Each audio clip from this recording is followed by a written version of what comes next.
top 6. That is very unheard of. Unheard of. Yeah, it's a really tricky position. I feel like this is very reminiscent Native of last going event out in that Space 9 Station through Gaming. 12 hurts a You little have bit, bad not gonna events, lie. you need to go back to the drawing board. ITV Esports, though, I think that is some pretty good accomplishments for them.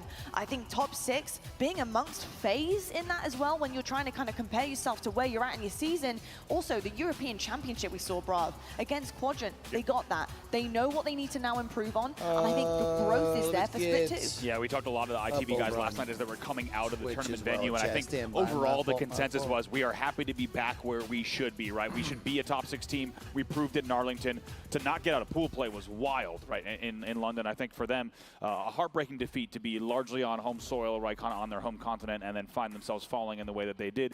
ITB looks to be back on form, and now we can talk about them maybe still being a top 6 mainstay for the rest of the year. Indeed, we can. Now let's take a look at the brackets and see where we are at coming into day 3. These are the journeys, folks. If you're just joining us, welcome to Championship. Let's get Sunday, it. HCS Yo, Atlanta. still can't believe Rebellion took down Gaming Space versus Station Shopify or Rebellion took down are Optic, going to be bro. happening in our winners finals on that main stage. This is going to be a brawl, folks. If you Space Station Gaming versus Pure. Imagine Pure takes down Space Station Gaming. As of recent, Rebellion, you might be thinking, oh, this is going to be an easy one. I promise you it is not. Rebellion are out for blood.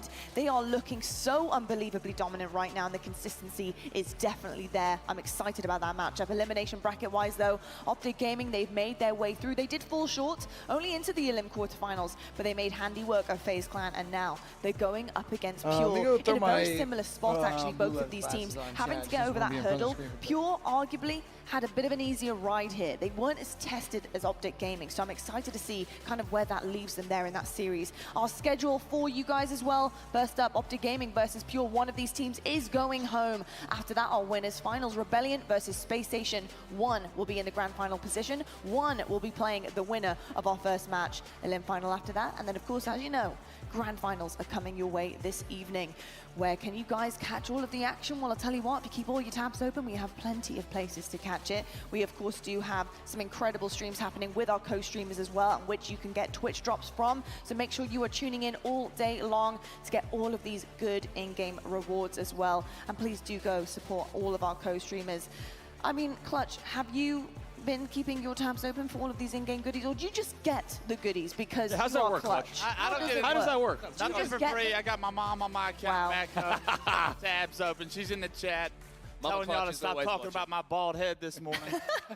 But I should have those all unlocked by the end of the weekend. Okay, good. If she's doing their job As long as the right tabs are open. Thank you, Mama Price. Thank goodness for that. Honestly, you haven't blessed us with your bald head, actually, so far this weekend. You've been wearing caps. Championship Sunday, the bald head comes out looking like a trophy, shining with the white off top, you know. Fantastic stuff. If I could share some with you, I would, Wes. I don't know if I want that hair. Okay, that's all right then. Good, I can keep my hair. I can keep my hair. Folks, of course, that is a coming sight. up next. That is a visual. Coming up next, we do have Salt Lake City. It's the Space Station Gaming event. You know this one is going to be a banger. Make sure you guys are getting those tickets in because it's going to be at the Salt Palace Convention Center, which I kind of love the name of that. For some reason, I think that's so Space Station Gaming, Salt Palace. Love to see that. We're going to be having a Halo Major in a palace. I know it's a convention center, but I know that they're going to make it royal. They'll make it royal. I expect it to be treated like a king. Let's not let that happen. I mean, that's a very slippery slope. Let us know when that happens. It is. We'll leave.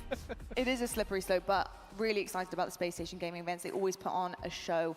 Absolutely incredible stuff. We are getting the stage ready for our first match of the day. And while we do get things set up, Wes, I just want to ask you about how you're feeling right now. Coming into Sunday, seeing tables turning for a lot of our teams. I do truly believe we now have a big four. And I personally am very excited for that. I think that's been a long time coming, and I'm just glad that that's here. Yeah, I think Shopify will make a home inside that top 4 for the rest of the season. But I want to talk about Optic versus Pure. And the big question for me is you asked Mark about last shot, and he has the confidence and he has the skill. But does he actually have, like, the pedigree? Does he actually have, like, the experience to wake up on a championship Sunday and go against the big dogs in Optic Gaming? The green wall is going to come out ready today. And I am very concerned about Pure getting their feet on the ground in this series. Whatever game 1 is in this series is going to be massive for Pure to show that they are here to play. If they have any trouble finding their footing in that game 1, this could be a very quick series. And Optic could use that momentum from the FaZe series yesterday to really start a journey to the championship here and in the grand finals, I think they're going to have so much momentum. Whoever's waiting, even in the winners, with a 2 best-of-7s in their favor, is still going to have a hard time slowing them down. I think it's a great point that you actually raised there, right? Because yesterday is very different to today. We always talk about how Sunday has this different feel about it. There's an intensity, there's a ramp up in the competition. Sunday's where you make your money.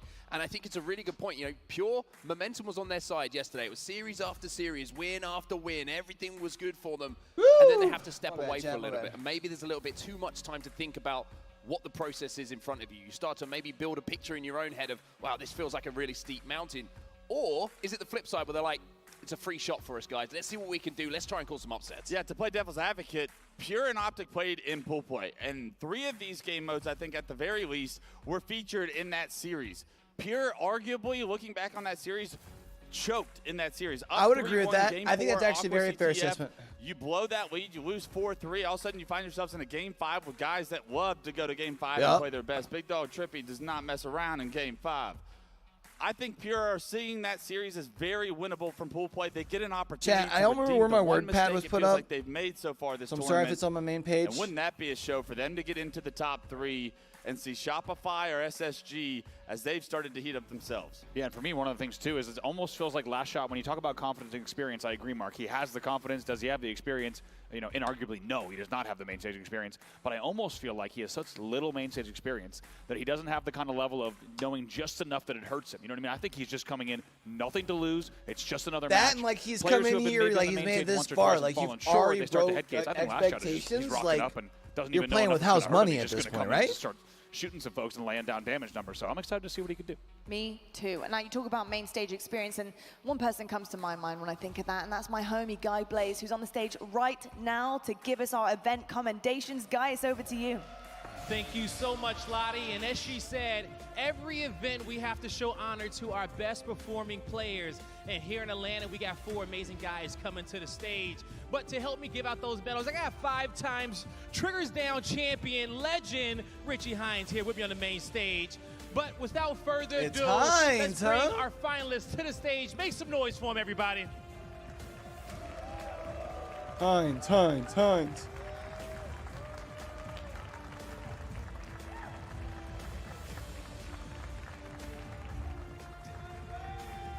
Coming up first, award for Best Slayer. Make some noise for Lucid.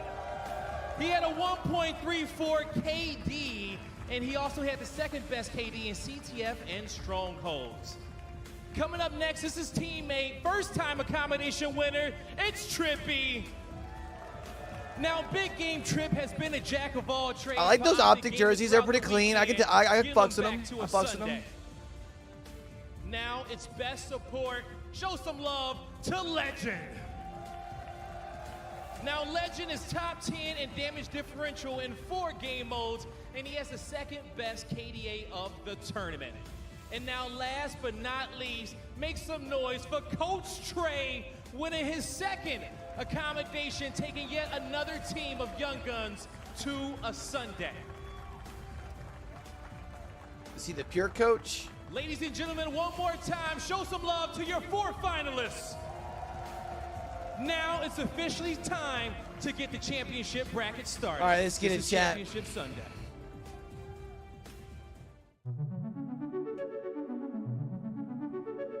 FaZe is, 1, the brand and the logo. It's something that can never be recreated. It's a part of gaming history and internet history forever. What does it mean to be great? What does it mean to be a champion? That who you looking for is right here. Winning with this team also is another amazing thing, and I just think shows like how. Haven't they shown us this already, or am I tripping? We can, you know, just keep trying to dominate. But as you say, FaZe Clan was built to do one thing, and that is win a world championship. FaZe Clan versus Optic Gaming, a tale as old as time, and one of the greatest esports rivalries to grace our screen. It's a 1v1. Frosty versus Frosty. Frosty will win it. So chat, we're doing final 4. I think we start in lowers? No, we started in upper bracket, so we got Pure and Space Station Gaming up first. Hosted by FaZe Clan.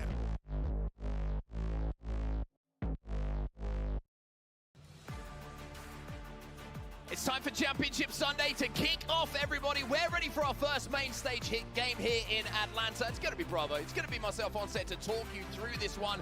And it's one thing to get to Sunday, but it's another thing to stay here. We start with an elimination game. Chad, let me know if like the stream is too loud. I'm not loud enough. It really is everything to play for here. You and I guess don't those are always technically get the to same get the first complaint, match but on Sunday, but cannot wait to kick it off with these two teams. And you could not have two different stories, right? More different stories than the ones we have of these two squads. Optic Gaming, of course, world champions. I thought online it said they were starting However, with the other one, did it not? Back-to-back second places in this season of play.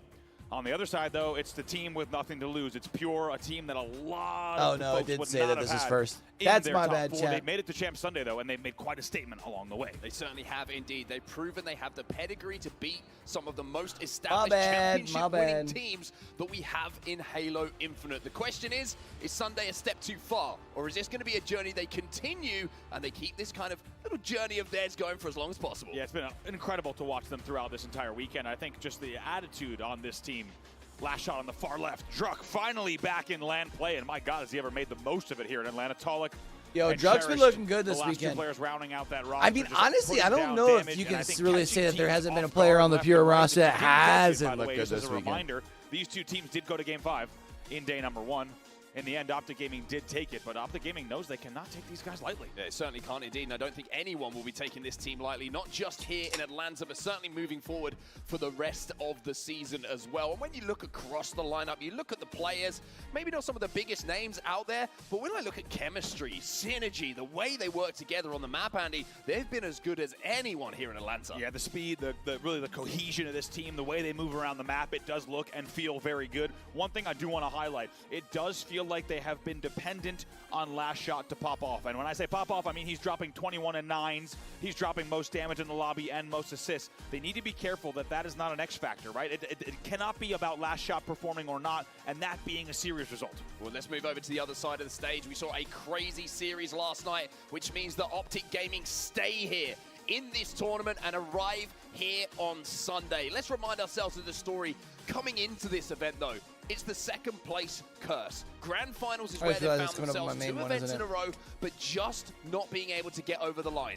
Do you feel like there's a little bit of a different on the Mon Rush? for this Optic Gaming roster? I absolutely think so, and I think Wes put it really well on the pregame, just saying that really the hard work was last night, because let's not forget specifically the back-and-forth rivalry record between Optic and FaZe this year. Optic wins both series in Arlington.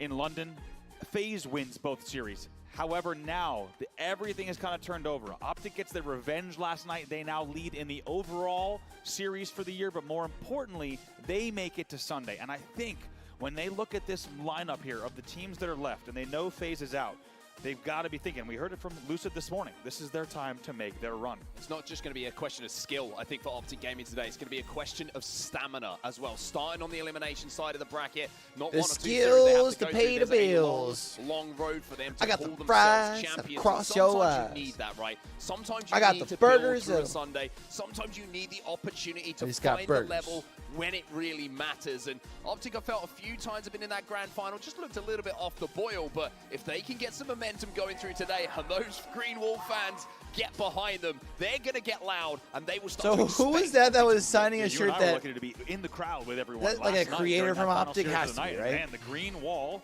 is here in force. During that series, you heard that. They were like, hey, you're an Optic fan too? Sign my shirt, bro. Well, right? Take a look at the series layout between these two squads. Well, here we go. CTF Aquarius is going to kick us off, one of my favorite game types to start a series with. Then we move over to Recharge Slayer, which historically has been a pretty good one for Optic Gaming. Then it's King of the Hill Solitude. Stronghold's Live Fire, if we get there, could be an absolutely crazy one with the speed that these two teams traditionally have played on that map. And then we go to Slayer. Stronghold has been fun to watch so far this weekend, because there have been some big swings both ways, honestly. Both teams that are stuck keeping the lead, even teams coming back. The road ahead is long for both of these teams to make it to a grand final, but they have to start somewhere. And starting on a Sunday, it always feels good, Andy. Let's get into some Aquarius. It really does. Aqua CTF is a great way to start a championship Sunday. This is going to be fast. This is going to be furious. And these teams are going to be at one another's throat throughout the entirety of the game. What a way to kick things off here as a table setter for this series. We're ready. Atlanta is ready as well. You can see the crowd starting to warm up here in the building, and it's because we've got one hell of a series to kick things off. We've got Pure, the underdogs, against Optic Gaming, one of the most established esports organization and championship winning rosters. All right, yeah, let's go. Ladies and gentlemen, welcome to Championship Sunday. Looks like the overshield does not go down. I'm not sure. That pre-nade there from Formal looks like maybe a miscommunication on timing. He had two players going for Obi. Lucid was one of them. In the end, he will be able to pop, and they will get the overshield, but not before losing two players. They're going to have to wait and now go forward. Two players alive for Optic, and all players spawning in the back of the base for Pure. Pure on the back foot at the start of this one. Look at the confidence from last shot, by the way, just flying out. And we mentioned, is he going to be confident? Well, there is your answer. That is one way to place a marker on a series. Sees Formal, gets first shot and says, you're mine. Sees Formal with the overshield and just flies out of the base, and in the end, perfect pre-nade and shuts it down. Great stuff from last shot. You really couldn't ask for a better opening from him. Oh, this is going to be a potential counter opportunity. A couple of kills going down on either side, though, and it's actually going to be very nice. who was trying to run that flag. But Cherish not only got that flag out of the base, now he's going back, challenging. He's killed one, he stopped the flag. But is there enough support around him? He's got a lot more work to do here. Cherish needs to live, but Dead Zone doubles back, gets that kill, and he was the furthest player up for Pure. Very good wait and bait on that flag from Optic Gaming. Very impressive. The fact they got that flag into the courtyard and then waited and baited, did not let that flag carrier get cut off. Here they come. Trying to force this one home. Drugs inside of the base. Nice. He gets taken down by Dead Zone. That flag is still moving. That flag Optic get first one on the board. And it's Optic Gaming who strike first here on Aqua CTF. Cherish did everything he could in that play. It was a 1v2. Both flags were out. He tried to make I like how in the first kill, got damage on the flag carrier, but really like viewer mode, Gaming once again to leave it lets us know the time on the power-ups when we see it. Like when we look at it, I just realized that the game's probably a little bit loud in chat. Back with a double. That's 3 dead for Optic. 3 dead for Optic. The first time that's my fault, man. That's my fault. Death screen, and it's going to be interesting to see what Pure can do with this opportunity. One thing you don't have to ask for this roster is to get in the base, is to hold forward and start causing a ruckus. However, it's going to be a little bit more difficult for Torlik to do here, as a couple of players have fallen on the pink side. And even though they were off spawn, Optic Gaming won the fight for the OV. 3 dead there as well. That's 4 dead as staggered. A last shot will fall as well. That means Lucid is going to be able to make something happen here. Drop slide with the flag as well means he's already essentially at the halfway mark, still full overshield. Yeah, going to run this one towards the spawners. Even though there's 2 players in front of him, he should guarantee himself at least 1 kill. And now he can turn around, fight the other spawner while his teammate runs nice that nade. flag. Still 2 dead here for Pure. This is another opportunity for Optic to put a flag in. Dead Zone's got it back to the base. Dead Zone's going to put this one home, and Optic's got 2 in just like that, huh? From Optic Gaming, a lot of really nice plays that get strung together to get that flag back home. Lucid, I love it, as you called it, the brute force there, with it. Just fly to the spawners, you have the overshield, run right at them, kill them on the way back. That's exactly what they do. Dead Zone also with some really nice movement off of the flag block to make sure he got that win in single-handedly. They now lead 2-0. I think the scary thing here for fans of Pure is the fact that Optic have pulled 2 flags and capped 2 flags, and it seems like their teamwork is on point, the communication is on point, because none of those overextenders, the disruptors of the team of Pure, who like to get behind you, like to get a flag moving, have been allowed to do so. No one has gone unaccounted for in the Optic base. Optic doing a great job of controlling the entirety of the map. I agree. Really great game management from them, as you say. It's not just that they're killing everything in their sight, they're also making sure they have control of the map and knowledge of where everyone is. He probably could turn that into a double if he would have been able to land a couple more shots. Yet again for Pure. Early on. Cherish last alive as well, and Formal pick up yet another kill. It's been a pretty good start. Looks like they're fine though. I mean, they're up to they're up 2-0. They're slowly pushing Pure back in their base. Let's jump into a listening with Optic as they start this game hot.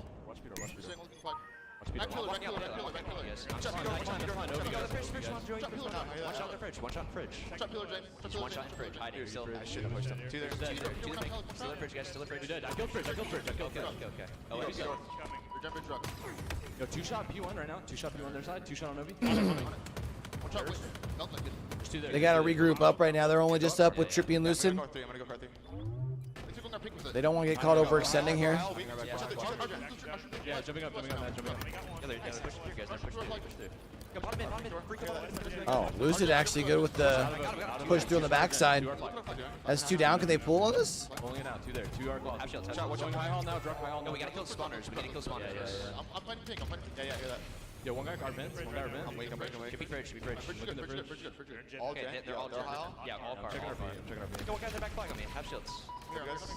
He has nades. Move back. Nice. Car one flag. I'm walking Jen. With Car 2, car 2. Car 3, car 1. Alright, Closet gonna go vent maybe. The pea shooter. Car 1 is the car truck, weak truck. Yo, Car 2. One shot. You want 2 shot. Car 2 shot. Oh. One touch, guys. One shot. Yeah, give this one. Cherish turned on him. Try to get to our gens in. Yeah, one's going car 1, car 3. Yo, come here, Jim. Yo, I'm flanking one, Jim. Yo, our high hall. One shot our high hall. One shot our high hall. 2 our jet. Here, Jim, with you. Here with the Jim. That's one here. Shield. One shot. Oh my fucking god, bro. I'm making their closet. Guys, they're cards up, low card. Playing up big here now, guys. I'm looking at Zane. I love the Car 3. One shot, car 3. There's a lot to take away from the listening, and even though Pure got their first flag on the board, I think Formal's feeling himself in this game. Formal's definitely feeling himself. He is feeling good right now. Also, a lot of great team shots coming in as well. He's not done just yet. Continues shooting very well. I got to say, also, just in terms of team communication and chemistry and the things that they're focused on, so impressed with that listening from Optic Gaming, as we said, once again, in the game management category. 16-7. Bro, Formal popping off. Baby, that's what he's doing in this first game. 2-1 is the score, and Optic Gaming for the first time after that flag cap find themselves having to do just a little bit of defensive work here. Deadzone's going to get a kill, which should allow Trippy just to walk forward and send this flag back home. Deadzone's going to clean that kill up off the damage, and now you're going to see the Optic swarm. Eyes on the overshield. That's popping up as well, and that's 3 out of 4 overshields going to the side of Optic. Was also 3 out of 4 dead there for the side of Pure. We'll see if they can string together another push. Going to be util spawns coming in, and you do get the feeling as this push comes into the back of the base that this one could be a pull off the stand as well. I mean, a lot of damage being taken by Deadzone there, and you've got to actually give a huge amount of credit to the player on the other side of that. I think it was Cherish, if I wasn't mistaken, who managed to really use those nades effectively to negate the overshield. Druck is trying to be the disruptor though. Look at this, he's getting that flag moving on the car side. Tolic with the trust will take down Formal, but last shot now will be the last alive as Optic managed to defend so well once again. There was 3 dead there. Now back on board with Trippy, and one thing I got to note is when you hear that Formal's 16-10 in a game, you do have the thought that it should probably be bigger than 2-1, right? And that's a little bit concerning for me. Really, the end of this game score is going to tell us a lot about how Optic's looking on Champ Sunday. I mean, a win's a win. They're still in the lead right now, but I do agree. I feel like they probably should have had one more. Formal again. Formal isn't losing individual battles at the moment. Every single time you're in his POV, it almost feels like he's expecting to win it. You can just see this look in his eyes. He is here to win a championship, but first of all, you've got to win this game. Lucid jumping up to top pink. Also feel like we're seeing a lot of like individual fights versus like fights working together towards an objective. Trippy inside of that gen. They're maybe thinking about getting that flag moving towards Trippy and through the car side. Also worth noting, a lot of eyes were on Formal in London, right? Not the tournament winning performance we expect from him, and you can just tell he's coming into this championship Sunday on a whole different level. Looks like he's got a point to prove. 3 dead for Optic Gaming. Defensively, it's going to be Pure who win that battle this time, and we're turning our attention to the overshield once again. Now, Pure really haven't had much success when it comes to securing that overshield, but this time around, it looks like they've got some numbers on the pink side. They're also running a flag, which is splitting the decision-making process for Optic. Yeah, let's see. Flag right now in the util. They do have 1 dead. They need to see if they can get across this bridge. Cherish is going to go for it. Should be able to slide this one in. A little bit of damage, but there is an overextending Trippy. He doesn't get the flag out of the base, though. He tried to throw it, and that makes the job a little bit simpler, maybe, for Pure. However, flag will be returned. They got the re. Lucid is going to be jumping up here, and it looks like they might have just about done enough here, and Optic kind of holding on. My goodness. Down to the wire. Green ball chant in the arena, unsurprisingly, kicks off as well. Formal now hunting for more. Oh, Formal just caught between a couple nades. Down just a little bit, but certainly statistics still on his side, and maybe that's a little bit of a catalyst here for Pure. It's a 4 dead situation, and 3 of the victims were thanks to that triple kill from Tolic. Tolic goes straight to the shroom stairs. Take a look at that route. Specifically wants to make sure he forces the right spawns as well. 2 were dead. He's going to go for a util run here, and you have to wonder, they need to be careful. When there's all 4 players alive for Optic Gaming on that last run, I think everyone was worried if that flag was going to go. Trippy got the last stand. Tolic looking to bring it back here and now. Look at the overextension though. There's 2 members of Optic in the base again. It's a almost deja vu situation from what we saw a few moments ago, and surely Pure don't let this one happen once again, but look who's alive inside the base. That's 3 down. Can they get a pull? No, Drugs top mid. 3 dead on the side of Pure. However, Druck is deciding we're going to give this one up. The return will come in, and Optic managed to hold strong again, but boy, they are leaving it extremely late to get those flags pushed though. Like you said, deja vu all over again as Tolic was running that one back. Guess what? 2 overextenders in the back of your base. They were unable to deal with them now, and with 2 dead on the side of Pure, and this flag now already in the util, This is dangerous. Another kill comes in. Optic Gaming gonna look to bring this flag shroom stairs. Dangerous Trippy run up. with a great route on the flag. Nice. And he might even be able to bring it in himself. No, he gets taken down. 2 dead for Optic. Anyone there to clean up that flag and put it in to just create a little Any bit of flag separation? runners? Yes, There we go. is. His name is Tommy, and he's putting that flag home. Lucid makes it 3-1 in the favor of Optic. Definitely a little bit of separation anxiety there for the side of Pure, not just in terms of how the players were split, but also now in the scoreboard as well. 2-minute warning on the clock, and Optic Gaming leads 3-1. Formal is 25-16. Drug's got an overshield though. Drug has the ability to do damage. He has the ability to get in that Optic base, pick up kills, and start influencing where that flag is going. A little bit of a dance around the gen with Formal at the moment, decides to let him live, and they're going to try and cut across the front of car here with this flag. It's a smart route, but they need to deal with Formal, and Formal is still alive. Let's see what he can do. Drug just trying to get damage here. Last shot gets a flag all the way to the back of the base. Keeping an eye on 2 dead for Pure. Flag back to the base for the 3rd time, but Formal's still here. It's 4 dead, and they don't get it going again. It seems like Formal still plus 10, plus has the 10 assists as well. Overextending, getting the base, and now the counter cap might be on. They have really made it too easy. Like you said, it's really been textbook kind of counter pushes and overextensions coming in from Optic that has stifled the side of Pure time and time again. 1 minute 10 on the clock. It's a game that Pure might look back on if they don't take this one and think, hey, we had opportunities, we let it slip through our fingers, and that's the difference, right? A little bit earlier in the bracket, you might get away with that, but here, nice they ain't gonna toss. get away with it because Dead Zone loves to cap flags, as to Optic Gaming. They're up 4-1. You don't get to see it every time, but a midship-esque toss up to the top of the base to bring that 4th flag in. Optic Gaming now doing it with style. They lead 4-1, 45 seconds on the clock. It should be game now for Optic unless something crazy happens in this game, but I think Formal, he's probably thinking, can I get a 30 bomb? 26 kills on the board for him. On the other side, it's Torlik with 25 for Pure, but it really has been a kind of a story of close but not good enough from Pure in this. Optic, they have been clinical when they've been running those flags. Pure have had it back to their base a few times, but Optic have clutched up. Yeah, they've also really played the full length of the game. You knew the fadeaway was going to come in from Formal. Almost does it again for the 2nd shot. 15 seconds left on the clock. As the deaths do come in, 4 dead for Optic Gaming for the moment, but really with only 10 seconds left, this will just be a base hold. Yeah, you can just see the fist bumps coming in. Optic know that they've done the work, and even though Pure might try and just gather a little bit of momentum, Dead Zone says, you know what? I will observe this flag being run across the map because I know we've got the job done. Optic up by 1. A strong performance in the first game of the series here on Aquarius. Really, really strong. Some H4F already not only in the chat, but also in the building as well. And specifically, the one thing I was saying when it was 2-1, I was a little bit concerned. It just feels like for them, being able to take out FaZe yesterday is so huge. Anything to start off with a dub? The fact that that game ends 4-1, as it should have, because the stats and the kills were rest for a series, tells us that Optic Gaming and then you was just going to play keep that them entire rolling. game slow and steady. They played it patient, and they put together a great Aqua CTF. I think put together is a great phrase to kind of talk about, right? Because it felt like there was never an opportunity where Optic weren't playing as a unit. Even when those flag returns, right? Pure did a really good job to get 3 or 4 down, get that flag moving, but the way that Optic managed to almost get 3 or 4 back on the map and create kill opportunities to then overextend, get those last minute flag returns inside of the base. It was surgical, right? They knew the timing they had. They knew when those kills had to happen. Yeah. And all of the pieces were going together for them to have that success. And I also have to say, each time, like we said, we said deja vu because that's exactly what it felt like. I was really surprised to see Pure continue to bring the flag to the bridge of the util and try to fight that battle there. Instead of maybe dropping and waiting, let your spawners, who are probably fridge spawners, fight a bit, drop the flag in util, and have a little bit of a back and forth dance. Instead, they had really predictable, straight out of the util door to the bridge, 2 players on the flag, and that's an easy nade for those flag overextenders.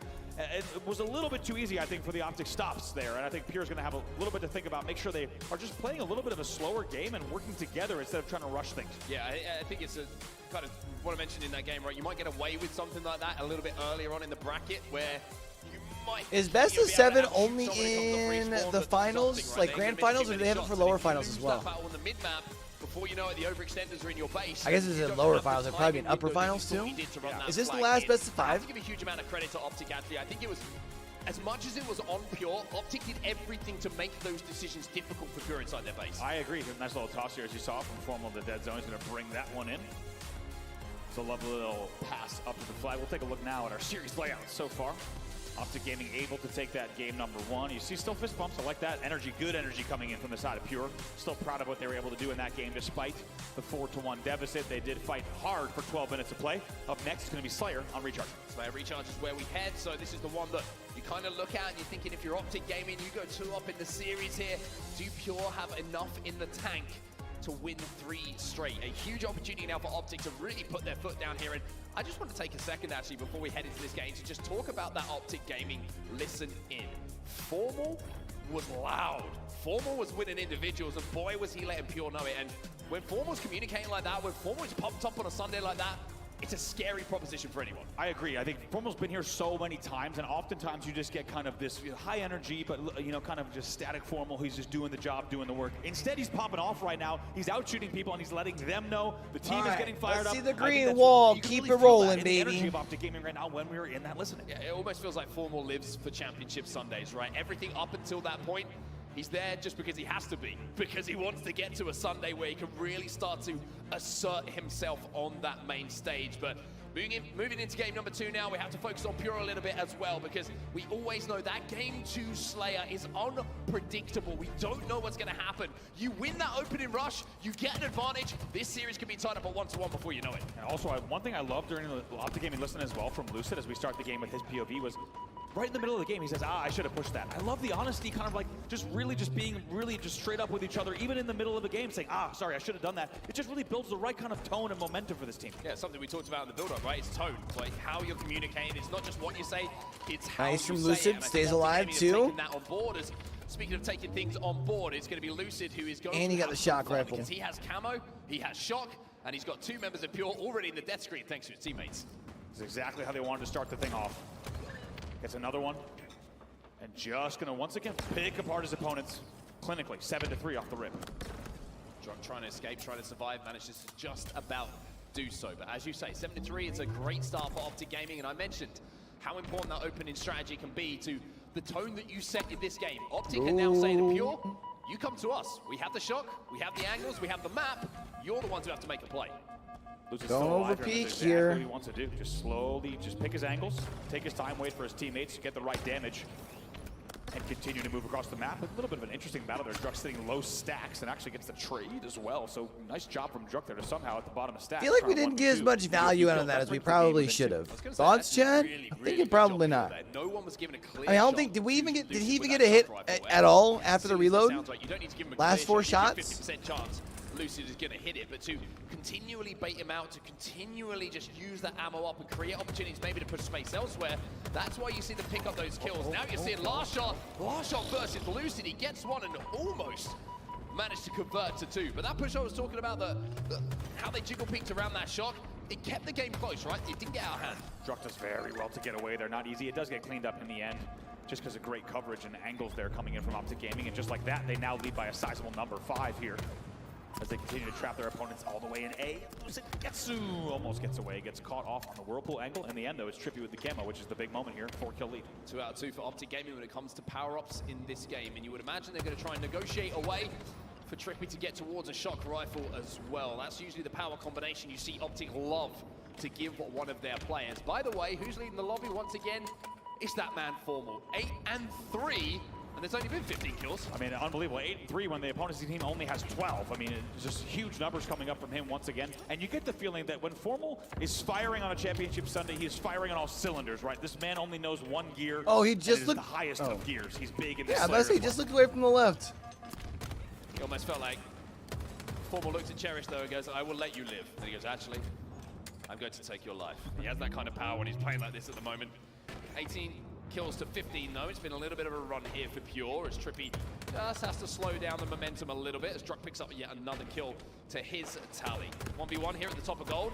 Can't miss too many shots at Trippy. He'll win the individual.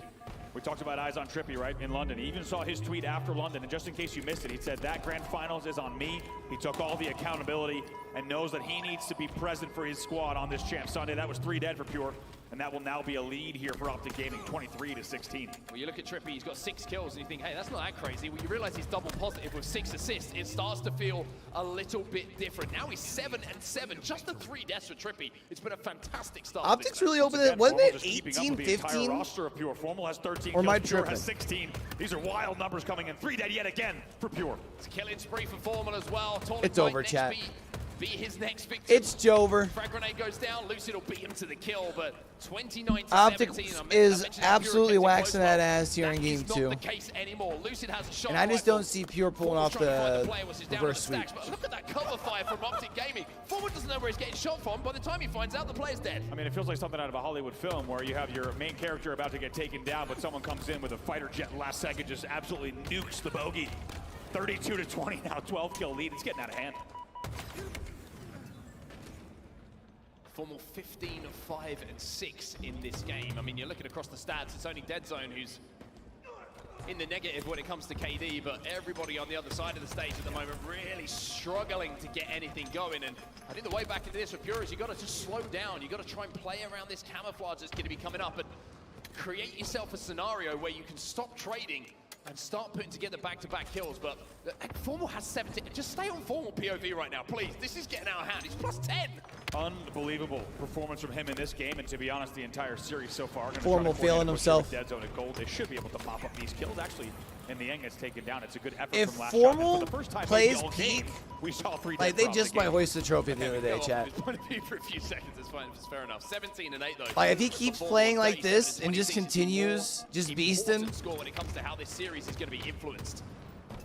Important to mention. Give me Optic in 4. This series is than the last one as well. Maybe as we 5 hit the 37, in the 26, 38 to 27 mark now. The last time these two teams played this game type was actually earlier in this tournament. It was only a narrow win from Optic Gaming. It was 50 to 46. Clearly, it's a very, very different Slayer here. Here comes Trippy. He'll get another kill, and it's just a procession, it feels, towards a map victory. He's found himself a shot. Yeah, this is what a performance from him, and I think everyone looks forward to seeing Formal on a championship Sunday, but it does feel that this has even a little bit more special quality to it on this day. 40 to 30 here on the home stretch. 6 minutes left. Goes for the camo steal. Tall's going to snag it instead.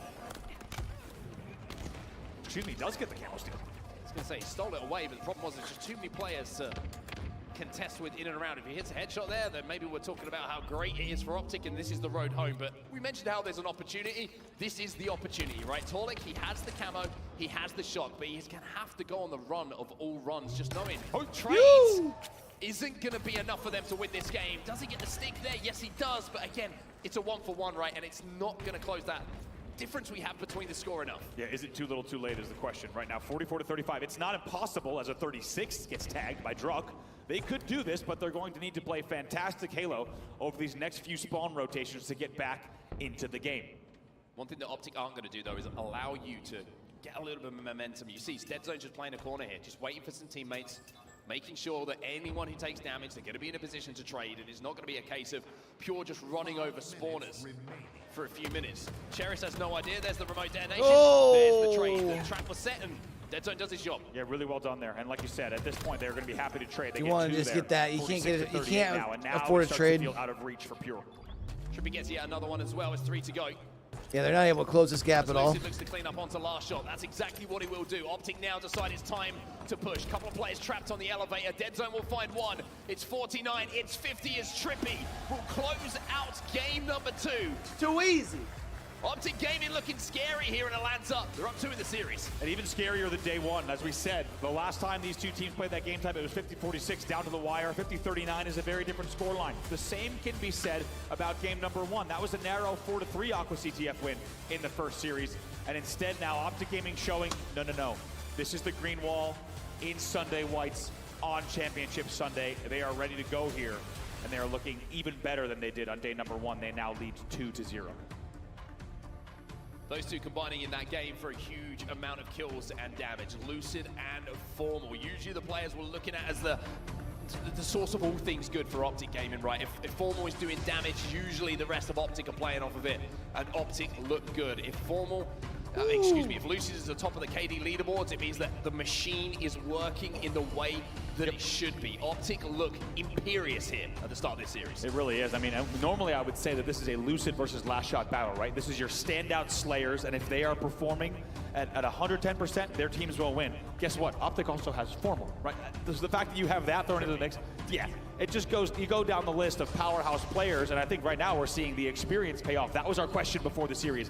What will Pure do with far less, you could say decades less, total main stage experience? And right now, Optic Gaming is showing that the experience is paying off. We'll take a look at some of the replays from that game number 2. They're going to be heavily in the Hella favor mix of shaker. Optic, and I think heavily in the favor due to the control of the camouflage early on, right? It was 2 in a row they managed to get, and from there just establish that little lead. We always talk about in Slayers, right? If you get the power up early on, you get yourself a 3 or 4 kill lead. You control the pace of the game. You can say, you can come to us. You have to overextend to our positions. You're going to run into our lines of fire. And before you know it, that lead can really start to look like a little bit more of a chasm than a gap between the two teams. Formal, though, I mean, I've got to say, I haven't seen Formal in this kind of mood, it feels like, for quite some time. When you go to the listenings, when you're looking at the statistics, he's looking hungry, man. Got to also mention, not only did Formal go 19-13, he also tied the team for most assists. I mean, it's wild. You can't, I mean, dropping numbers like that, as well as the assist category, is outrageous. Like you said, it's a different level of Formal. We'll take a look at the map layout in just a moment to see where we are in this series and still what's yet to come. King of the Hill Solitude, by the way, going to be up next. One thing we got to mention, the last time these two teams met on Friday, every single game was down to the wire. There was no outlier where any team had a blowout win. So the fact that Optic has now sent these two kind of messages across the bow tells you that they are ready for game number 3 as well. Yeah, it's been, I would say, game 1, maybe a little bit of missed opportunity for Pure with some of the chances they had. Game 2 wasn't close. It never felt close. And now we head into match number 3, and we take a look at these King of the Hill matchup records. 1-5 for Pure is not what you want to see when you see the Green Wall standing at 11-3 on the other side of things. Yeah, especially if we also look at Chad, this might be over in a sweep. Kind of played a territory-based game type. It did go to Pure very narrowly on live fire. We'll have to see if they can try to take that momentum, to be fair, take those learnings. I did end early yesterday thinking that Optic was going to be able to beat Shopify. So like, it is a surprise to see him here, but all about holding down angles. Not a surprise to see him rolling. I was scared though when I heard they were going to play FaZe. You come to us, Pure. Whereas if this was a Strongholds, for example, on another map, then maybe I'm thinking Pure, this is your game type where you can fly, you can be disruptive, you can catch players off guard.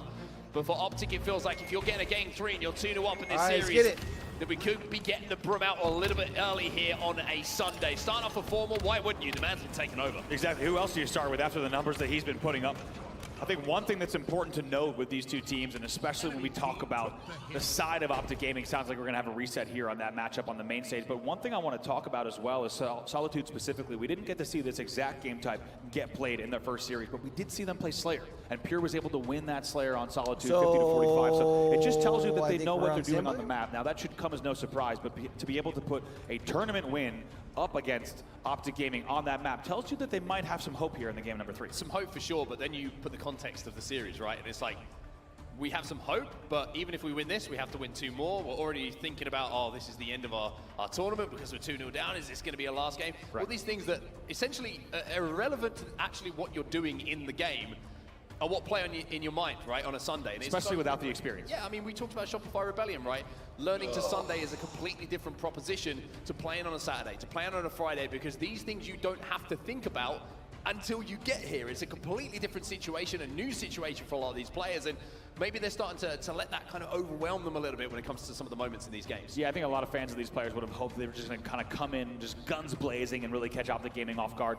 I think what we're seeing is not necessarily a lack of that from Pure, but simply the experience of Optic Gaming. And not just that, I think Optic Gaming, with the continued second place run that they've had, let's not forget, right? We are in July here, right? It's been 7 months of this season where Optic Gaming has been able to look at these lands and been placing second.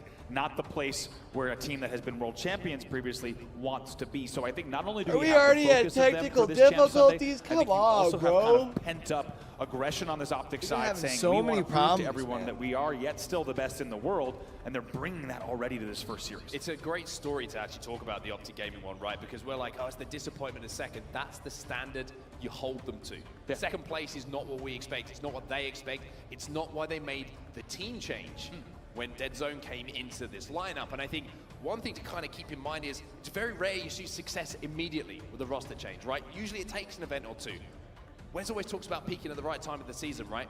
Maybe this is the time to start peaking for Optic. 2 second places is a phenomenal start. Yep. If you look at it in the grand scheme of things for a new roster, a first place just at the end of, you know, one of the splits and heading towards Worlds. That's true, though. That could be a really good time to do it.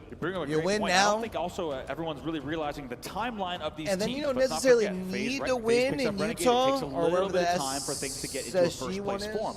I think with Utah. Optic Salt Lake Gaming, City. you're seeing potentially the first part of that story arc as well, just like you say, as we're right back into the game here. All right, let's get Game it. number 3, Optic Gaming leads over Pure 2-0.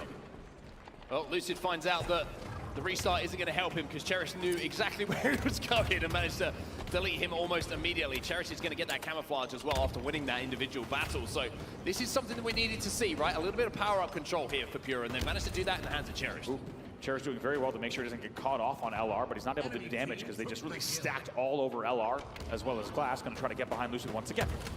Going to wait a little bit of trigger discipline there to make sure that he didn't give Lucid the opportunity to trade in that situation. And now he's going to step in the hill because Optic Gaming find themselves 3 dead, but Trippy was still alive. He was in the Cinderella moment there as clock strikes midnight, the camo disappears, and he all of a sudden is very much within the sights of Trippy. It's a difficult place to be, and as a result, Optic Gaming will have more time on the board on this scrappy hill bottom middle. There's no one on this Optic team, I think, who wants to prove a point more than the man on your screen, right? Trippy. You mentioned it, disappointed with his finals performance, said it was on him. And to be honest, there hasn't been too many big game big moments so far this season. So far this tournament though, he's been putting in some of those performances, some of those 50th kills. They've been going to Trippy. And we'll have to see if he can keep that momentum up and right the wrongs of the season so far. For just a moment there, Pure leading in the kills category as well off the opening. Not necessarily on the progress bottom middle, however, making sure that they have the kills as well. And with these two neither teams, team really progressing towards hill right now, though. Sunny's going to be scrappy. And no one's really been able to get control of the map for the center hill. Before they even think about that objective. 24 seconds till the camo's coming up as well. And with 2 members of Optic falling, now it's time to maybe just dip a toe in that hill. Torlik's going to get another one. And Lucid's going to be trapped on the snipe tower. So it looks like they have information potentially on where Optic spawns are coming in. If they can collapse and get these kills, there should be time going over to Pure. Very nice damage coming in here once again from last shot. One thing we got to talk about the man on your screen. He's largely been silenced this series, and a lot of fanfare for him for good reason over the course of the weekend because of how well he's been playing. But Optic Gaming has really shut last shot down in this series, and I think it showed in this series score. It's interesting, isn't it, that Pure weren't able to collapse onto that spawn as efficiently as they would have wanted to. Maybe it was the distraction of that camouflage that Trippy dragged kind them of away choked from that. those spawners And by of Optic kinda, I Gaming, mean, but even though they've got choke it, the fuck out of that. Torlik had to do something special to get them in this position. They've still got a lot of work to do to secure this hill. At the moment, nobody really been able to dominate the hill. As we know, it's a little bit scrappy, this bottom middle one, but trades are going back and forth for kills. Who was Driveway that absolutely lights up last shot on the pillar with camo? He's trying to play a little bit of a sneaky play around posters and just pick his target. Someone goes Driveway and just like sees the shimmer and lights him up, and the camo gets shut down immediately. That's going to actually decide this hill.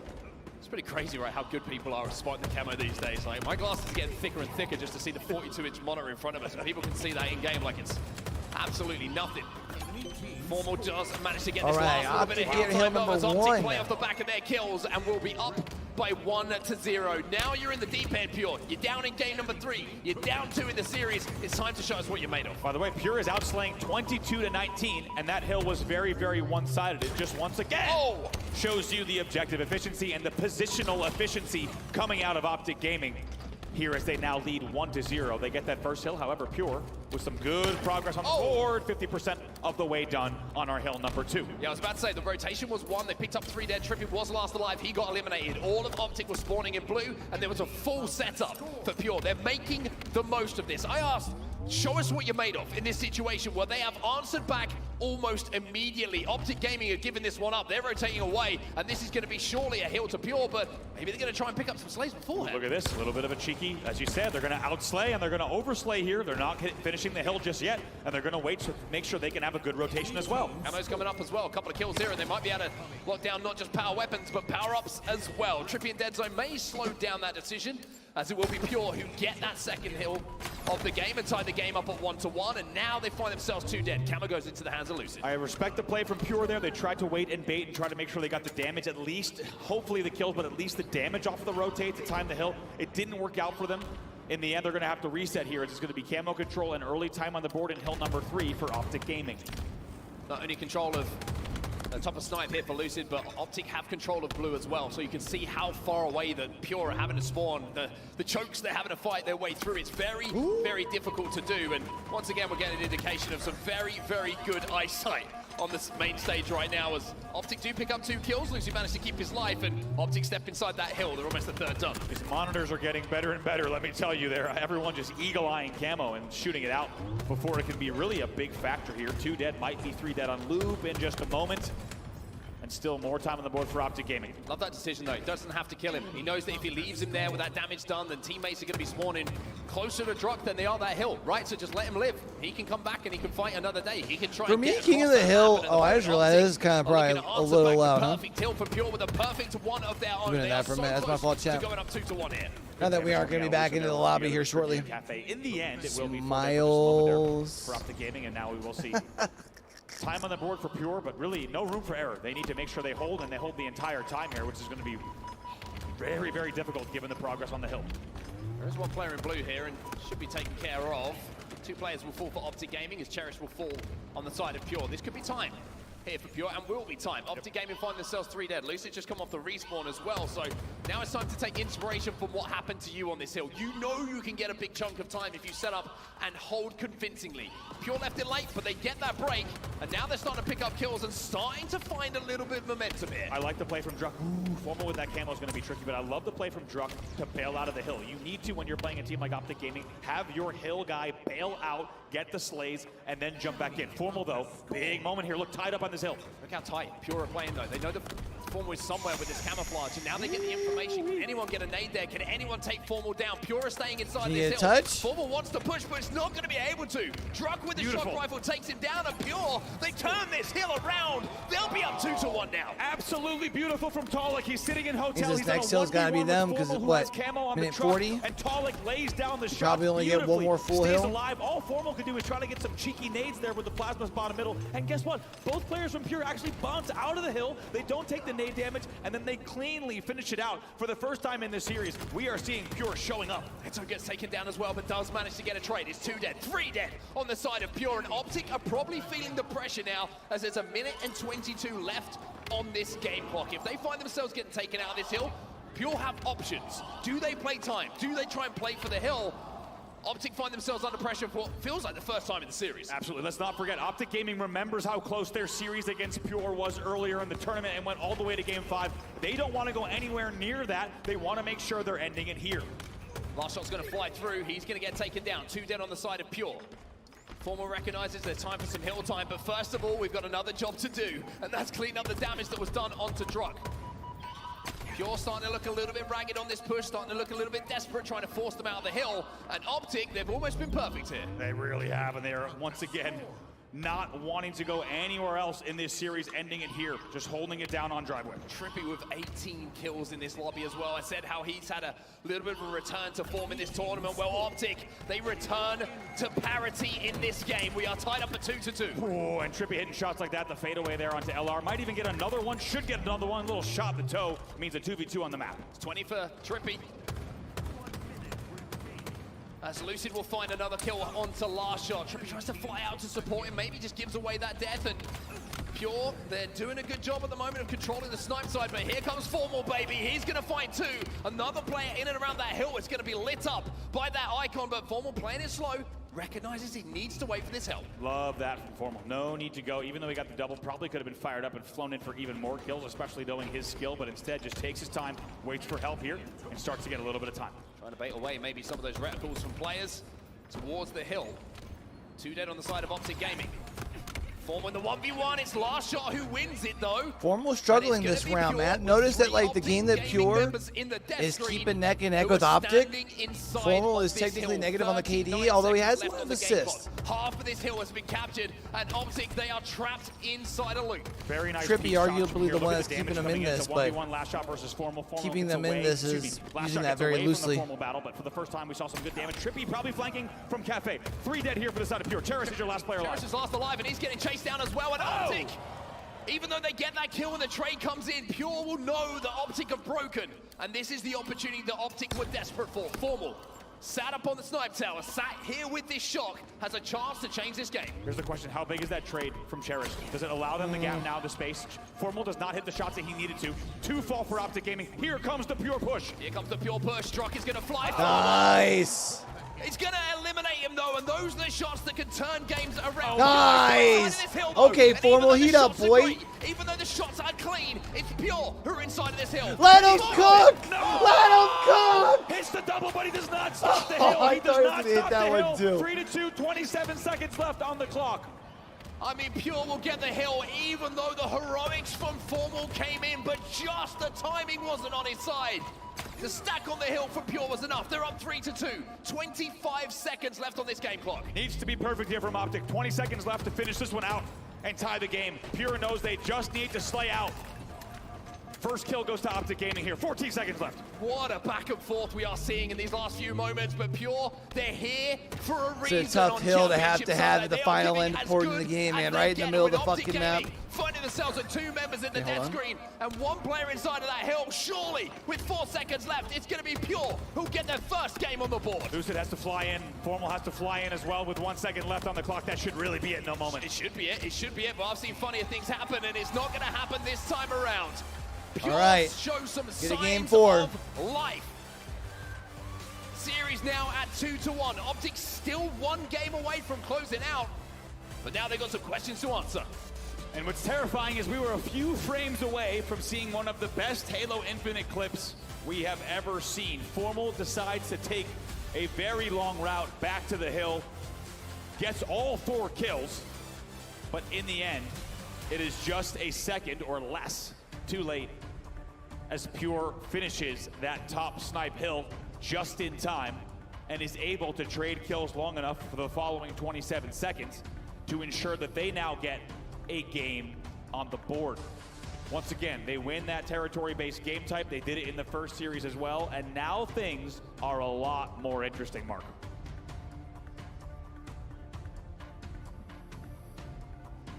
There's a reason that this team are here on a championship Sunday, and I'm talking about Pure. There seems to be this brotherhood almost on that stage, right? There's a cohesion, there's an understanding, there's a willing for each other to have success, and you saw it in those final moments of that game. Everybody, even with Formal popping off in the way that he was with that shock rifle, kept their eyes on the most important part of that game, which was securing those final moments of hill time. And even in the carnage of the last few seconds where Optic are desperate in that bottom middle hill, Pure held strong enough and held strong on some of those hills they captured as well. I gotta say, and let Optic know they're in a series here. It's gonna seem small, but cherished trading from S1 to Hotel. You cannot overstate. This play as well from Talik. I was going nuts about this. It was a really, really nice set of teamwork there, and Talik Eagle Eye on the camo on truck with Formal. But cherished trading from Hotel to S1, it's gonna look like the smallest non-event in the game from an outside perspective. That paved the way for them to get to Cafe faster. They were in a 3v3 off the break. Formal doesn't hit Not the gonna shot. lie, I kind of like that we're gonna get another game on this matchup, but I feel like it's eventually gonna go to Optics. I kind of wish we were just going into the next The hill matchup. clock here, right? How much time did he have? Oh, it's like half a second, 1 second maybe away. I would say half a second. One of the most frames. incredible hill-saving clips. I mean, the clip itself is incredible for individual skill, but the timing could have been better for everybody to be talking about it for a little bit longer, and it's Pure who hold on. Not just in the game, but in the series and in the tournament with that game win. Let's take a look What do we at got some for of our our next maps we've map? got coming up, though, because we're starting to go deep in the series here, Andy. We're heading over Live to fire? Yeah, live fire, Strongholds. strongholds. And Pure Guess what? may be raising a little bit of an eyebrow here. Pure won this game 250 to 238 when these two teams met earlier this tournament. This is a big one for them, and they currently have a big opportunity, without a doubt. Let's also not forget that Pure won another Slayer in that first series as well. They want to go to Game 5. I mean, look at the stats coming in on either side of the stage. We have Druck and Lucid to look at. The KD's phenomenal from both. These are stronghold statistics, of course, from here in Atlanta. One thing that's standing out to me, how fast does Druck play? He's getting over 2 kills per minute. You compare that to Formal 1.74, who's usually getting a lot of kills. This man flies. He flies, and they are going to look to fly here. It is wild to think that we're now headed to a Game 4 that has already been won by Pure. All right. As we fly right in, and we are wasting no time. We are right into the gameplay here. And this series looks a whole lot different than it did about 15 minutes ago. Now, Pure is back in this series, and they are facing Optic Gaming in a game type that they've already beaten them on this tournament. Cherish gets the kill on Strip. He managed to get that second beatdown. And look at the start here for Pure, by the way. They're looking for a triple cap. A's going to be flipped by Optic Gaming, but they might be able to pressure this because they have the sniper rifle to lock down the big door on B. But Optic do manage to get 4 back on the map. But early scoring, control, snipe, everything you would want from Pure to continue the momentum from the last game. It really is, and Last Shot has been largely just shut down and silenced here. He really wasn't even that loud in that last game. We always talk about that big scary word, chat, momentum. This is where it's dangerous, man. You're heading into game number 4. It's a map that Pure looked really good against Optic on last time they played in groups. Trying to be sneaky, trying to draw the attention away, but at the other side, you carry over the momentum from their first win. The camo dissipates, and now then all of a sudden you're one game away from pulling off the reverse sweep against a team that already knocked out FaZe. But Dead Zone will accept the challenge, and now he has the snipe as Optic turn, control, and scoring in their favor. QT as well, might even keep him alive even longer. Gonna do whatever he can to stay alive in these back pillars. Cherish wants to have a word with him, but is he alive? But just stays alive just long enough and even leaves the QT. Gonna fight to live another day. That is a crazy play coming in from Dead Zone, and you cannot forget about him. He's gonna come in with a backstab here. Look for the second one on the tower as well. Maybe just the reload saves Torlik as Trippy moves in to clean it up. Great teamwork coming in from Optic here. Points on the board once again. About to see a lead change here if this continues. 2 dead for the side of Pure. And Dead Zone ready for more faces. Maybe this is the game that Dead Zone starts to take over a little bit. Body shot connects with Torlik there to take the shields down. Now more pressure coming in, and not surprised to see him maybe repeat that one, having hit some nice shots already. I was going to say, I love the confidence out of Dead Zone. Most players against a team like Pure, you'd be risky to repeat. No, Dead Zone's going to go right back in to fight for more. By the way, during all of this control, nice. Opens it is continued scoring for the side of Optic Gaming. They now lead by 20. Bro has no fear. It's a killing spree here for Dead Zone. Bro has no fear. So horrid to deal with on the top of that tower with the repulse, but there's the help again. This time coming in from Trippy, and the score is starting to stack up here. Optic Gaming taking control of B, and it's going to be a momentary triple cap for Optic, and that scoring's only going one direction. And you can just tell that they're not taking this match lightly, and they also know that they've already lost to this team on this exact game type. They are really playing very, very calculated Halo here. Starting to lose C, but Trippy with the camo in hand. Interesting to see they're losing stronghold control. Considering they had some numbers on the map momentarily there. 2 dead for Optic. Dead Zone will get yet another kill. It's been a great start for him. He's only had 1 death so far in this game for his 7 kills. But A and B has been flipped. So Pure, making sure they're fighting in and around those strongholds. And saying to Optic, hey, you can have a little bit of map control, but we're going to be in the scoring points. Also love the rotate there from Pure. It was a trip cap for just a second. They knew they were going to lose C, and right away they get the rotate to make sure they still hold the double cap. And just like that, they're right back in this game. They're down by less than 15. 3 dead though, last shot, last alive. Dead Zone trying to peek, get the damage in, waits for the help coming in from Trippy. Once again, just some textbook gameplay, but look at what is he doing? What is he doing alive?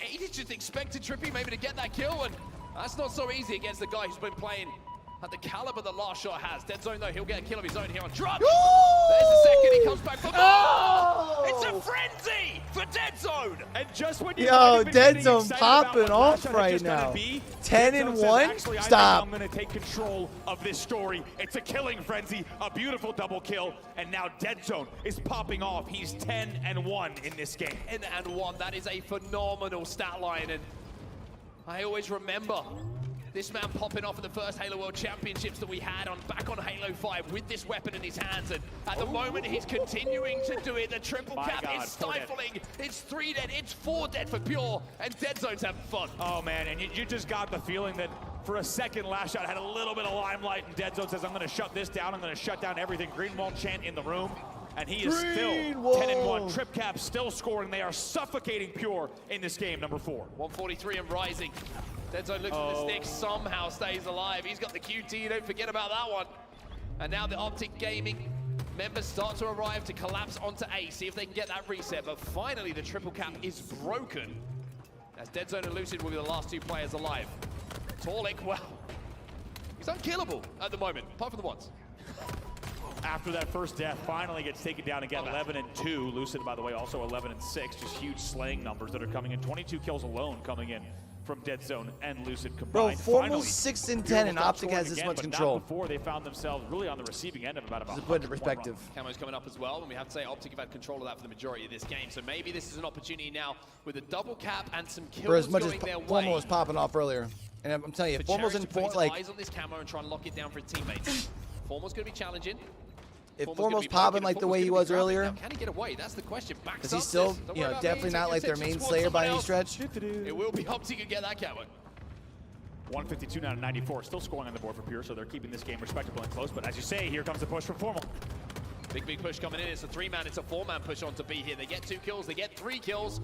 They might have even got them all because Druck is last alive and he's working on C at the moment, and Trippy is already on his way to maybe do the jump up or take the slightly longer route to try and deal with him. Druck gets one to lose it though, and there's going to be the kill coming in, but Last Shot got another one. Optic Gaming find themselves 3 dead, but Trippy makes the numbers a little bit more comfortable with that double. Yeah, it's a good counter there coming in. We'll see if Trippy can win this 1v1. If so, things will be netted up, but it's a really nice counter. Once again, Druck was the last player alive on C. He finishes C, he waits for dummy spawners, and they're able to put together some really good kills. So they're right back in this. They're going to cap C. They're scoring again.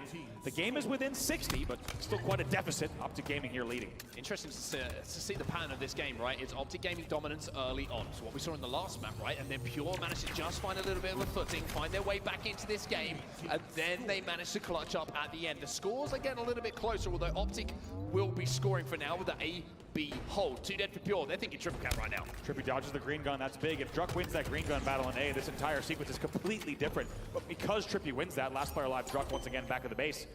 It's going to be more scoring, more points on the board. It's crazy how these 1v1s and strongholds, they really pave the way for the next few spawn rotations. They certainly do. 2 cap here. It's going to be held as Optic wins his individual. Little poke on the big door. Little poke with the sniper rifle from Trippy as well, just to give a warning shot. And let them know that that is not going to be an easy route for them to take. B is going to be the push though from Pure. Look at this. They do flood it. They do try and put pressure on, but Optic are playing the ends. They flip things. But the reset does come in on both of those strongholds respectively. Trippy just holding and forcing Last Shot into a terrible angle. That's why Trippy was just slowly playing that back ramp. You can really do that. Just get opponents to go into your crosshairs exactly the way you want to. And man, does he make Last Shot pay. However, it is 3 dead for Optic Gaming. Lucid was your last player alive. Game still within now. A reasonable comeback territory, but it's a 100-point lead or so for Optic Gaming. Yeah, not too many mistakes left in the bag here for Pure. Cheap viewers, hell yeah. Like Freeski? Can you hook me up for the free 93? They have to win those fights. Formal turns 1 kill into a double he doesn't deserve to get, and somehow he does. And now you're seeing the numbers start to line up in the favor of Optic. Those kind of battles need to go your way. They need to go your way, and it doesn't help that you're going to fire up Formal even more. This man now also gets camo off the back of that. Like we said, the domino effect of these 1v1s cannot be overstated. You do have a BC hold coming in momentarily, but Formal's going to look to put this camo snipe to use and start scoring yet again. Pure made the play for A. They're going to, I was going to say, it looks like they maybe are going to let him, but Cherish flies in. Does some damage onto Formal, pushes him out of that stronghold, and they do flip A in the meantime. The QT is going to be to the back of B as Lucid is already pushed up for Optic. This is going to be the focus of their push. Trying to turn over B into their favor to continue the scoring. And with 2 kills going their way, Formal now steps itself inside of this stronghold, and Optic should be able to flip. Very efficient B push coming in from Optic Gaming. Now, Pure does well to bring the game within 50. That was essentially a 50-point uncontested run. They keep the game respectable. 2 dead for Optic Gaming. If they can get a few more kills here, this will be big. Yes, 3 dead. Dead Zone's your last player alive for a moment. I mean, Dead Zone's last player alive, but Last Shot managed to get 2 kills in that situation. He gets the one onto Ness, and then trades inside of the hill, which just stops the conversion, slows everything down, and forces Optic to go back and have to step in there again. Not only is that information you gather from positioning, it means you can work the map elsewhere as well. So Optic Gaming starting to be under a little bit of pressure here, and look at that score. The AB hold is starting to hurt Optic. It's 178 points and rising, and they're looking for the trip here. It's really an 80-point uncontested run coming in from Pure. This was, as we said, this was just a 100-point game, and now Pure for a momentary had a trip cap, however, losing A. Pure's going to bring this back, and they're going to actually take down Optic in Game 5, aren't they? Damage is done. He played that absolutely perfectly, waiting for the information, and now they're going to flood onto the respawners. Think about the momentum they're going to have going into Game 5. Cherish gets the first pick. Second player should be taken down in the back of green as well. That's going to be Lucid, but he's never an easy kill, and Last Shot finds that out, but still manages to get it. It should be a triple cap here, and look at this game. It's turned on its head once more, and in a few moments' time, it will be Pure who go into a lead as Optic try and flip A. Over 100 points straight from Pure. Let's not forget, as we said, this game came down to the wire in the last outing. 250 to 238 was your final score. 4 dead for Optic Gaming. A trip cap will continue, and if one more spawn rotation comes in, this could be the game. This could be the game, and we could be going to a game of 5. The remote detonation comes in, doing damage onto Optic. Optic are trying to flood, but last shot ain't missing bullets at the moment. Every individual, he is winning. Now Drunk stepping up as well. And Optic Gaming, who are so close to closing out the series. The green wall has absolutely collapsed here. They were up by 100 points. This could be over. This should be over. What a comeback from And they are now going this to... team will never say die. 244 rise in desperation from Optic, but it's going surely to be Now they're Pure going to who a game send us 5. To a game They had a 5. chance to put Pure down. Had him on the ropes in game 3. Championship Sunday starting off with a bang here. You might have thought 30 minutes ago that this series was over. Not so fast, says Pure. The Young Guns, nothing to lose on a Championship Sunday. They rally back, down by 100 in strongholds to win game number 4 and send us to another game 5 against Optic Gaming. Wow. What a way to start a Championship Sunday. What a series we are seeing in front of us. Insult to injury there. Coming across. Station referees over Lucid's shoulder saying we need... How many points were you down? We need these stats captured. For statistical tracking purposes, can I please take a picture of that, sir? Wow. A tough moment for Optic Gaming, knowing that they should have ended this not only in that game, but they're probably thinking we should have ended this. They should have ended in map 3. As well, because we did not want to head to a game 5. I want to talk about last shot. I want to talk about the end of that game. Yep. Individual battles add up at times, especially in the clutch moments. He wins 2 massive 1v1s.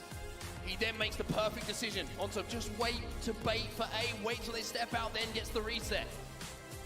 And so much pressure was applied by him, and it goes back to the start where he was in C solo as a first spawner, managed to pick off one on Nest from Optic Gaming, managed to trade again a second player to let his teammates back on the map and force Optic to have to fight for control once more.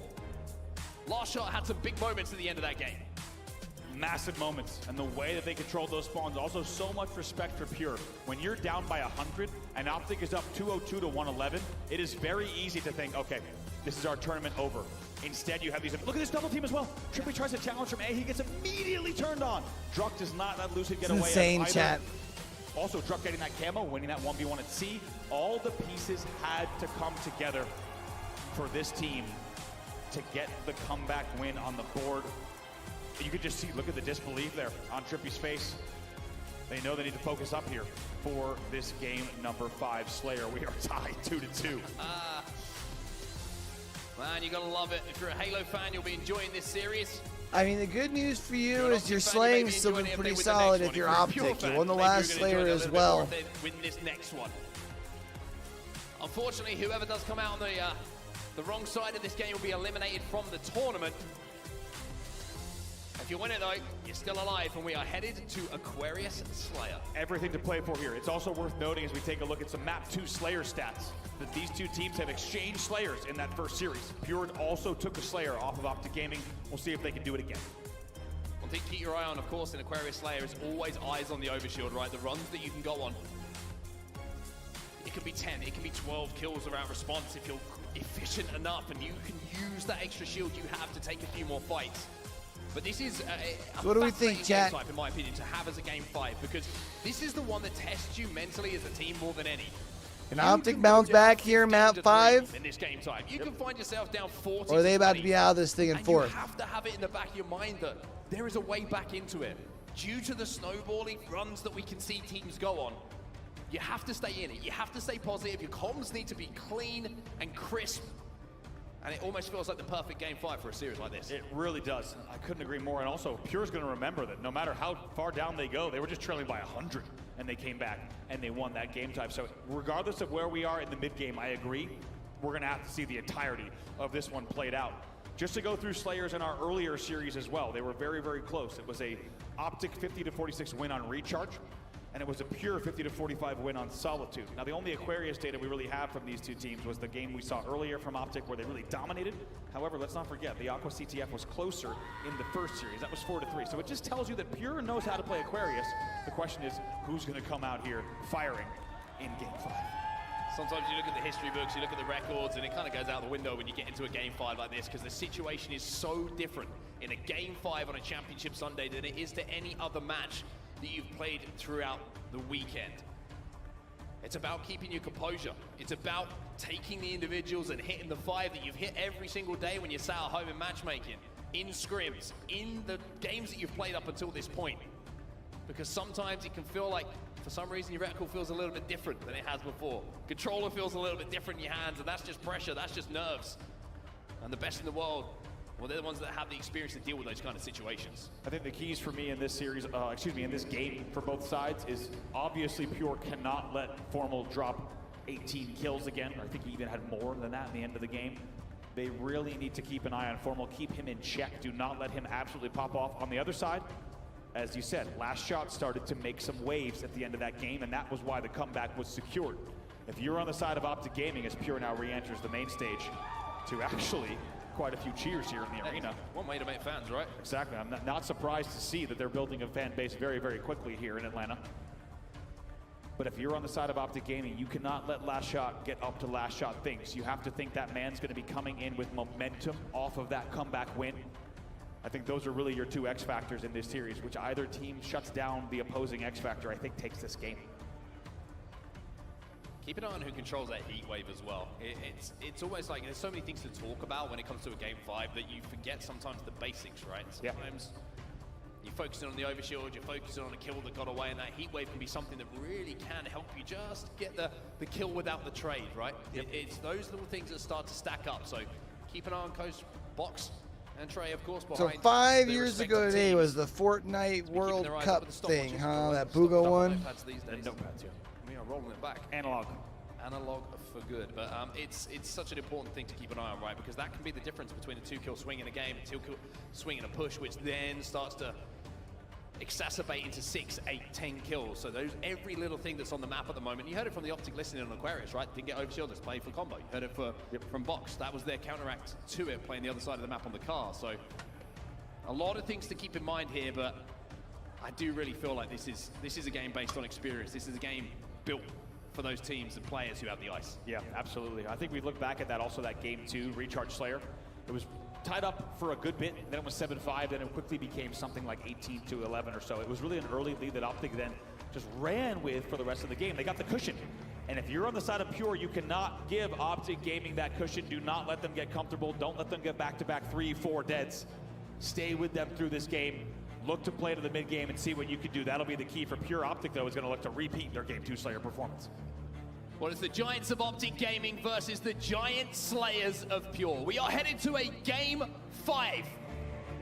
And if Pure managed to win this one, it would be a reverse sweep of Optic Gaming, who are 2 That'd be to the kind of good in this nasty. series. Aqua Slayer is going to be our battleground. We're going to start off with the last shot. Let's see if he has it in this game. Really is a battle here of David versus Goliath in the biggest way. A team that's been world champions before up against a player who's only on the main stage for his 3rd time in history here. First few kills go to Optic Gaming. Optic Gaming will get that first power up as well. The overshield will go over to them, and that's just a great way to maybe just quell the nerves and the frustrations of what happened in that previous game. First thing you're trying to kind of tick off in the checkbox, right? They get it done. Yeah, I agree. It's a big momentum boost for them. They can now just make this push happen. However, Last Shot doubles back. He burns a lot of the overshield, and now there's no more overshield left here for the dead zone push. Heat wave is in the hands of Lucid, though. Cherish! Oh my goodness, that is a big win coming in, and I gotta say, usually I'm not a fan of a little bit of a team back, but that one maybe you deserved it. 4 dead and a body melee as well. Last Shot was the last player alive. He retreated into the back of the base, and he got 4 or so clean shots on the overshield to make it so by the time Dead Zone pushed in, he was at full shields, not an overshield, and then Cherished wins the 1v1. This is gonna be a bloodbath here. Pure now answers back. They're up 7-4 off the opening. 2 dead for Optic Gaming. Formal gets 1 just to slow down the attempted collapse and the push coming in from the rest of Pure, but Cherished, I love what I'm seeing from him right now. The amount of damage he's outputting, just peeking and prodding and kind of shoulder peeking every bit of cover that he has. Information being gathered as well as Lucid finally gives Optic a way out with that kill onto Drug. I like that from Cherish. There's lots of damage all across the map, look. And then he immediately relocates from Fridge as well. He knows he can't stay in one place. Trippy knew he was there. See if they can capitalize on the damage. Finally gets flushed out here on the pink side by Optic Gaming, and we are seeing the game start to get a little bit closer. Optic Gaming Off the back of the Pure play inside of their base, now take control once more. 10-9 in their favor. It's a slender lead, but who cares what the lead is as long as it's yours at the end of this game. Big answer back there. Cherish tried to do as much damage as he could, but it was not capitalized on. In the end, as you said, he gets sniffed out. Overshield popping right now.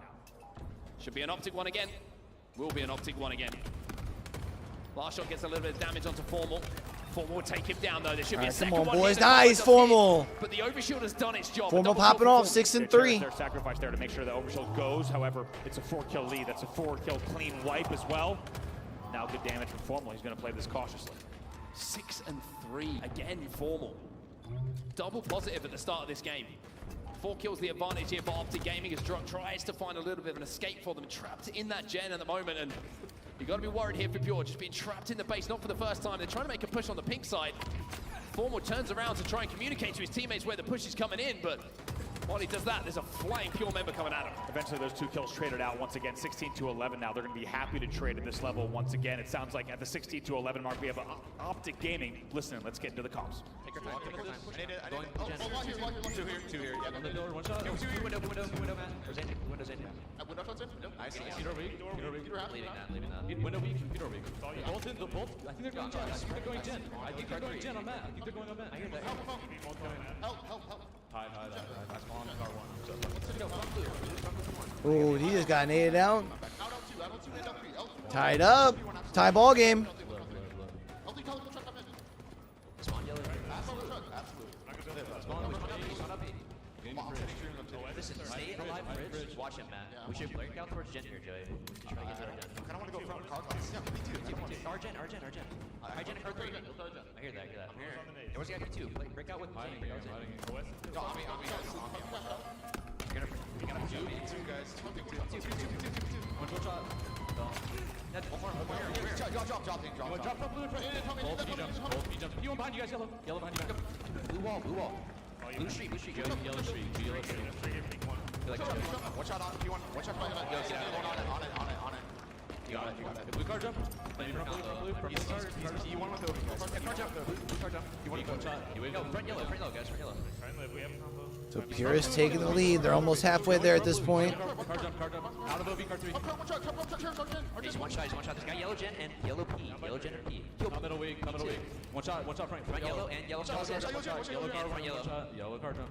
I don't see him. He's front yellow somewhere, guys. Yo, bottom middle on me. Bottom middle P1. Nice, I'm pushing this, guys. I'm pushing. Car 2. R2 weak. Stay alive, Joey. Stay alive, Joey. Yellow gen. Car 2. Two car 2. Two shot. Trap here. Two there. Stuck me. Rust is down car 2, guys. I got it. 2 going up with P. Get up top. One in your closet. One in your blue closet. Yo, don't fuck with Jen. Yo, get up top, guys. Going for yellow flag. Look P. I'm trying to go P here, Joe. I'm trying to go yellow P for you. Yo,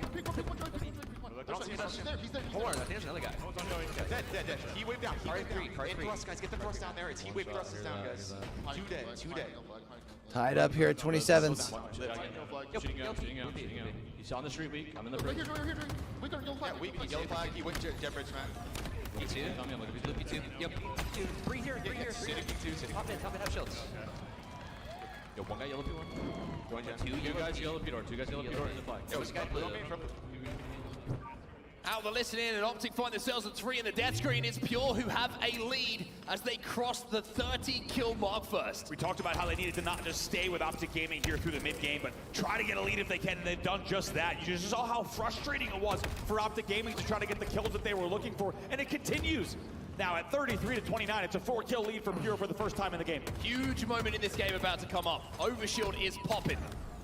Lucy gets the first kill on the pink side, tries to play his life as all of the attention on the map now floods towards P1. It's been 2 overshields that have gone to Optic Gaming. Pure, their momentum started from the pickup that they got from that overshield. 3 players there outside. They're going to Overshield's up. Who takes it? Overshield and hope that the nades hit. They do not. I think it's going to be a clean Lucid, grab. It is nice. Huge moment in this game now. Optic have the chance Now you got to get big impact off this. To turn this game back into their favor. Torlik, we might get a bit more damage as the reload had to come in. It's 2 dead on side of Pure though. Again, the overshield has created the opening, and we have a tied game. Optic going to the lead as Dead Zone finds one. Ooh, it's a staggered 4 dead. You see 2 spawners spawning across the map there. They're going to get those splits. The spawners now additionally will likely spawn with them as well on the back of the base. And just like that, as you say, Optic Gaming plays the overshield perfectly. They time it. They get the control. They also get the push. All right, now it's going to slow down. A Game 5 Slayer as in the final 15 kills. Formal with the battle rifle in his hands, just trying to lay down damage across the map for the rest of his team. And that damage is being cleaned up at the moment. Cherish is going to get chased down by Formal. Formal should clean this one up, but Cherish has already shown that he is no easy kill. Respect being shown by Formal in that situation. Let's Trippy get that finishing kill. Largely what we talked about, Formal and Last Shot have been really kept to a minimum. All right, Optic up. Here we go. Optic up big now, up by 5. Here on the home stretch. Seeing a 5-kill difference, the biggest difference we feel like we've seen for this whole game. And Lucid. It's Lucid showing up when needed the most. Huge. Double positive in this game. A game 5 which Optic quite simply need to win. You might have shut down Formal, but you forgot about Lucid. Double positive in a game that they're winning by 5. Dead Zone gets another one as well. He's been quietly going about his business. Pure maybe have 1 or 2 moments to not go their way, but that's one that does go their way. They managed to get Optic 3 dead, and Trippy's last alive. He's going to fall as well, and Pure are back into this. Somehow Cherish gets that trade. Just like that, it's a 3-kill game. Not so fast. There were Let's Go Optic chants in the room. Big kills coming in here. 45th goes to Optic. Overshield's coming up as well. Overshield's coming up, but Optic are getting the kills beforehand. And this might be the game and the series being decided right in front of your eyes as the flank coming in. But Dead Zone nice overshield for Dead Zone. 3 to go for Optic. Pushes through here. It pays off for Optic Gaming. He's going to try to clean out the fridge. Damage being done. Torlik, he'll get the kill, but Formal's there. Formal's hungry. There it is. One more Lucid kill. wants it, but it will be Formal. And it will be Optic Gaming. Let's go, Optic! Who ice up in a game 5 here in Atlanta. Trailing at the 30-kill mark, but they find the ice. They made it hard on themselves, though, didn't they? Oh, my God. To ensure that they close out in the series, and they send Pure home, ending what has been a Cinderella story for those 4 players.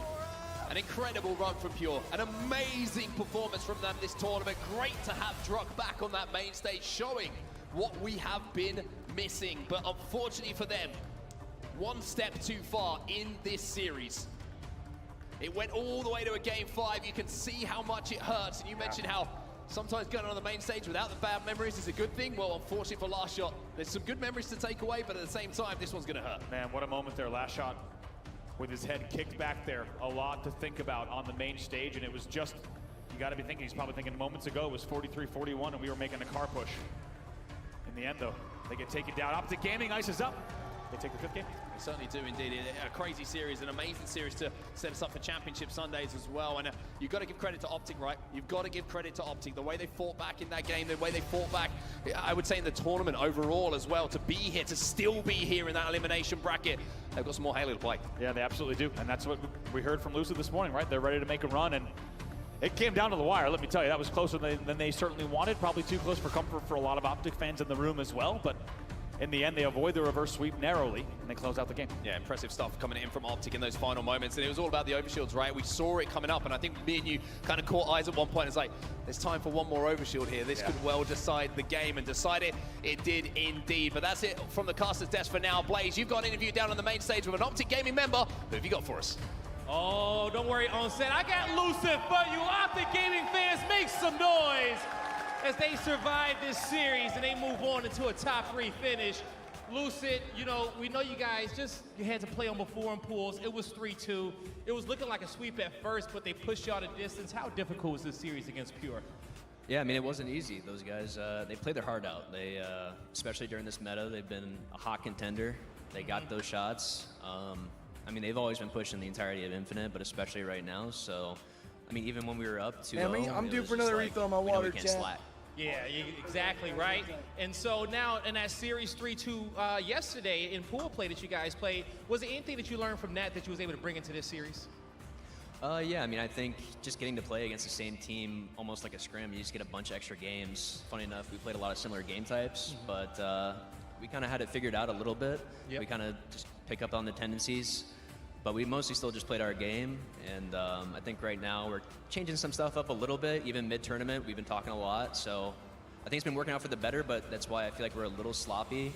All of us, like we're just trying to figure it out. And I mean, we clutched up, iced up. You definitely did clutched up, iced up there on the main stage. And, you know, we're seeing the top 4 fluctuate a little bit here. You know, a lot of teams can be put into that big 4. You know, what would you say is, you know, the competitive state right now for these teams to be able to get up in there? I mean, if you watch my stream, I think you kind of know my thoughts on that. I think the particular meta right now is very focused on just the Bandit. Okay. And you hit your shots, you hit your shots. That's pretty much it. Simply, okay? I'm gonna let you get ready because you got some more shots to hit for today. Optic Gaming fans, make some more noise for Lucid and the squad.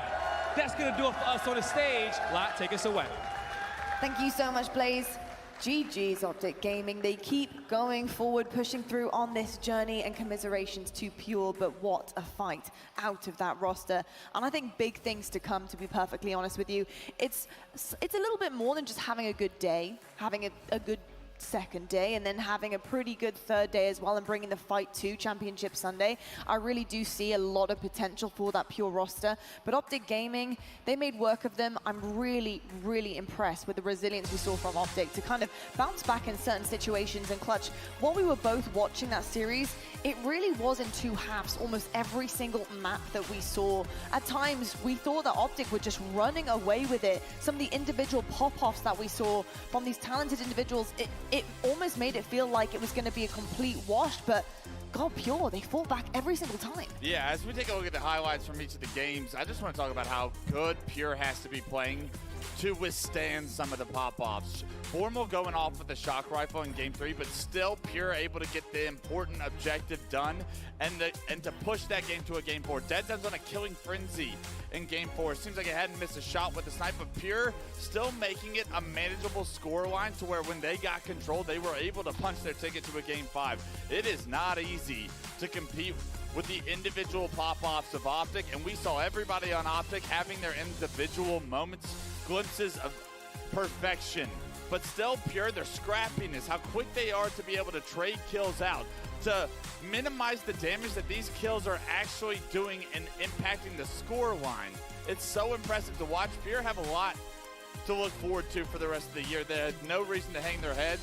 Yes, they did fall short in this series, but it's not something they can't build off of. It's nothing to hang their heads over, and I can't say enough about the kid on screen. Last shot, the amount of plays he was making, the amount of individual pivots he was making that were in and around the objectives throughout this series kept his team in this series as long to a Game 5 where they just narrowly fell short, but they were still making so many pivotal plays to keep this game close and go the distance. Onset, when we were talking about Pure versus Optic right at the beginning, when they met each other early on this weekend, I think there was some concerns about falling into the traps of Optic Gaming, just in terms of the way that they play and their play style, but that really kind of hasn't happened. I don't know whether or not they've adapted to the way that, you know, some of the bigger teams like to play so together and tight-knit. You know, what is it about Optic and Pure together that makes it so close every single time we see them match up? I mean, it's fascinating, isn't it? You talk about like the traps, the map control that Optic like to play with. When they get that, Pure, they would usually go like 3 or 4 cycles of lives where they don't score, they don't have the advantage, but the great thing for Pure is as soon as they do get the break, they do get the 4 dead, they run with it, and it's like another 60 seconds where Optic is struggling to get back on the map, and it's this crazy back and forth between the two. It's like Optic are kind of like a well-oiled machine, whereas then just occasionally there's like the fireball of Pure that just kind of burns everything up and takes over. It's a fascinating matchup and a great clash of styles. We're all freaking out here. Speaking of fascinating, so, yes. Let's take a look at the damage category. Yes. Last shot drops 31K wow. against Optic Gaming. For perspective, right, Formal's not cracking 27, despite all that we saw there. So last shot, once again, even though he goes down here, not only 3-2, and with his head kind of cocked back on main stage with a lot to think about, he exits here with 31K damage and a lot to be proud of. There's a reason his head was cocked back. It's because what more do I have to do to beat these guys? That would drive me crazy. It's not often you see a series go to Game 5 and have such an outlier in damage. Look at the members of Optic's damage on that stat. Last shot was like 5K over more than Formal. Than anyone on Optic. Than anyone. That is an insane stat. But still, Optic get the job done. Pure have a lot to look forward to, like I said. And last shot, I mean, if he didn't make himself a household name here this weekend, be prepared for the last of the season. I think we're going to see a lot more of It's the Last Shot. I think we certainly will indeed, and we discussed this as well. Looking at his POV, his cam, every time it was on him, he was just making the most incredible heads-up plays. The 1v1s he was being able to accomplish against the likes of Optic, but he was so calm and collected. I think that is the makings of an absolute superstar, because you don't often see Lucid kind of show emotion and pop off when he does something kind of crazy. It really does give me the kind of comparison we saw on that head-to-head before. Yeah, for this to be It's the Last Shot's first championship Sunday, him to be so young in his career, the way he goes about business, how calm he looks at every single moment in any chaotic situation. He was winning 1v2s on that Strongholds to get his team like actual Stronghold captures, that I was like, what in the world is this kid capable There was that really big moment where he won that 1v1 on A plat, and I'm like, that was the 4 dead situation. They killed all of Optic, and if that's majority of people, they're like, dead, like, let's go. He just calm. All right, I got Where's 2. my next kill. Yeah, like that, double. just thinking ahead all the time, and I think that's a very difficult thing to teach someone. That's just something you have. Yeah, not often do people just step onto the main stage, start making plays, and like just assume it's business as normal. Yeah. It's kind of scary how normal it felt for him to just acquire some of these kills against the best players in the world and go about his AC business. I could not be cranking. more impressed than a young superstar than I am in Last Shot in that series, and he didn't even win it. Yeah, I also love when we're watching the back green battle, right? And the Last Shot's in a 1v1 at B. We're on dead zone POV, and they're both fighting on kind of the nest side. And I'm watching the kill feed, and nothing's popping up, and I'm like, Last Shot's cooking something up. And all of a sudden, he gets a kill, right? He turns into 1v2s from there. So I think we're on the same page. There's a lot more coming from this guy. Massive, massive pivs from all of them, but Pure should be so unbelievably, proud of this accomplishment. Incredible from them, and great going into split number 2 as well. We have a lot of the season left for them, so yeah, excited to see where they end up now. They do bow out, unfortunately, and I want to give flowers to Optic Gaming, who are looking so good. Let's take a look at the bracket for you guys here in the elimination. You can see Optic Gaming, they managed to get it done. It was close, very close quarters with Pure here, 3-2, but they will be sitting in the elimination final. And I've got to say, the resilience shown from Optic Gaming is going to be exactly what they need to carry on forward here, because to bounce back up to that winners bracket, they're going to be meeting either Space Station or Rebellion, which again I think is going to be going down to the wire. I think Rebellion are ready for Space Station. I'm just really excited to see how they come out on Sunday, and that's going to tell me everything we need to know about this roster, and I also think into the future too. Yeah, Soul Snipe tweeted it this morning. We're in the end game now, and that means Championship Sunday, a day that has haunted these guys in their young careers. I think of 2 different Sundays where Soul Snipe has woken up and not left as much as he wanted to out there. And because this is a day where they get to go against SSG, a team that they 3-0'd in dominant fashion in London, should give them some confidence that, hey, we've beaten this team on LAN in big moments before. We can do this again. This is just another normal Sunday. They can take a page out of It's the Last Shots book and just act like, hey, we're just here to play Halo, and if I can do my thing, I can win this series. Listen, like Pure, there's a lot of other teams who have been knocked out, and they're going to be looking forward to the next major, which brings me on nicely to Salt Lake City, coming your way next for Split 2.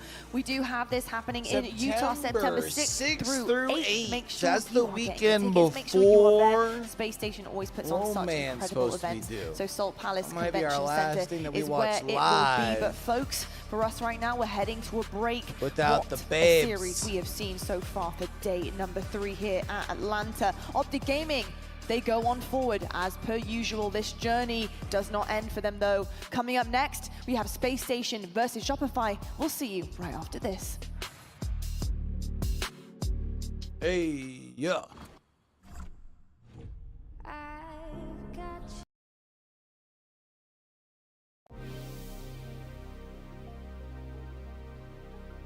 All right, chat. So we gotta think about what we got going on this week, right? So tomorrow's the only day that we probably aren't going to be watch partying. So I can't think of anything that's going on tomorrow. Plus, I should probably take a day off before shit gets reckless. Because we've got Shift Summer League Tuesday, Wednesday. Wednesday, in between EU and NA, is the finals for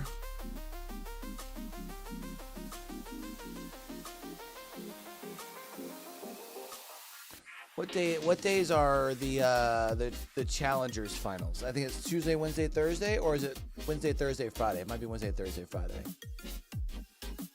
No, it's Monday. Oh. Well, we might watch Winners Upper Bracket tomorrow, actually, then. That's at 4. Actually, we should probably just plan to do that. Watch NA Challengers tomorrow.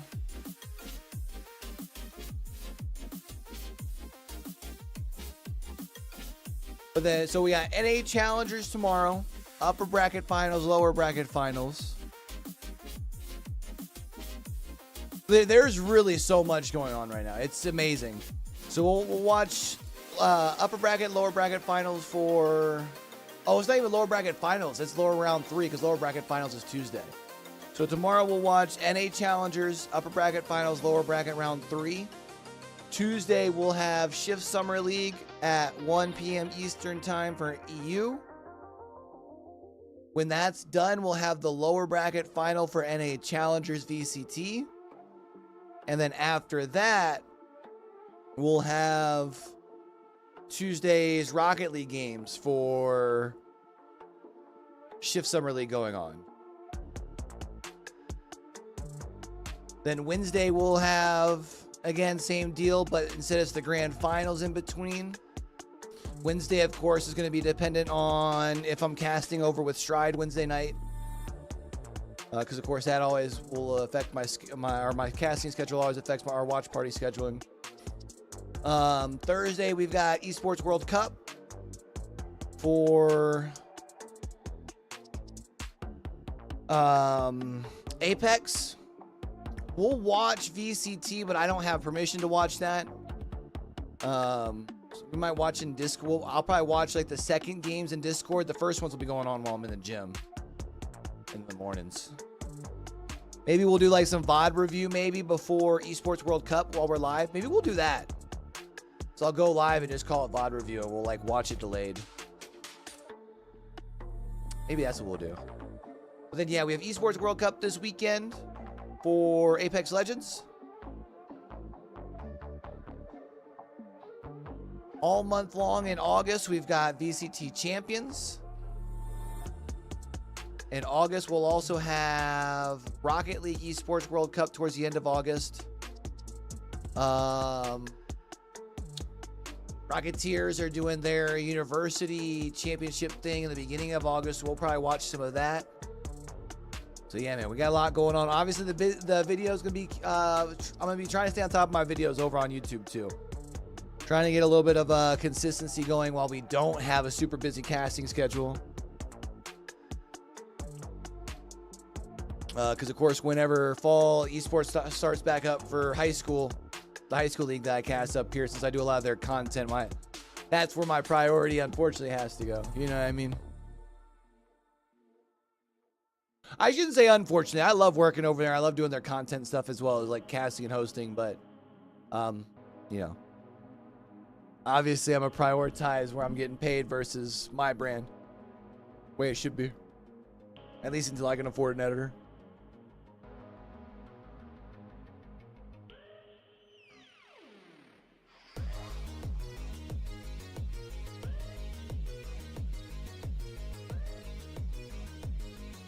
I feel like Monday is the day that I'm going to have to get the podcast recorded as well. I feel like it's the only day that I'm going to have like a real chance to.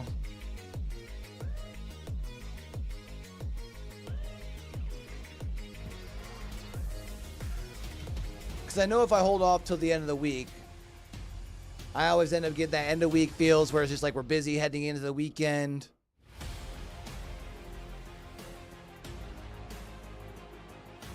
Enough of the weekends, like results and stuff, is like old news.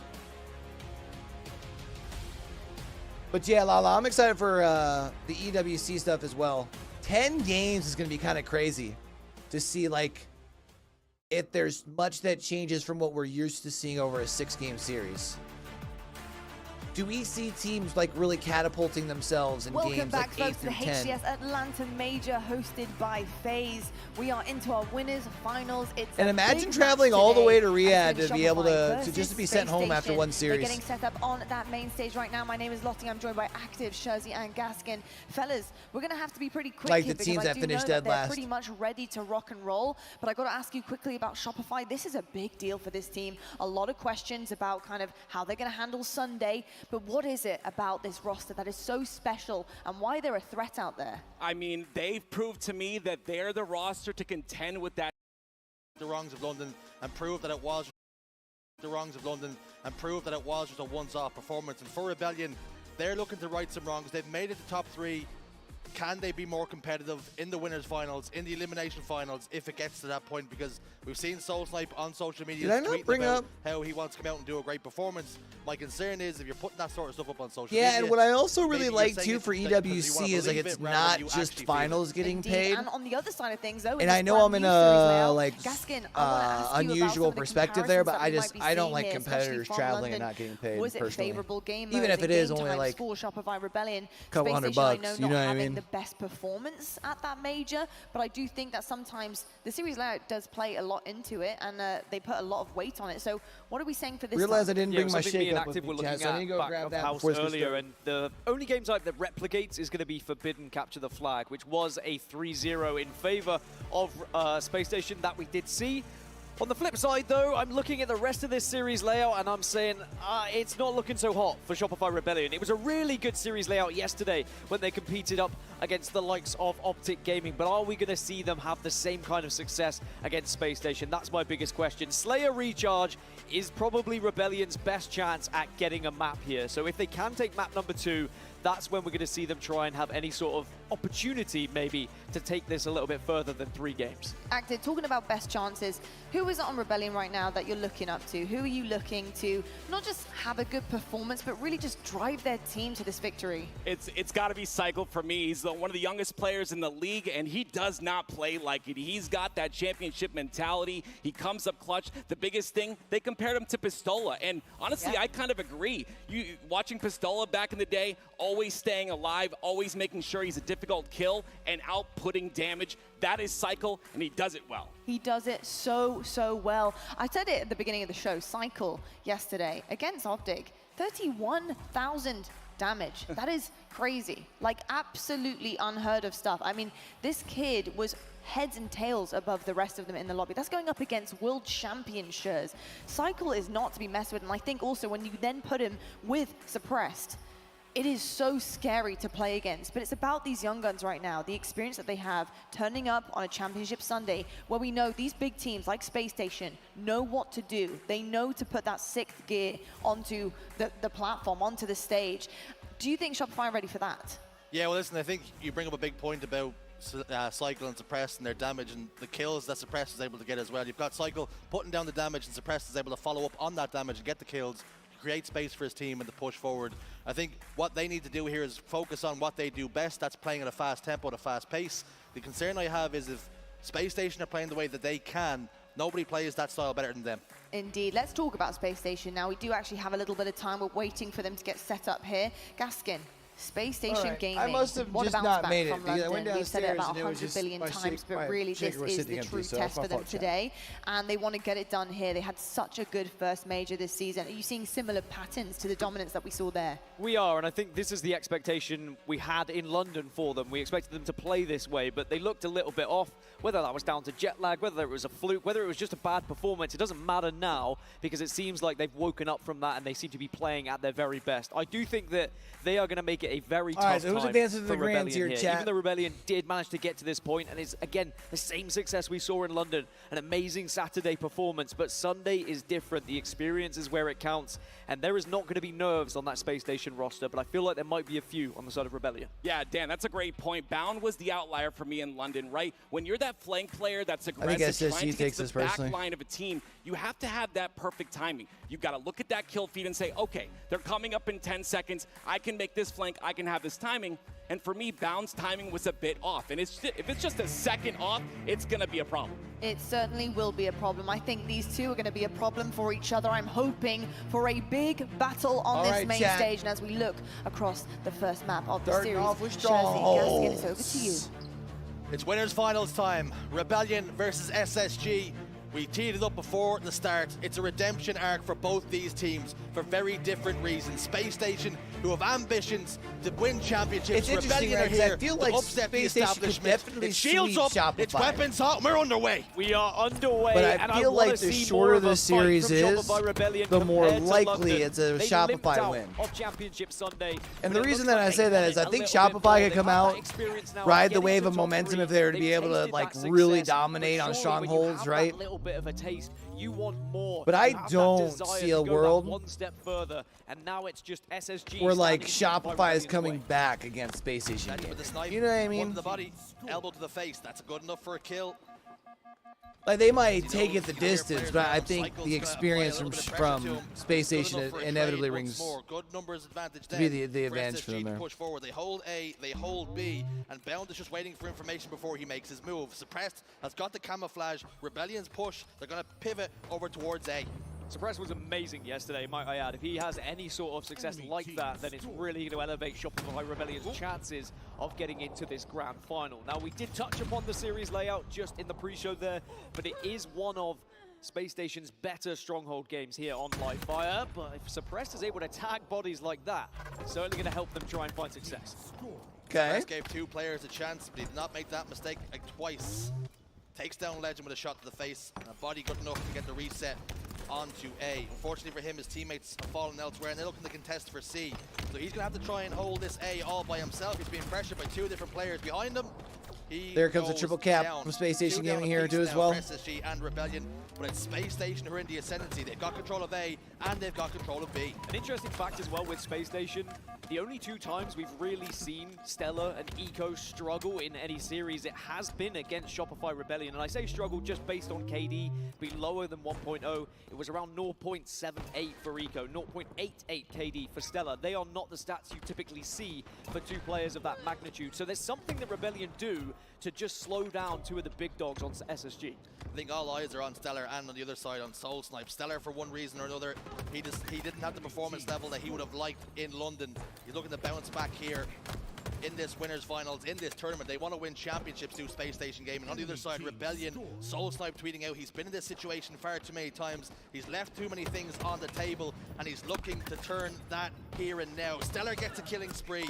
His teammate Bound gets a kill as well. Mental's trying to apply pressure. The issue is he's the only gun on the map. Shopify is just struggling here though. Great presence at the moment from SSG. They are kind of marauding. Although it's really been more in the objective category. I mean, their slaying's not looking terrible. And an easy path to any stronghold at the moment. And actually, they are relentless with their aggression. It's going to be a trip cap for SSG. This is what we would expect from Space Station, right? This is how ruthless they play against any squad that they go up against.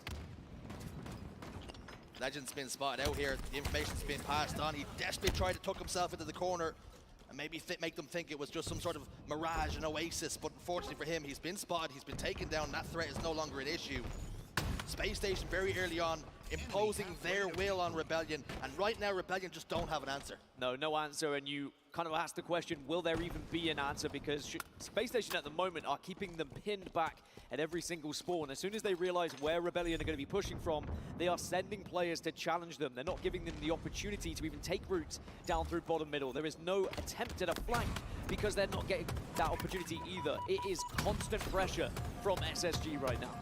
And Rebellion will have that in the back of their minds. They see how this game is going, and they'll be concerned. If they go down by 2 in this series, will it just be another Groundhog Day? Will they find themselves going down 0-3 once again? Oh, Stellar ripped the face of Soul Snipe. What are you supposed to do when you walk around? By the way, with what I said earlier, Space Station Gaming could still just come out here and sweep. Like, that's definitely a possibility. At this point, the Rebellion have had no opportunity. I should probably cover my bases and say that. Quantum scooped up by Stellar. Eyes trained on top, middle. Oh my. Psycho. I just feel like if Shopify would have had a chance to come out here and pull off an upset against Space Station Gaming, it had to have started with a dub in map 1. Got control of B. A and C have been flipped, so which I mean still could happen. Somewhat of a poor man setup. A lot of ground to try and cover to defend A and C. And while Stellar anchors this B position, the rest of his teammates are fighting for C. It's a poor man setup, but what Stellar's doing is forcing Rebellion to then try and hold A and C because they're reluctant to push him because of the sniper rifle, but at the same time they are finding a little bit of success. But every time they step out, Stellar's there with a sniper. It's a killing frenzy for him now. This is looking like the Stellar that we saw so often throughout the 23 season. Stellar last event proved he was human and he can have some wobbles, but he's back to full-on SSG's mode in game number 1, it would seem. Camouflage about to pop up. Looks as though Space Station Gaming have got their second in quick succession there. Wow. Rebellion have got to be careful. They cannot keep giving up power-ups and power weapons. Stellar right now rocking a 13-2. Stellar gets his hands on another sniper rifle. This game will be done and dusted. I mean, it might already be, especially with Eco getting hold of the camouflage as well. Because now Rebellion, even though they're going to try and push A here, what Eco could do is go for a route either behind them or just wait for that perfect moment, wait for the damage, and then just surprise them with camo. It's a scramble inside A. Oh, wow, okay. Cycle comes up big with a double kill. Legend goes down as well. The last man on Space Station Gaming. That's an unofficial 4 dead now as Boundary comes off the respawn. Stellar will join him.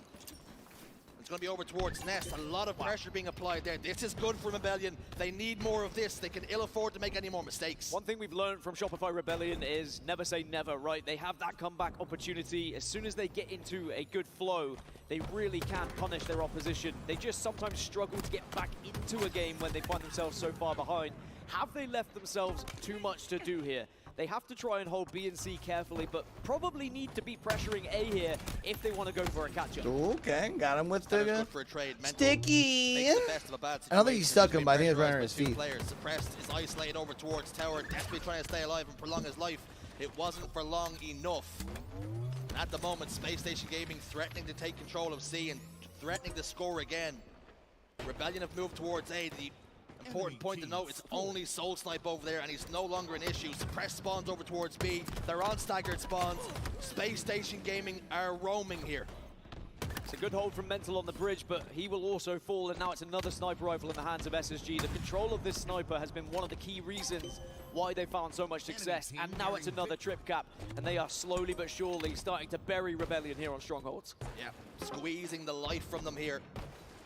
All right, this map went pretty well how we were expecting. Just do not have an answer to the aggression being I was hoping maybe there'd be a chance Shopify be able to come out and put a little bit of fight, but that ain't gonna happen. What we've seen in Texas, it seemed to be back to full form. It was only a matter of time before we seen these players bounce back. For Rebellion, they're trying to take control of A. Soul Snipe gets bodied. Another player gets his shields cracked in Mental. There's just no respite here. And I don't think there's really enough time for Shopify Rebellion to get back into this one. It's so easy now for SSG just to hold on to these two strongholds and only need a few more seconds. Yes, there's going to be a last desperate attempt, but Legend's wise to it, and he'll flip A at the same time as C's being flipped. Legend gets taken down. That buys Rebellion an opportunity. The issue is there are very few mistakes left to be made here. Cycle goes down. Double kill locked in for Eco. He gets his shields taken away, but he knows it's not going to be a threat if that player's over towards B. Hold on. Shopify could triple cap. Eventually, as he made tough work of it, but Mental's applying They can take it the distance. From the net side.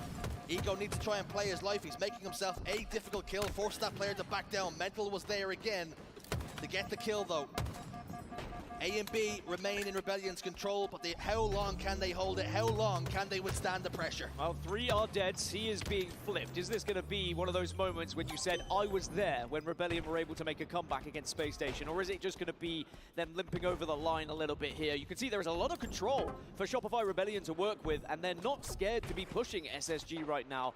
But the only fear I have, if you start to push a little bit too much, it does create gaps. It does create openings for Space Station, but they are still scoring here, and SSG need to be careful. Mental's very important here. He has to do damage, but he has to try and stay alive. Eco's isolated towards tower. Mental does not stay alive. Is that the opening that SSG needed? Is that the one they required? 3 go down for Rebellion now. 3 dead. A and C taken, but A is also going to be flipped now. So it looks like Space Station have a little bit of control, but off spawn, Rebellion still doing their darndest. But Eco says, well, maybe I'll have this game finished myself. Cycle's in trouble. Eco's got his crosshairs trained on the big door. He backs away as though he has a sixth sense, but does come back for more, biting off more than he can chew. SSG take game 1. There was a moment where it looked like Rebellion were starting to get into the swing of things, but they just gave themselves a little bit too much to do. And they are looking more like the SSG we are used to seeing. I remember the predictions prior to London.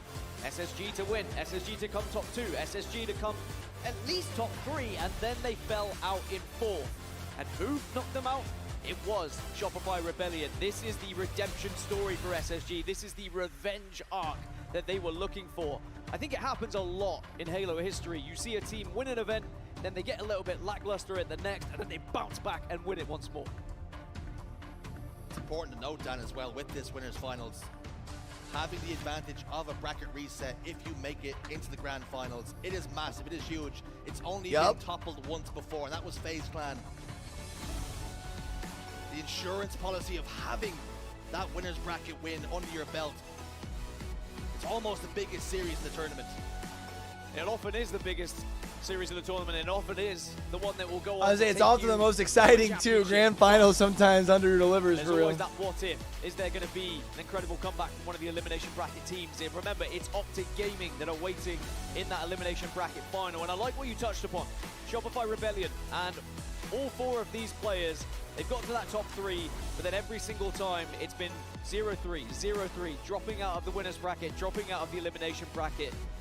It's almost a case of you exceed your expectations in those previous tournaments. You get top 3, you're delighted, you've beaten an SSG, you've beaten an Optic, you've done what you've never done before, but then you just can't go that one step further. Now that you've been there, you feel like you want to go that one step further. You have that expectation of yourself of we are better than just top 3. And that might be what Rebellion need to give them the confidence to get further in this tournament. Now, game 1, in my opinion, was always going to go SSG's way with it being a Stronghold's live fire. But game 2 is a Slayer. Rebellion are our best Slayer team in the league at the moment. They have yet to lose Slayer Recharge. That is an opening that they desperately needed when they look at their chances of getting to a grand final. How do we beat this SSG team? Well, it is going to be Slayer Recharge. And you know it, game 2 was going to be oh so important in this series, but you also touched upon game 4, how that also favored Rebellion. Game 3, though, you also said this is the kind of one that favors Space Station Gaming, so that puts further emphasis on just how important game 2 is for Rebellion. Yeah, Rebellion did beat Space Station on CTF Forbidden back in London, but it's going to be a case of have SSG then put the practice in, have they managed to make that one of their See, I think this is also part of the reason why for Rebellion is take map 1 better. You feel better about taking 2, then all of a sudden you have 3 chances, 3 bites at it. walk away with a 3-0 victory and they're into the grand final. But if Rebellion can at least get 1 map on the board, we can go further in this series and there is still hope for their grand final chances. It's good to see HCS Creeper around the ground doing some on-site interviews with people in the crowd. We'd love to get a little word with him at some point, but what we do now is turn our attention and our focus back to the game and the series at hand. Big implications on what goes on here, the way this series will be dictated. Rebellion versus Space Station. We've seen round 1, and it went the way of the gold and black. Can Rebellion answer back and tie up the series? This is where you want to see Suppress start to play the way that he did yesterday, right? If he can put up the same numbers, the same amount of damage, Space Station have to try and contain him. If you allow him to get let loose, then Shopify Rebellion might just find themselves on top. But you also have to look at Stellar and how he just played in that previous game. But I do want to bring up a point that Active mentioned on the desk about Bound, the speed at which he was playing in London, often being just 1 beat ahead of the rest of the team. It seems like they are all in far better synergy here in Atlanta. And if he can get those flanks, if he can get into that position where he can get the kills, we know what Bound can do as well.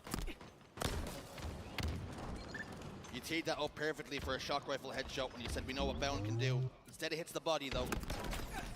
He's being hassled by 2 players. He's being chased as well. He does eventually fall behind down. him too. Mental's gonna follow up with the damage. Stellar with the pistol is good enough for a trade. So 1 kill Hit him with that pea shooter. It's gonna be A spawns. Pew pew. Eco has that information based on where his teammates are positioned. He knows exactly where Rebellion are positioned. The grenade's going to spin up and get him down to no shields. He has players in position to provide cover fire. Cycle's going to chase it up though. Soul Snipe 2. It's a 3-man push at the pipes for Rebellion. The scary thing is for a Shopify Rebellion, if this was any other team in the league, then Shopify Rebellion probably would feel comfortable going into a Slayer. They are 17-4 across the entire season, but they're going up against a Space Station team who at one point were also the best slaying team in the league. These are arguably, in my opinion, two of the best teams that can find success in Slayers, and it's down to a lot of the individual success that we have from some of these guys. Cycle being one of them. 6 kills at the moment, but will fall. You just need someone to pop off here if you're a Shopify Rebellion fan. You want to see Cycle or Suppressed have that opportunity to roam free and start to get into what Active would say a bit of a flow state. Legend's got camouflaged. He looks focused, ready to complete the task at hand. Looking for the shock rifle, but it's not down there at the moment. And we mentioned how Legend, you know, one of the greatest European players of all time now, as he has hoisted a trophy, the only European to ever do so on international soil. If he was to make it 2 trophies, there would be no doubt that he is the greatest European player of all time in Halo history. But he has to get there first, still has to get to the grand final, but he does not look out of place, does Legend. Ever since he was added to this Space Station roster, there was maybe a few eyebrows raised. Will he be able to live up to the hype? He certainly has done so.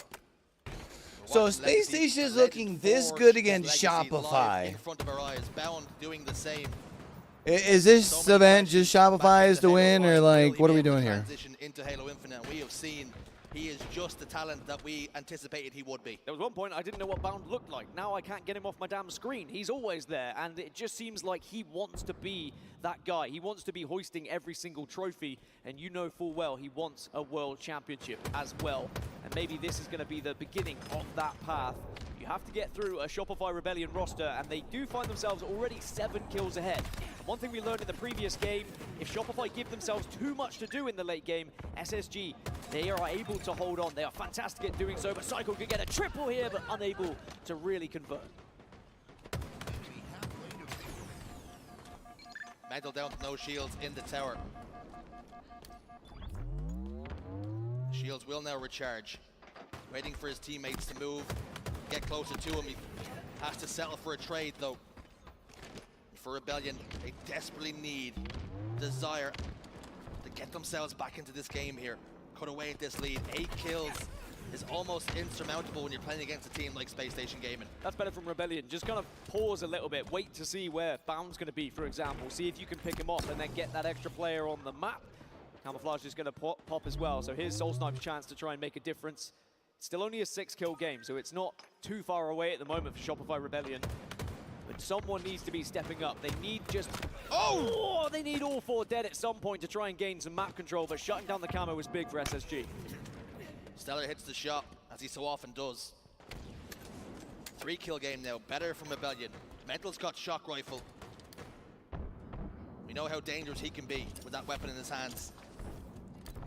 He's listening to gunshots and grenades pop off over towards pipes, and there's no player on SSG really looking to get tricky or feisty with him. Legend, though, jumps up and straight into the crosshairs of that shock rifle. Stellar's in big trouble as well. He gets taken care of.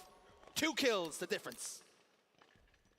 We said we wanted someone to step up, and Mental has history with this weapon. Doesn't matter if it's a sniper rifle or a shock rifle, just something that has a little bit of precision. The game slows down to a little bit of a crawl because SSG well aware that Mental is going to be eyes trained on every single angle, but he's now trying to find a position where he can catch an SSG player off guard a little bit here. All 4 members of Space Station positioned in Whirlpool and Elevator. Not interested in giving up a pixel. They know how important, how vital these next few moments are going to be in this game and in this series. Mental desperately trying to find an angle. Maneuvering his body around, trying to see anything here. Suppress has gone in. Suppress has got a trade. Mental's being caught unawares, almost finds the face of Vico. Second shot does not connect, and that means that Mental will fall, having very little influence with that shock rifle. But it is a big push from Shopify Rebellion. They use that takeaway where they suddenly all turn to try and find the shock rifle, and they will all join the rest of the squad. So now it's going to be 36-35. It's a couple kills going in favor of Shopify Rebellion, and this game is suddenly so close. And even better news. What were they up? 7? They were up It's 7, a right? was Was it the highest, the biggest lead? Megalodon's got the camouflage. Unfortunately for him, Stellar spots him out. Ow.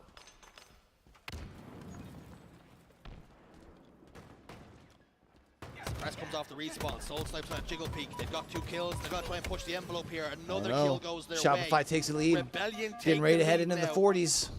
They tweeted out how we're into the end game, and we are very much that now in this Slayer game. I cannot stress enough how much Rebellion need this Slayer. They cannot afford to go 2-0 down. They will just end up being in the same cycle they've been in before, get 3-0'd and drop to elimination bracket. They are the best Slayer team in this league for a reason. Now's your time to show it.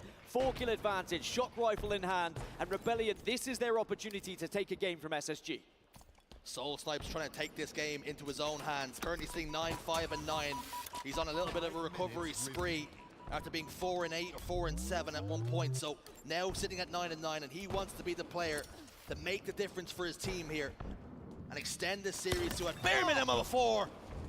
They're the kind of shots you need to hit in series like this. They're the shots you need to hit, but now you need to push off the back of it and look at them flying into pipes to try and find the remaining players of Space Station to get those remaining kills to close in on 50. But unfortunately for them, SSG hold well in pipes, and they are still in this. It's only a 5-kill game. It is not done yet for Rebellion, and you've just handed over a shock rifle.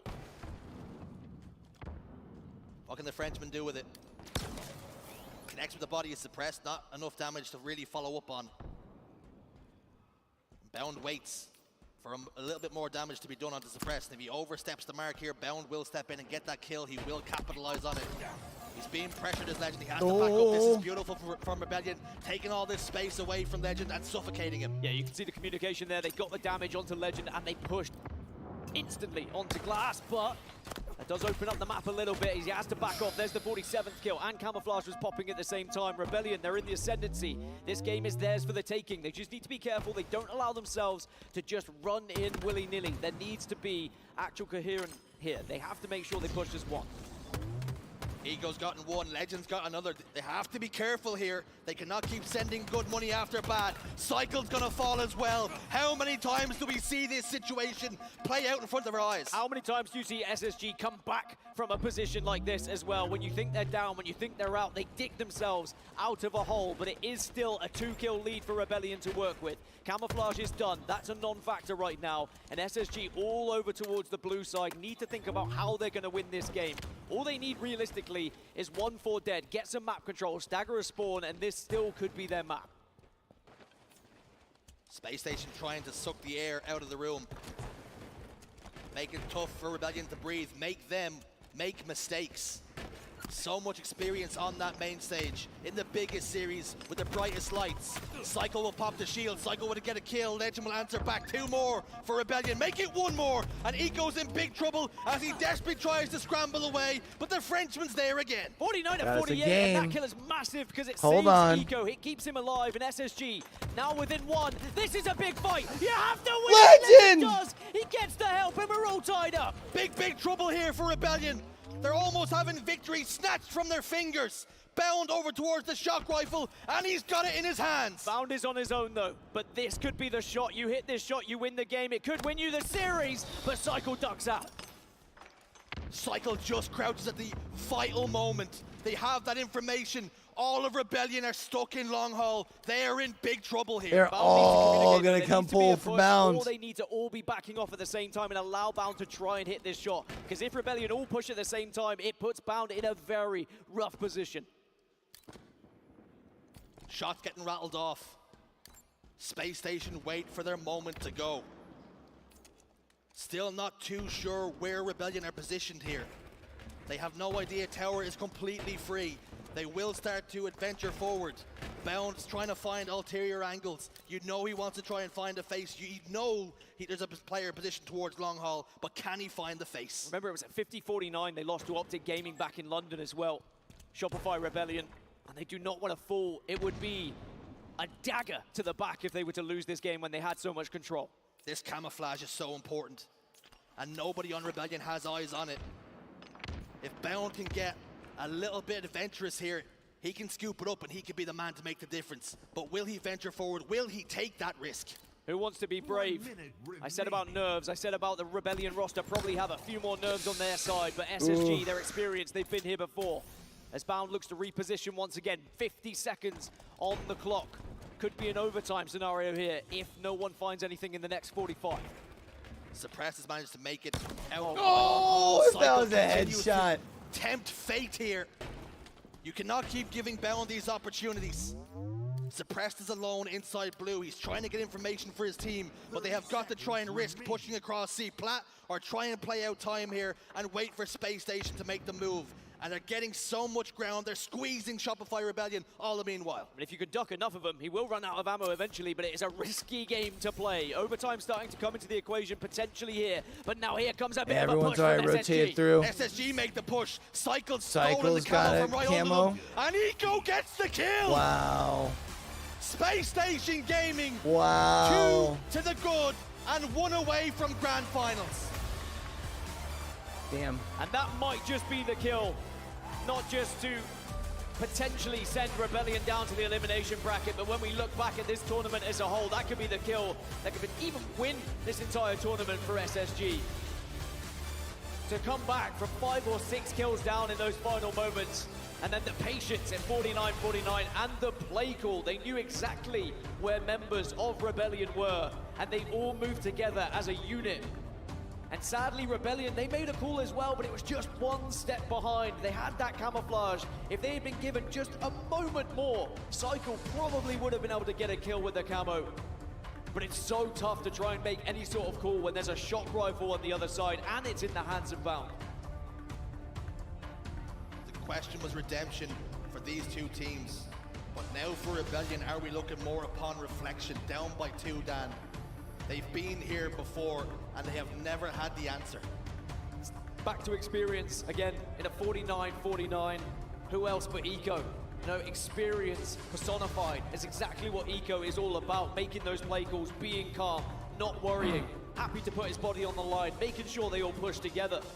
And it puts us in a map 3, which is King of the Hill Solitude. It's something that Rebellion have not won all season long. They are 0-3 on King of the Hill Solitude. And Space Station, Well, they're going to have to pull it off. So it's starting to look a little bit more like what we saw in London on a championship Sunday. But that is heartbreak for Rebellion because they were all so close on Slayer Recharge and how different this series layout could have looked. Because remember, they beat Space Station on CTF Forbidden in London. And they would have loved to get to that Game 4. But now if they are to do so, they have to finally find a win at somewhere they have never found one before. Rebellion, no doubt, are tired of so close yet so far. That story has followed them around, particularly for Soul Snipe. You know he wants it so bad, and he deserves it at this point, Dan. When you've been there that many times, top 4s, top 3s, you think eventually a grand final surely is going to be there for me, and I can taste that success. But if he wants to finally get there, you have to try and rally the troops here and do something a little bit different in this map number 3. Hey, who knows, maybe there's been a lot of practice on the side of Rebellion in King of the Hill Solitude, because if you do have a map where you've yet to find a win, you are a 0% win rate across 3 times you've played it. Clearly it's something you should be focusing on. So maybe Rebellion have been in the practice room and they might find something a little bit different to try and make this series worthwhile. Taking a look at the King of the Hill Slayers then, there's a reason why Cycle was highlighted by Active at the start of the series. He can be that man, he has that superstar power, but on the other side of things, you're looking at royalty, Halo royalty, a world champion in Stellar. A world champion who I'm sure would like to call himself another one as well. Give him a ring. Put that man at the top of any stage because he deserves it, especially with how he has been playing. Oh boy. He's gone from strength to strength, really, Stella, but I like that you pointed out, you know, every god can bleed.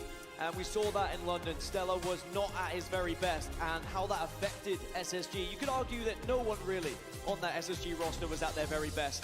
But if they can play not at their best and still finish top 4, I think that says what you need to know about how good they really are. But now they've got their eyes set and trained on a grand final. Remember, Optic Gaming waiting in the elimination bracket final and awaiting potentially a drop down from Shopify Rebellion here, unless we can see them do what they have never done before, find a victory on King of the Hill Solitude this season and try and get further into this series.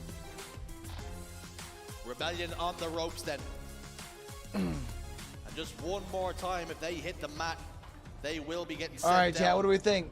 To meet a hungry Optic Gaming, a revitalized Optic Gaming. We thought Optic was going to get a elimination sweep, final. then all of a sudden, You Pure know made it interesting. They do not want to go quietly. Does into that Shopify fight, do and something they want similar to here? Put up a fight here in Game 3.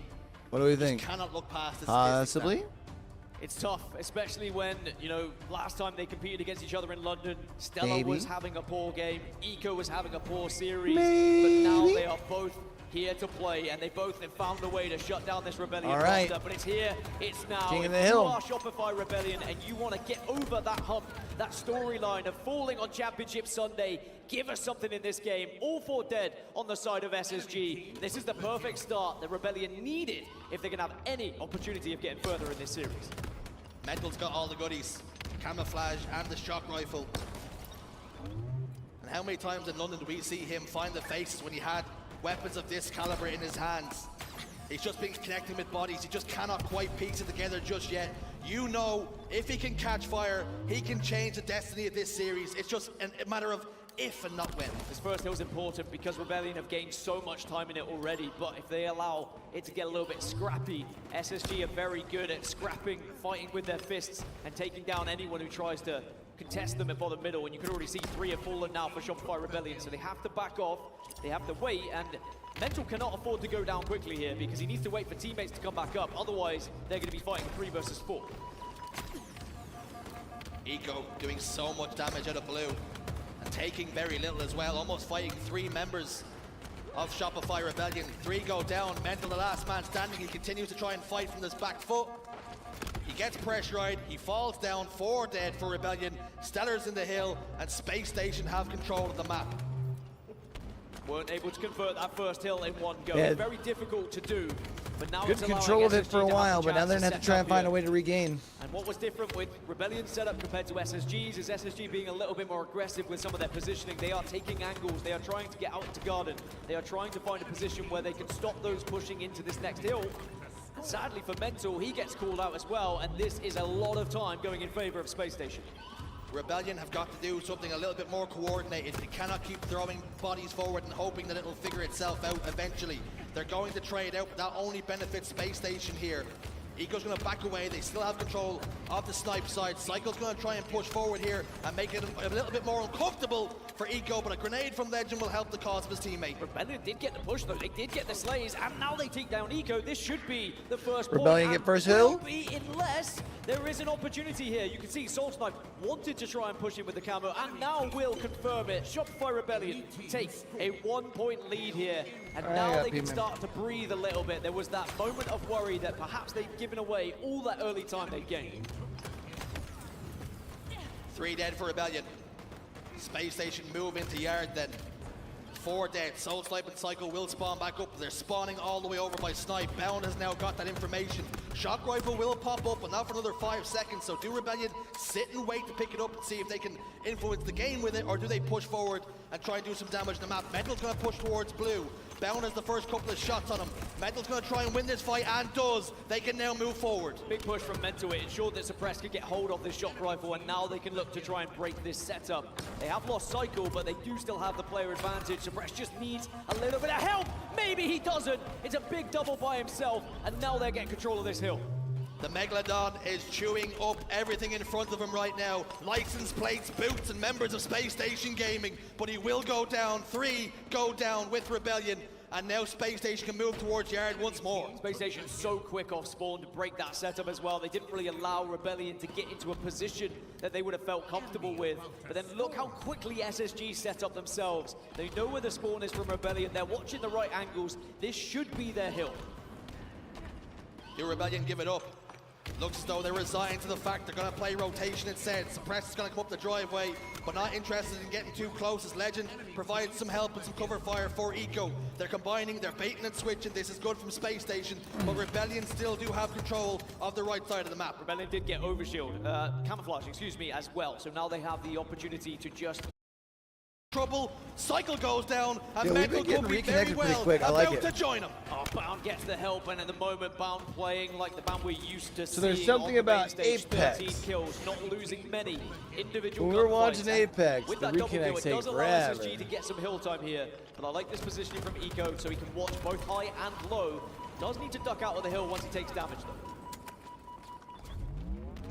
Eco dips away into the cover of blue just to get a little bit of respite. Soul Snipe's going to clamber up and perhaps be the first point of contact here as he pushes in towards blue. Mental has fallen in the hotel. Cycle's going to continue to jiggle peek over towards Snipe. Eco backs away, happy to try and help his teammates and move slowly towards this hill in no rush. All of Rebellion spawning over towards Snipe. That's because Cycle held his position and they're spawning where they want to, closest hill as they can possibly be. 3 go down though, into a blender go Rebellion, and Space Station start to warm up now again. Yeah, Rebellion suppressed, the only player remaining, has to wait for those spawns as well, and Camouflage is going to be popping in 5. So if you are Rebellion, you have to consider, do we try and play for camo, or do we just try and play for the hill here? You can do both if you do it correctly. You need to position yourself a little bit over towards ramp so you can get those angles, get some damage, and then push across as you are going towards the hill. But it is not easy to do when players like Bound are in the position they are, which they can watch over. All right, Space Station got the lead. As the second point now goes in for SSG. Rebellion couldn't get forward, and now SSG have the lead. Listen, they're still kind of chilling, set up on fadeaway shot. Finds the face of that player and dips. that angle on camo. He has the camouflage. They've lost 2 hills in quick succession. And Eco has spotted out the camouflage player once again. I don't know how they continue to do this. They know what positions players are going to try and take up with the camouflage, and they seem to spot them out more often than not. Bounce top middle though, and he does not know the camouflage players there, and he does fall. Well, that's it, isn't it? You just have to think, what would I do with the camouflage? Where would I be? How would Where I would try I and be? a What bit would I sneaky do? to take advantage? Well, it's all 4 down for What SSG. would So Pistola despite do? the fact Rebellion have not won this game type all season long, they are keeping this competitive. They are keeping this close and making SSG work their damnedest if they want to get into this grand final. Cycle back away into blue just to influence the spawns and ensure Space Station do not spawn there. Instead, they spawn towards Snipe, which is exactly where Rebellion wants them to be. Unfortunately, though, Stellar gets a double kill. Suppressed, though, rips the face off of Eco. Legend and Soul Snipe in a 1v1. Suppressed is there to help him out, though, but Legend gets the kill and quickly gets himself out of dodge. Notice how Suppressed doesn't get too aggressive, though. He recognizes his position at the moment is a strong one. You want to be over here so you can help with spawns, but eventually does get pushed. Well, the meanwhile, Mental's fighting for his life at the hill and fights well, takes down Bound. That's big for Rebellion and their chances.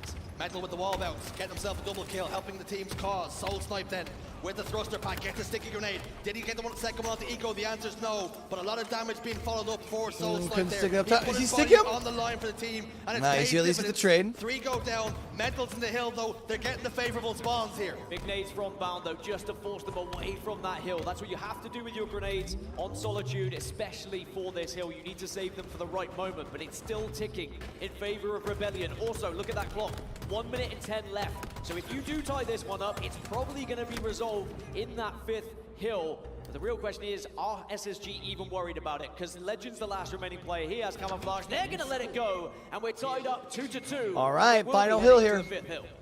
Space Station prioritized locking down Snipe. Legend can get busy with the camouflage. He does fire a bullet, he does give up his position, and he does fall down. He pays the price for firing that shot and not connecting with the home. And remember, this resets down to the bottom hill after this one, so you have to really be the team that goes 3-2 up here. It is so difficult to try and rescue that bottom middle hill if the other team has the lead, because they can play around it, they can slay. As Space Station shut down 3 members of Rebellion again, and they have the setup. Any last takers on scene of this? Not going to be a sweep. If they're going to be able to break this one.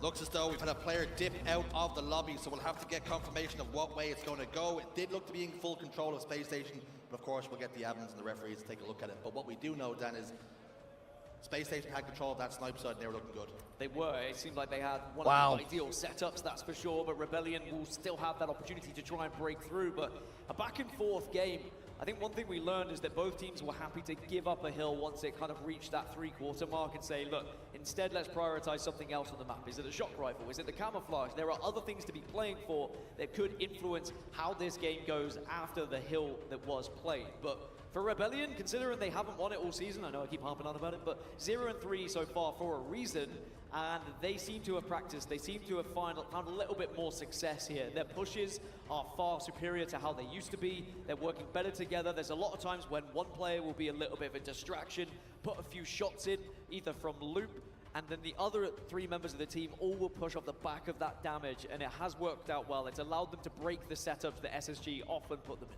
And we can talk about getting into the headspace of some of these professional players.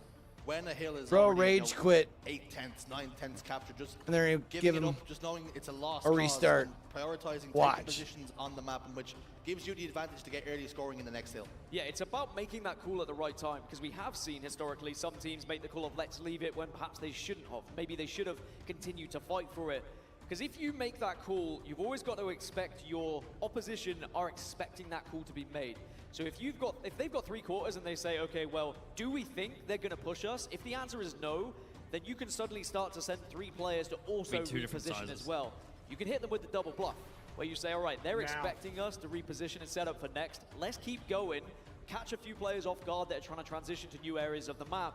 Then we gain the advantage, and then we do have one more opportunity of trying to cap the hill. Yeah, I think that's a very interesting point as well, and maybe we don't see it all too often, is when you maybe stop firing and make it look as though you're not going to contest the hill, players then commit numbers elsewhere, and then you can call that bluff, you can make that play and push the hill. It's not something we see very often, if at all. Yeah, the only danger is, we have seen, actually SSG do it quite often, where they will just step out of the hill, and they will say, we've got a sliver left, we're going to start setting up, we want you to come to us, come and try and take this hill, because they will say, well, no one's been pushing us for the last 30 seconds, let's get them out of their hidey holes, let's get them out of this perfect setup that they've desired for quite some time. And it has been the back and forth meta that we've seen quite a lot since the introduction of strongholds, to be honest. Everyone's tried to work out what's the best strategy, King of the Hill, excuse me, in Halo Infinite. But really, SSG have been one of the teams that pioneered the way to play King of the Hill. I remember when it was first added in Halo Infinite, loved watching what SSG could do, and everyone was struggling to break their setups. I think you make an interesting point as well, when you only need one more tick of time in the hill, and you speak about SSG, some of the better teams stepping out of the hill and just waiting. And the reason for doing that is you can then get your players to position where you need to, and you know you can get that tick of time whenever you want, and they can contest a new hill. Yeah, it is always an interesting watch with King of the Hill, and very entertaining, and of course is Halo history. Getting confirmation it is going to be 2-2 on the board with 5 minutes to play as we start this game. So a chance for both teams off the rip to try and find that success. And remember, that first hill, it was Rebellion who were able to get hold of quite a lot of time right off of the start. They got all 4 dead on the side of SSG. So if you are Space Station here, there needs to be a slightly better starting point. And there's always going to be a question when we have a break-in play like this, a stop mid-game, as to which team is going to benefit. And for the most part, it looked as though SSG were in firm control of that snipe side. Now all of a sudden, Rebellion have been thrown a lifeline. I think that it's always going to benefit the team that are not as good at thinking on their feet. And now SSG are better at reacting to what's happening in the moment because of the extra experience they have. Don't get me wrong, Rebellion are getting there now. They've had a lot of experience as a team. They've been in a lot of positions. But this breather will give that Rebellion side the chance to just pause and say, okay, what do we need to be doing differently? All right, I'm not going to lie. These pauses are really starting to piss me off, man. Space Station that we can beat. All those things are usually said by Space Station in the moment. That's what makes them one of the greatest teams in the league at the moment. But I'd say, yeah, it probably benefits Rebellion with this break. I think let's talk about Space Station Gaming's playstyle and why they see so much success. And we don't call them structured. As a matter of fact, they're a little bit more fluid and they make decisions on the fly. Of course, they do have setups of their own, but they're quite comfortable playing Halo on the move and making decisions in the moment. And that is why they're one of the best teams that when they're given a question to answer, they come up with the right one. A lot of that is down to Eco as well, the way he sees the game. He almost, I imagine he can see the map from a top-down point of view, like he does have a radar, and he's able to manipulate his players in a way that the opposition often struggles to break those setups. Or if there's a setup to break, Eco always seems to have an idea, a plan of how he wants to try and do so. Look at the 49-49 we saw in the Slayer. It was a slow burner. There was a lot of time he gave to Bound to say, all right, I'll give you your opportunity. You'll hit that shot with a shock rifle. Once 2 had missed, he was like, all right, let's hand it over to me. I've got a game plan. Let's make sure we push down long haul. And it worked out in the end. It was just 1 beat ahead of Rebellion. I think that's what separates these 2 teams at the moment. When we look at the overarching story of the HCS, SSG, who have won trophies, Rebellion, who are starting to break into that top 3, it's that split-second difference, that beat of a difference of decision-making and those pushes that can separate you from the best. I think speaking on Eco and how huge he is for this team, you speak about having a top-down look at the map, and he's almost like a player playing chess, moving the pieces around there. That's how he treats his teammates at times, because he wants to try and get that checkmate and win the game more than most. I think it's indicative of having a player like that on your team, and when you have a question... Didn't we have one kind of late in the last series too, bro? Whether it be strategy or structure, having Eco there to make the decisions, and you have full trust and reliability in them, that's massive. Yeah, I don't think anyone on the SSG roster would question a call from Eco, and I think you need to have that trust. If someone does make a play call, especially in a 49-49, you all have to commit to it. All it takes is one moment of hesitation from someone, and then you are that beat behind, and you might be that player getting caught out. Like, you look at the 49-49, when Cycle had the camouflage, he saw Legend over towards Long Haul. If they were a second later, Legend was dead. There was no chance they were winning that game, but because it just comes down to the nerves and the experience on the main stage on a Sunday, because it's all well and good thinking that it doesn't matter, it's a Saturday, it's a Sunday. Boy, does it matter. I've been there, I know what it feels like. I absolutely pooed my pants when I first played on a main stage on a Sunday and got ruined in a winner's final because I got to top 3. I was so excited. Oh, this is my moment. Oh, yeah, I'm going to go all the way. And then you're like, oh, wait, I'm playing against some of the best players in the world right now, or at that time, best players in Europe. And you're intimidated. The stage is intimidating. The players are intimidating. The moment is intimidating. And until you actually get over that hump, you're always going to be stuck there, because the more times it happens where you get 3-0'd in a winner's final, where you get 3-0'd in an elimination final, it's just going to be in the back of your head time and time again. And I think when you're talking about, you know, how many times they've gotten here before and the wounds that have been opened up, and they can start to scab the more it happens. And you then learn from the mistakes that you made in the past. Those emotions that you weren't able to control previously, you've now been there before, you've been put in similar positions, and now you might have a solution to the problems that maybe before you didn't. I think my worry is you look at the elimination final now, Optic Gaming there waiting in the wings, and it was a Rebellion Optic Gaming match that we saw. The reason why Optic Gaming down there is Shopify Rebellion, and you know full well that Optic would have gone back last night, they would have been looking over VODs, and they would have been rubbing their hands together saying, look, once we get into that elimination final, once we take down Pure, which they would have been confident in doing so, let's make sure we actually do the job this time. Let's not allow Rebellion to get the one-up over us. What did go wrong? And I'll mention it again, it was a really good series layout for Rebellion against Optic yesterday. I think the question that we have to ask now, if we turn our eyes back onto the game in hand, I think 2-2 the score on Solitude. Dan, was there anything you've seen from Rebellion that gives you some cause for concern, or maybe even cause for optimism? I don't think there's any concern there. I think actually they were playing it extremely well. They were matching up against SSG in terms of slays. They were a little bit behind. It was 55-49 in favor of Space Station. Considering the fact that Rebellion are up there as one of the best slaying teams, you need to find that same success in the objective games as well. Whether it's a case of you're not playing fast enough, whether it's a case of you are maybe focusing too much on that objective, like, be okay at stepping out of that hill, I think is what you need to do sometimes. You don't have to sit in it and just hope that everyone comes towards you and you can get your kills there.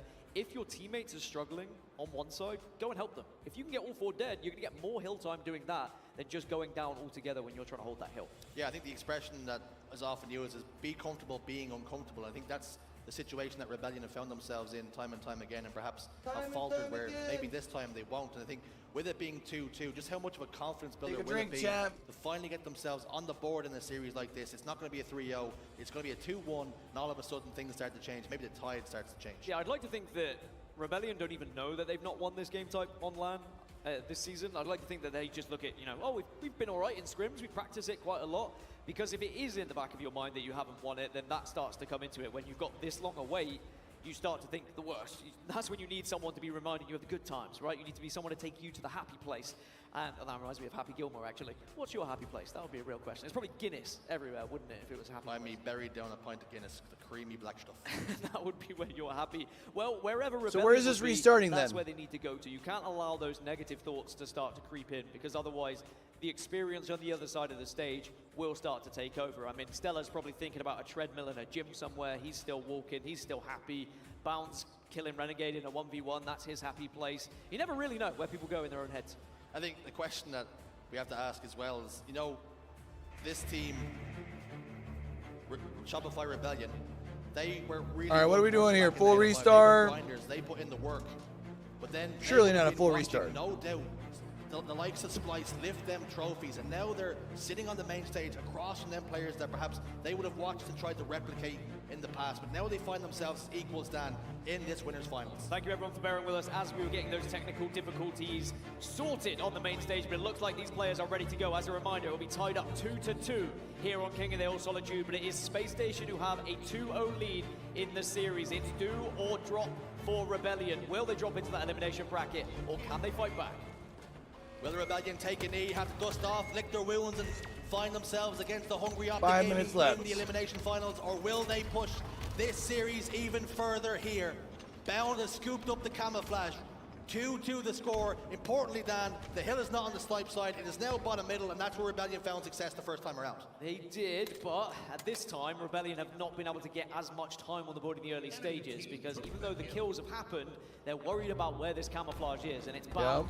Let's miss the jump, but it doesn't matter because he's able to get the jump onto Mental. And now it means Rebellion will not get much time here because they need to be moving out the hill, like I said. They need to be looking for players now. Don't allow yourself to be an easy target. A Cycle does manage to get a kill and does have a shot. Four shot! Legends over towards Hotel. He now has the information that Cycle has got that shock rifle over towards Blue, and he puts it to use straight away. Mental is inside the hill. He's scoring for his team. Legend's going to drop down. He's going to try and negate this shock rifle player altogether. Eco and Legend combine to get a couple of kills. Cycle answers back before being shut down. And now Space Station have control of the map, and now Space Station can start to score. This is similar to what we saw previously, right? Rebellion got the early time, but then Space Station wrestled back control. But before, Rebellion got a lot more time, which allowed them to just get one set of Slayers, get back in the hill, and then they won that point. But now SSG have taken the lead effectively in this one. Tries to take the fight with Suppressed, but unfortunately does fall. But still, Eco holding this hill strong and keeping Cycle at bay. It's a good amount of time, but now here comes the push. All four dead on the side of SSG. And Rebellion will be able to get good time here, but they will have to slay Space Station again. You just have to wonder how important is this hill to these two teams? Who's it more important to? And you have to then favor Rebellion need this more than Space Station Gaming. Staying alive? Current state of affairs in this series. They're fractions away from claiming this hill. The issue is if they make a mistake, Rebellion will lose it, and Space Station Gaming can secure it. This is going to be so close. I think you're right. Rebellion can't afford to lose this one. You need to be throwing yourself towards this hill, but it's another chance for Bound to go hard with the camouflage, and he will. And now it's a 3-2 lead for SSG. Maybe a deserved one when you look at the setup that they had before the restart, but it does mean the good thing about the restart and having the extra time, Rebellion have a little bit more on the clock to work with here. But SSG off the back of that point have another setup. Bound still has camo to work with. He can push freely. He scooped up the plasma pistol. Soul Snipe hasn't spotted him out. He's got himself a kill in a really unorthodox and tricky position was Bound. And why would Soul Snipe check that pocket? Suppress is going to fall as well, and it's starting to look like Space Station Gaming are really starting to hit their stride. Yeah, that breaking play did not affect Space Station. They are still firing on all cylinders. I got it right this time, but there's still time for Rebellion. They just need to get all four of them up. At the moment, they are desperately running towards the hill because they can feel this game slipping away from them. They can feel the winner's bracket slipping out from under them, but they just need to be a little bit more patient. Get all four of you back up. They are now all Oh, back I didn't up. know They I do had my have the last extra one. player. Oh, I have one This more. is the push that you require. They force Legend out of the hill. The information has come just to back away and wait for the teammates to spawn back up. Soul Snipe's going to get picked, as is Stellar and Eco. Legend is fighting off the back foot once more. Cycle chases and hunts him down. Better from Rebellion. They can start to score on this hill. All right, this is your chance then. This is Rebellion's opportunity to stay alive in this winner's bracket in this setup, and they are doing well. They're getting aggressive outside of the hill and finding the remaining SSG players, shutting them down one by one, keeping those spawns staggered. And if you do get past the first couple of Rebellion players, you have Suppressed waiting with a shock rifle, almost as like a last stand. But then this is good. This is what I wanted from Rebellion. Push out, help your teammates, sacrifice a little bit of hill time for a short while because the camo is currently up. You don't want to give it away, and it looks like they'll secure it. 3 are dead for SSG. This is far better from Rebellion. Is the risk they've just made to step out of the hill going to be rewarded? Camouflage and shock rifle. It's on Suppress now to help his team secure this hill. That's going to be a huge opener on the Legend as he now has to wait and watch his teammates spawn up again. Stellar's in Hotel, and it looks as though Space Station were resigned to losing the hill. We're all tied up again. We're down to a shootout in this final hill. What a hill to finish it off in as well. The grenade's going to play a big part. This one is now Bound get his face ripped off. Legend just avoids the second. But what we did see from Rebellion is far more patience than we had seen before. They were throwing players forward, but all it took was just that moment of patience. 3 dead on the again for the side of Space Station. This is Rebellion's opportunity to win this game right here, right now. It's chaos, but it's organized chaos right now, and it's favoring Rebellion. They've got early scoring on this 4th hill as far as they're concerned. Bound's gonna push forward, he's down to no shields, trying to get the instant explode. It did not come off for him. Mental gets the kill, and that's going to quell the push for now. Mental will eventually fall. Great listening on the side of Space Station Gaming, and now they've got control of Snipe. Rebellion are battering Space Station in slays at the moment as well. It's a 13 kill advantage, and SSG now starting to struggle a little bit at keeping up, but they do get a set of slays that gives them a bit of control here. This next camo could be huge, by the way, when that does pop. It could allow one of these teams to make a play and maybe even just get into that hill, if I'm completely honest. But it's about tied up now. Rebellion got the early time, but SSG have answered back themselves. Control and momentum can be fickle beasts, particularly on this map. Rebellion have got to be careful they don't keep sending bodies forward into their demise. Bound and Ego are dead. Suppressed and Soul Snipe the same. Mental's inside blue. He has to try and stay alive in there to make this hill time extremely difficult for Space Station. Ooh. Stellar's going to soar inside the window. Has to give it up. Has to back down. Soul Snipe position top goal. Bro, he is going to do some damage. Waiting for the base. I was about to say, Stellar is putting in some work. Camo's coming up. Can Rebellion get hold of it just as they did before? They gave up the hill previously just so they could make sure they ensured that they got something else, but it's Eco who has got hold of that camouflage. And we spoke about the big brain plays, how he can see the map like a radar at times. Well, this is when he needs to use his experience because the time is ticking for Rebellion in that hill. You have to make a play for SSG. Ego puts the camouflage to work. He's rewarded with 2 kills. Mental's alone on Snipe's side now. Just about gets away with his life. Cycles in the hotel. He's also down to no shields. Legend doing so much damage here. But fortunately for Rebellion, no bodies have fallen. They will get their shields back. They will live to fight another day. Mental will push towards the hill. He's got shock rifle, but he's being backed away again. Legend doing so much good work here waiting for his team. This is defensive at the moment from SSG. They are just watching, defending. Hold on. That's a big opening. He got 2 of them. For Rebellion. 1 on the side of SSG, and now this is SSG's hold. They have the hill instead, and there is a big chunk of time waiting for them here, because 3 are down on the side of Rebellion. They need to wait. They need to get all 4, which they do, and now you have to push together. This moment, it will be decided. Could be the last fight for Shopify in this round. Rebellion finally get a victory here on King of the Hill Solitude. You're flicking through the playbook. What do you have, Rebellion? What have you learned from the mistakes of the past? We're about to find out. Mental has control of Hotel, and that will mean Space Station cannot step inside that hill. They cannot continue to score. Cycle has got control of S4. They're starting to pinch. They're starting to maneuver Space Station to exactly where they want them. Mental can still continues to hold the hotel, as does Soul Snipe. Kills are going in their favor. Nice. Mental will fall down. This one's on a knife's edge. It's a 2-for-2 trade. It is so close. Is there any utility left? Do you have any grenades? Nice, Stellar. One more going down, but Stellar falls. 1v1. Rebellion, have they done enough? No, because Legend's still alive. Space Station fighting tooth and nail to try and stop Legend? this one, and Legend does enough. Maybe SSG have done enough. He got stuck. It's a big stick. Will it be enough? This one's not over yet, or is it? Space Station are in it, and Oh, Eco they wins still it pull it off. for his team to complete the Wow. clean sweep. They're going to grand finals. Bruh, I thought It's another valiant they effort lost it there at the from a end. Shopify Rebellion roster that just Oh seems to my get better God. and better. But SSG seem to be at the top of their game right now. They are peaking at the perfect moment here in Atlanta. And they will have that advantage in the grand finals of an extra series under their belt. And it will be Optic Gaming waiting in that elimination bracket to face up against Shopify Rebellion and have that rematch that they so desperately desire. Space Station Gaming looking a formidable force now. All right, Shopify versus Optic running it back in the lower bracket finals. With the advantage of that bracket reset now in their back pocket. Rebellion do drop down. Their next enemy is going to be Optic Gaming on that main stage. A lot of work to do for them, Dan. And another 3-0 defeat. It's tough. It's a tough pill to swallow for Shopify Rebellion, especially considering it's a 50-49. It's a 4-3 on King of the Hill. It's so close. It's so far. They beat Space Station back in London 3-0, but then get 3-0 themselves. It's back. It's fourth. It's a tug of war at the moment with Halo Infinite in this meta. I love to bloody watch it, I have to say. It's not nice to be on the stage and be on the receiving end, but there is still hope for Shopify Rebellion. They can still play against Optic Gaming in that elimination bracket. Yeah, I think Rebellion do lose in that series, but one thing you can say is the spectators at home and inside this arena have definitely won, but they'll have to lick off their wounds now and try and go again against Optic Gaming, but they've also been looking incredibly, they've been playing incredibly well, excuse me, so this is a daunting task for Rebellion, who have to now try and pick themselves up again. But they beat Optic we've yesterday. got Guy Blaze down on the stage, taking away stage host. Thank you so much, Jersey and Dan. Atlanta, make some noise for Space Station Gaming as they make their way back to the grand finals.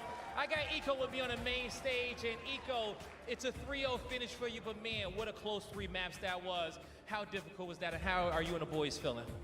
Yeah, I mean, we played them last event and they destroyed us. We knew they were a good team. Yeah, it was pretty difficult, but you know, we fought every game, and yeah, we took the dub.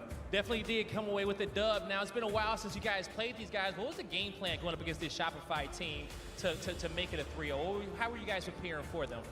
I wouldn't say we necessarily have a game plan. We know they like to play fast and aggressive just like us. We have just been going over a lot of game modes and talking more as a team, so I think that's really helped us. But yeah, just the basics, you know, and just not letting it get out of control, to be honest. There you go. And as you said, you guys are 2 fast-paced squads, but when it comes down to that Slayer map 2, it came down to a snail's pace, okay? You guys were down 42-47, but managed to win it in the 50-49 fashion. Can you walk those last few moments down for us? Yeah, I mean, it was kind of crazy. Honestly, I felt like we probably should have ran away with it. I could have played better, to be honest, and like played more aggressive. But yeah, the final moments, we just like used teamwork, and I had a shroud that saved my life, and we were just sliding around, just helping each other. Did you make the call down, long call down? I didn't say a word. I wasn't saying a word. I was just staying in A, making sure, you know, stocking up on stickies, looting, just making sure I was good if someone pushed me, and yeah, I had the angle to clean it up. There you go, and it worked out. Okay, that was a big map too for you. The crowd went absolutely wild. You said that the stage was shaking at multiple different points and how nerve-wracking this was. What do you want to say to the Space Station Games, the Space Station Gaming fans out here in the chat, in the audience that was supporting you guys rocking the stage? Yeah, shout out to everybody. Like Braden said, it really does help. We hear you. Yeah, keep supporting. All right, keep supporting the Space Station Gaming fans. They got one more match to win to come away victorious. That's going to do it for me and Eco on the stage. Lot, take us away. Thank you so much, Blaze. My goodness me, what a power position Space Station have put themselves in. And what a remarkable turnaround from London. They're now finding themselves back in a grand final spot where we know and love for Space Station. I think they feel at home in this situation, especially coming all the way through the winners bracket side of things. It was really interesting, Active, to kind of listen to Eco talk about those final moments in the Slayer. And I'll tell you why. It came down to like a chess game, didn't it, at one point? It really was like they were trying to figure out who was going to make the first move, what the right move was going to be, and how to checkmate each other. And it was interesting to hear Eco talk about looting up, making sure that he was ready just in case the push was happening. Bound up in gold with the shock, trying to get a couple of looks and trying to also get some information. I did find the long haul push really interesting, especially with Camo coming up. I thought maybe there might be a bait happening. Cycle picked up Camo. That Shopify fumbled this in game 1. How often we see this across multiple titles, right? Where like a team that probably isn't expected to win is close in game number 1, has the lead when you probably wouldn't expect him to, drops it and then gets swept. Like we literally see this story all the time. They're going to play for that camo, and the perfect timing on the long haul is going to be good. One other thing I want to point out is the fact that Eco said, I didn't play that well. I need to play better. You just won a series 3-0, and you still find room for improvement in your game. I love that. I think what I have to say is, after that interview with Guy, I think he says, I didn't say a word in that push, and you might be thinking, oh, the casts were attributing the push to some sort of Eco master plan, and he didn't say a word, so that's not what happened. Well, I've just learned that Eco's telepathic, and he was telling the boys all his brain.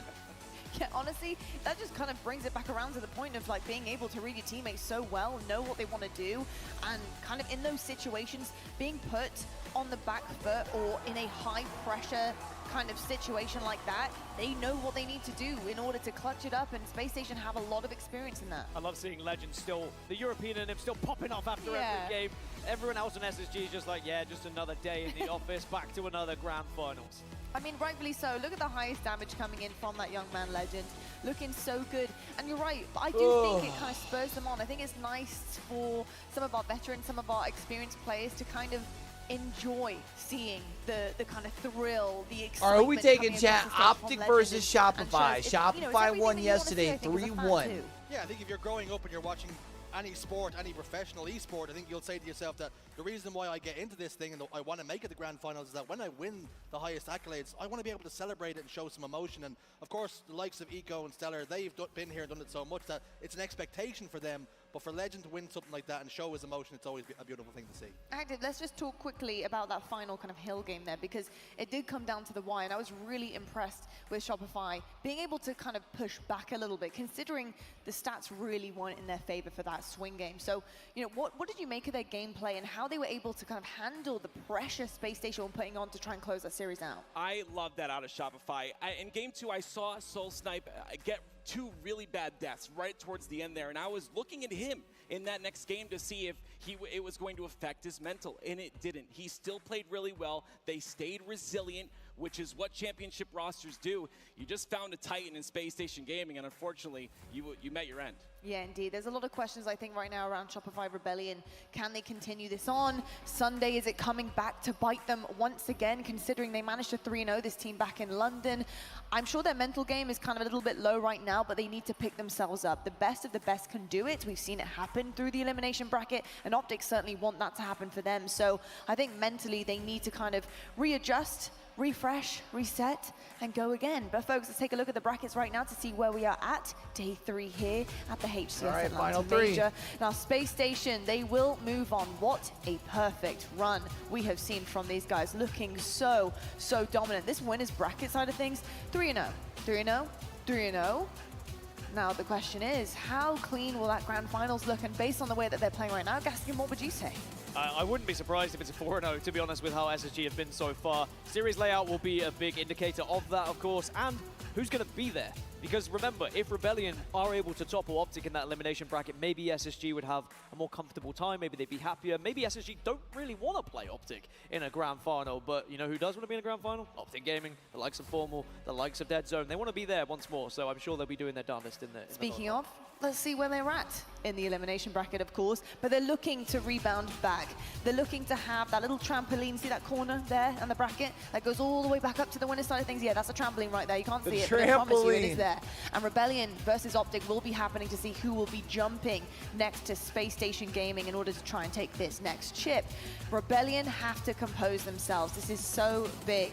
It is very, very difficult to have a great run. You're in the winner's side of things, and now to be knocked down at this point in the tournament, this is not what they would have wanted. Optic Gaming, as you can see, they've been in here a couple of rounds now. They're used to it. They know exactly what they have to do in this journey in order to kind of reset things, and they're looking pretty good. Yes, they had a close elimination semi-finals, but they got it done, Shurs. Have you seen enough from the green wall to prove that they're capable of taking this one against Rebellion?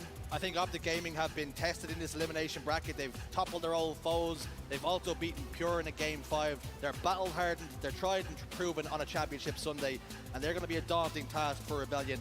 I do not want to be any of those boys on that side of the stage. Yeah, do you think this is going to be a tight one between these two? Because I truly believe now at this point in time, Shopify Rebellion could classify themselves as a Titan. I just don't know if they are of that making on a Sunday. It's the experience on a Sunday. I think Gaskin actually talked about it, right? You got to get those experiences on a Sunday. You got to switch your mindset to that championship Sunday mindset. And Optic, the likes of Optic, the likes of SSG have that mindset. So it's going to be difficult, especially with the rumbles of Formal. He's proven himself here today. Like, he is playing in formal fashion, and we love to see it. Yeah, I think also, Shurzy, another person who has stepped up on Sunday that might not have stepped up last event and has taken full responsibility for it is Trippy.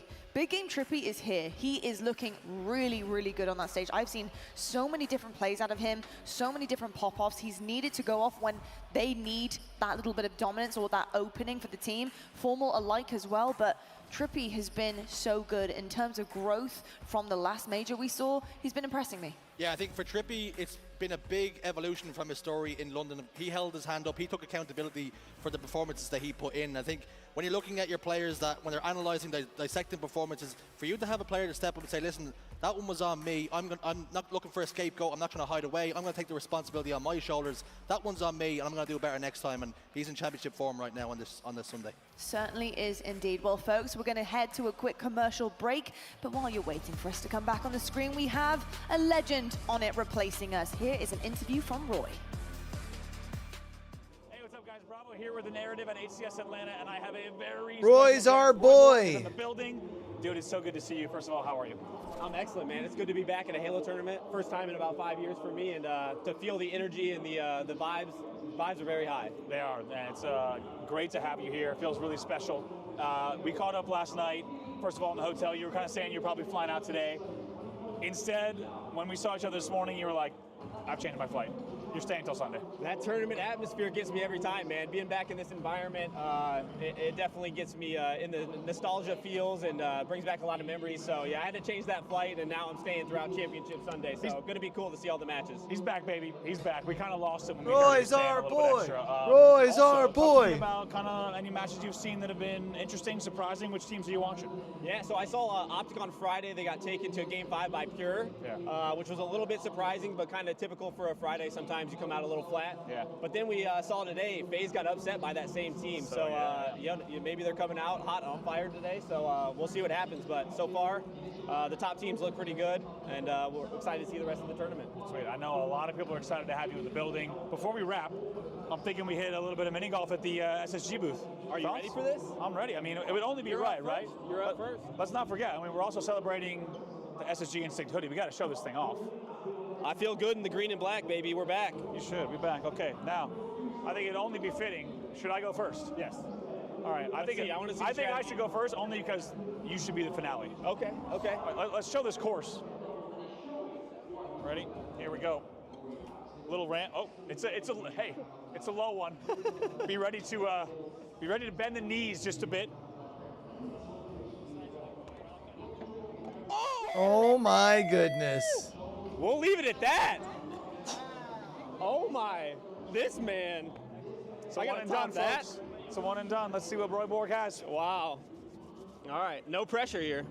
Bravinsky comes and just hits a hole-in-one. Are you ready? Little bend to the knee. No, he's going for the full Romanian style. Imagine that bounces and then it still goes in. Bravinsky 1, Roy 0. My man, it is so good to see you. Amazing to have you here. If you're in the building, make sure to try to find this guy. It might be your first chance in a while. We'll be back with more from HCS Atlanta later on. Peace.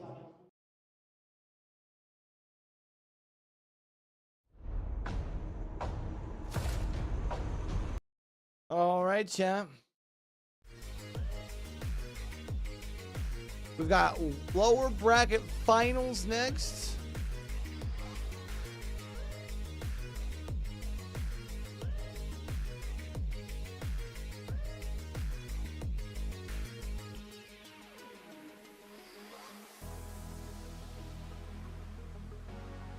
Oh man, oh man, oh man, oh man.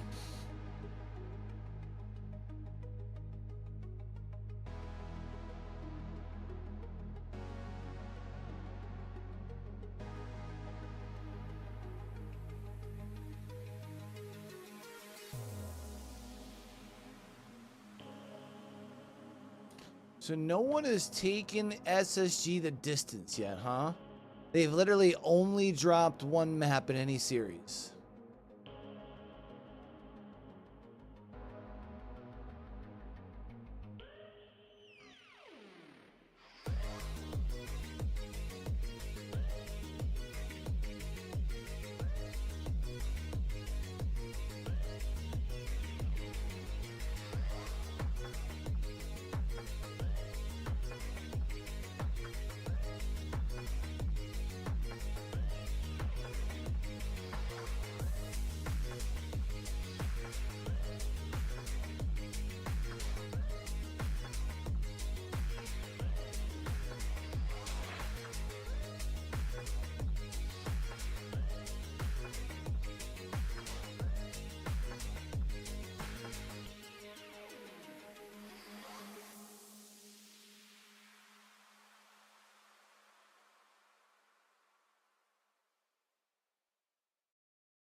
All right, so this week we've got we've got BCT Challengers Watch Party for NA. We're gonna be watching both matchups tomorrow, so 4 and 7.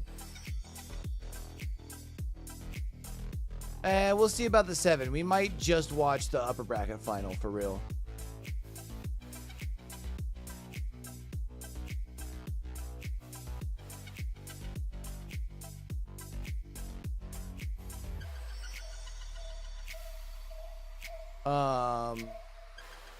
Tuesday, we've got Shift Summer League for Rocket League in both EU and NA. That's at 1 and 7. And welcome back to your Championship Sunday here at the HCS Atlanta Major, presented by FaZe Clan. Coming up next, we have our elimination finals. One team goes on, one team goes and then we'll home. have It's the pretty lower bracket simple, final but in very between that for complex North when it comes America. to this series, because we have two incredible teams ready to battle it out. And kicking things off, Shopify versus Optic. Shopify Rebellion, this is going to be no easy task for these lads, but I do think they've had some experience now on Championship Sundays. They can come out. I hope that they're ready mentally for this battle, because they're going to need something out there, something special to get the job done. Folks, let's meet your team.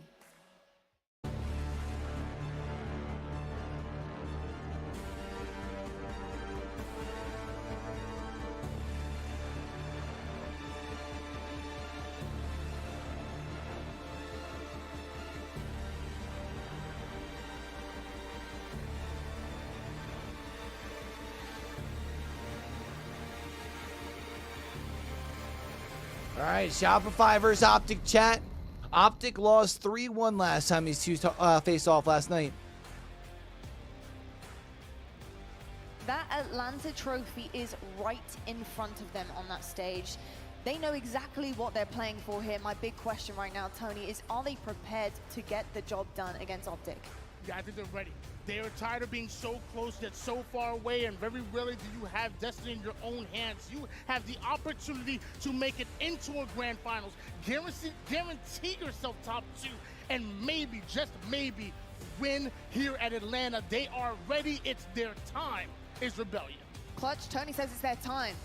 That time taken against Space Station Gaming, it didn't go their way, but did you see enough fight from the boys to convince you they can do this? I think I saw enough fight to convince me they can do this, but I don't think it's promising. I feel like that trophy has never looked further away. Not taking a map in situations where you had opportunities to take more than just a map in that series. That Slayer that they let themselves down in 47-42, and it slips through your grasp. Games like that cannot happen, and for a team that has been ridden with just problems on Championship Sunday, once again it rears its ugly head, and they find themselves in a pit 0-3. At some point, you start to feel the weight of your ability to not perform, not close the door on some of these games on Championship Sunday, and I feel like that might slip into the back of their heads if they don't start the series off on the right foot. Walshy, are you putting a lot of pressure on this duo of Cycle and Suppressed here to have a big game and really put a foot forward for their team?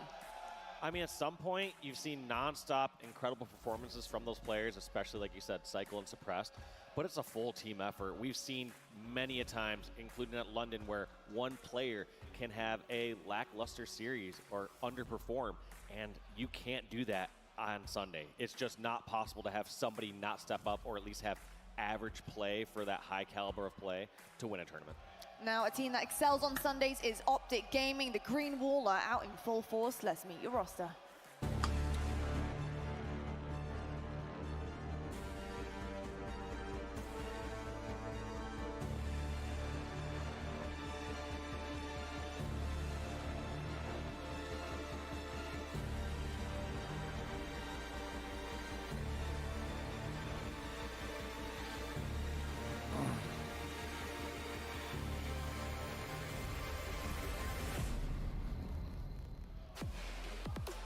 Now, Clutch, this team, they've been there, done that, got the jersey.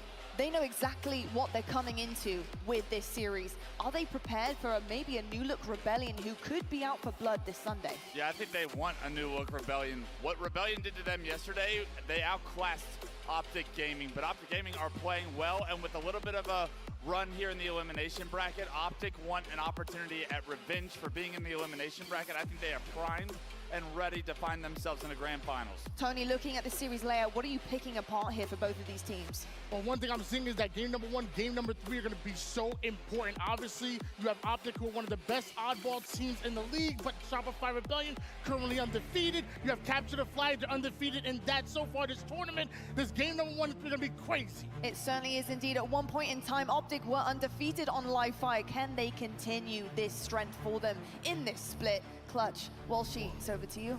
Ladies and gentlemen, it's Sunday afternoon, elimination bracket finals on our hands, Optic Gaming and the Green Wall trying to get back to back-to-back grand finals here in the HCS this season. We're kicking it off with Dead Zone. He's got a lot of damage taken, and that's 3 members of Optic going Starting down. with the oddball. Dave, Play about ball. it. As this game gets in the early game right now, Shopify, how much does it mean to them to get off to a hot start here, having gotten 3-0'd once again in the winners bracket finals? It is tough because when you look at all those factors, Optic Gaming, they have the experience. They have the momentum from winning their first series of the day, and they have the crowd behind them. You hear that crowd chanting.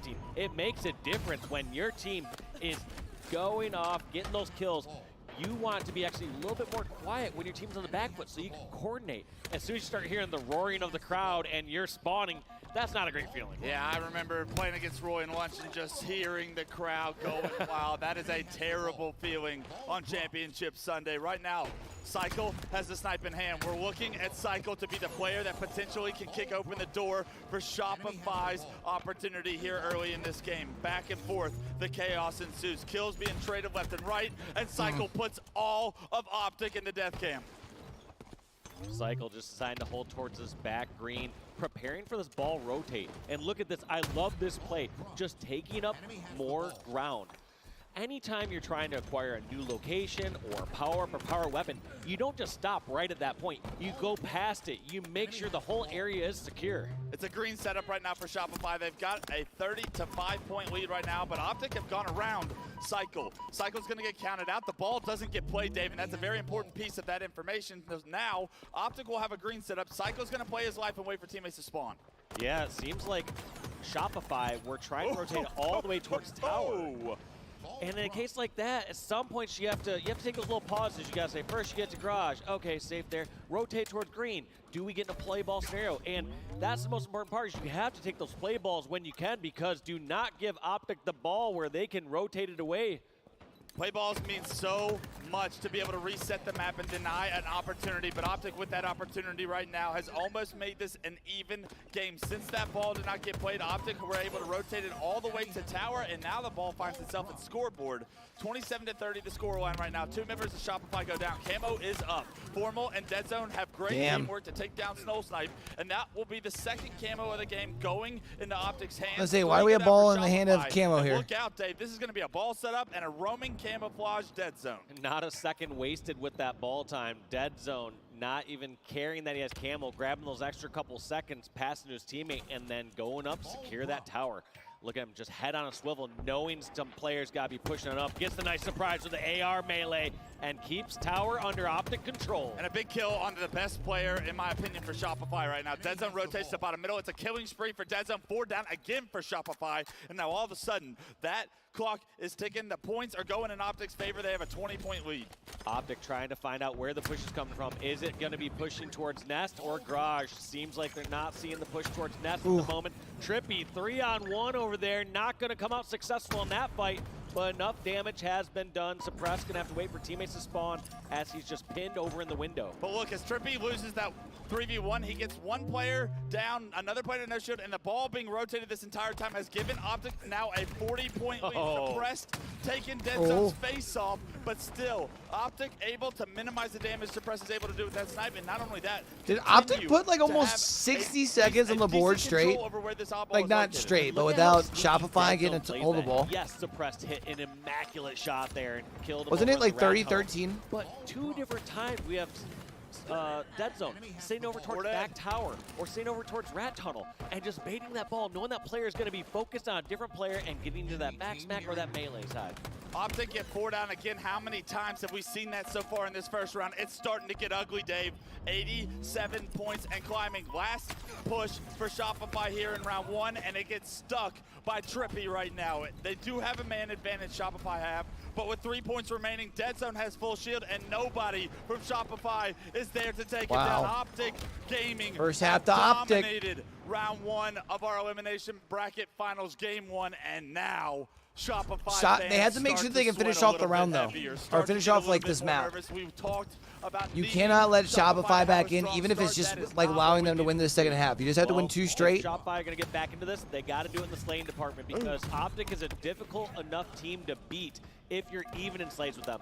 But when Optic are outslaying you by 50%, that first round was 33 kills for Optic, 22 kills for Shopify Rebellion. And Lucid 12-3-6. Dead Zone 10-3-5. Yeah, if you're Optic, you do not want to let Shopify back in the door before going to streets. Double positive, good things happen. Bad things happen when you quantum back to the quantum when it's off the map. Trippy ends up playing that snipe, but in the meantime, Lucid continues his double positive score at 14-3-7. He picks up a big double kill to make that Trippy death mean a little bit less. Yeah, Trippy dropping in the river, a little bit different of a flow state there.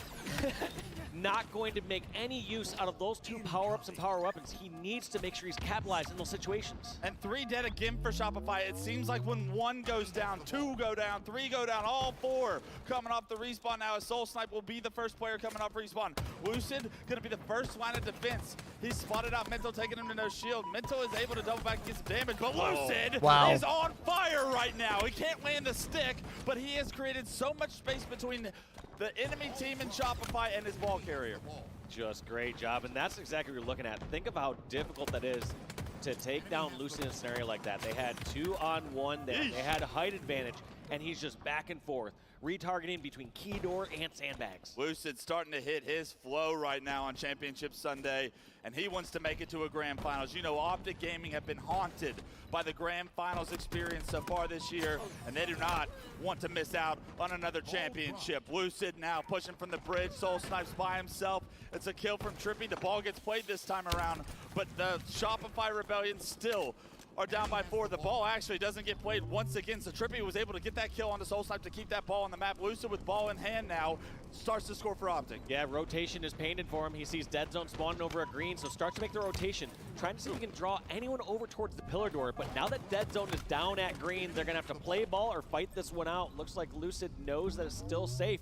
And somehow, Optic are able to make these rotations when they are the only one alive. This is the last guy alive with the ball, and he's able to get the ball, acquire a little bit more time, and throw it back bottom middle to allow respawners to be able to compete for this neutralized position. Right now, Psycho's going to try and relocate top A plat. Formal smells him coming. No, Formal gets a couple of shots and then leaves him. Dead Zone finishes it off. The teamwork from Optic stands strong again. 3 go down. Another camouflage in the heads of Dead Zone. One thing that I'm starting to realize from this Optic strategy, from bringing it over from tower towards dummy door, is it's essentially almost like a play ball in that situation. Either A, you get the rotation all the way back towards garage, or B, even if you get picked there, the ball's basically at the play ball location over in Rat Tunnel. And I think the important part about that is there's so many avenues. Shopify basically gets one more solid push over here towards tower. To find themselves successful there. Shopify struggling in these situations and continuing to struggle out of these situations as Optic are going to lose the ball. They're going to play the ball. Dead's unable to pick up a kill, but a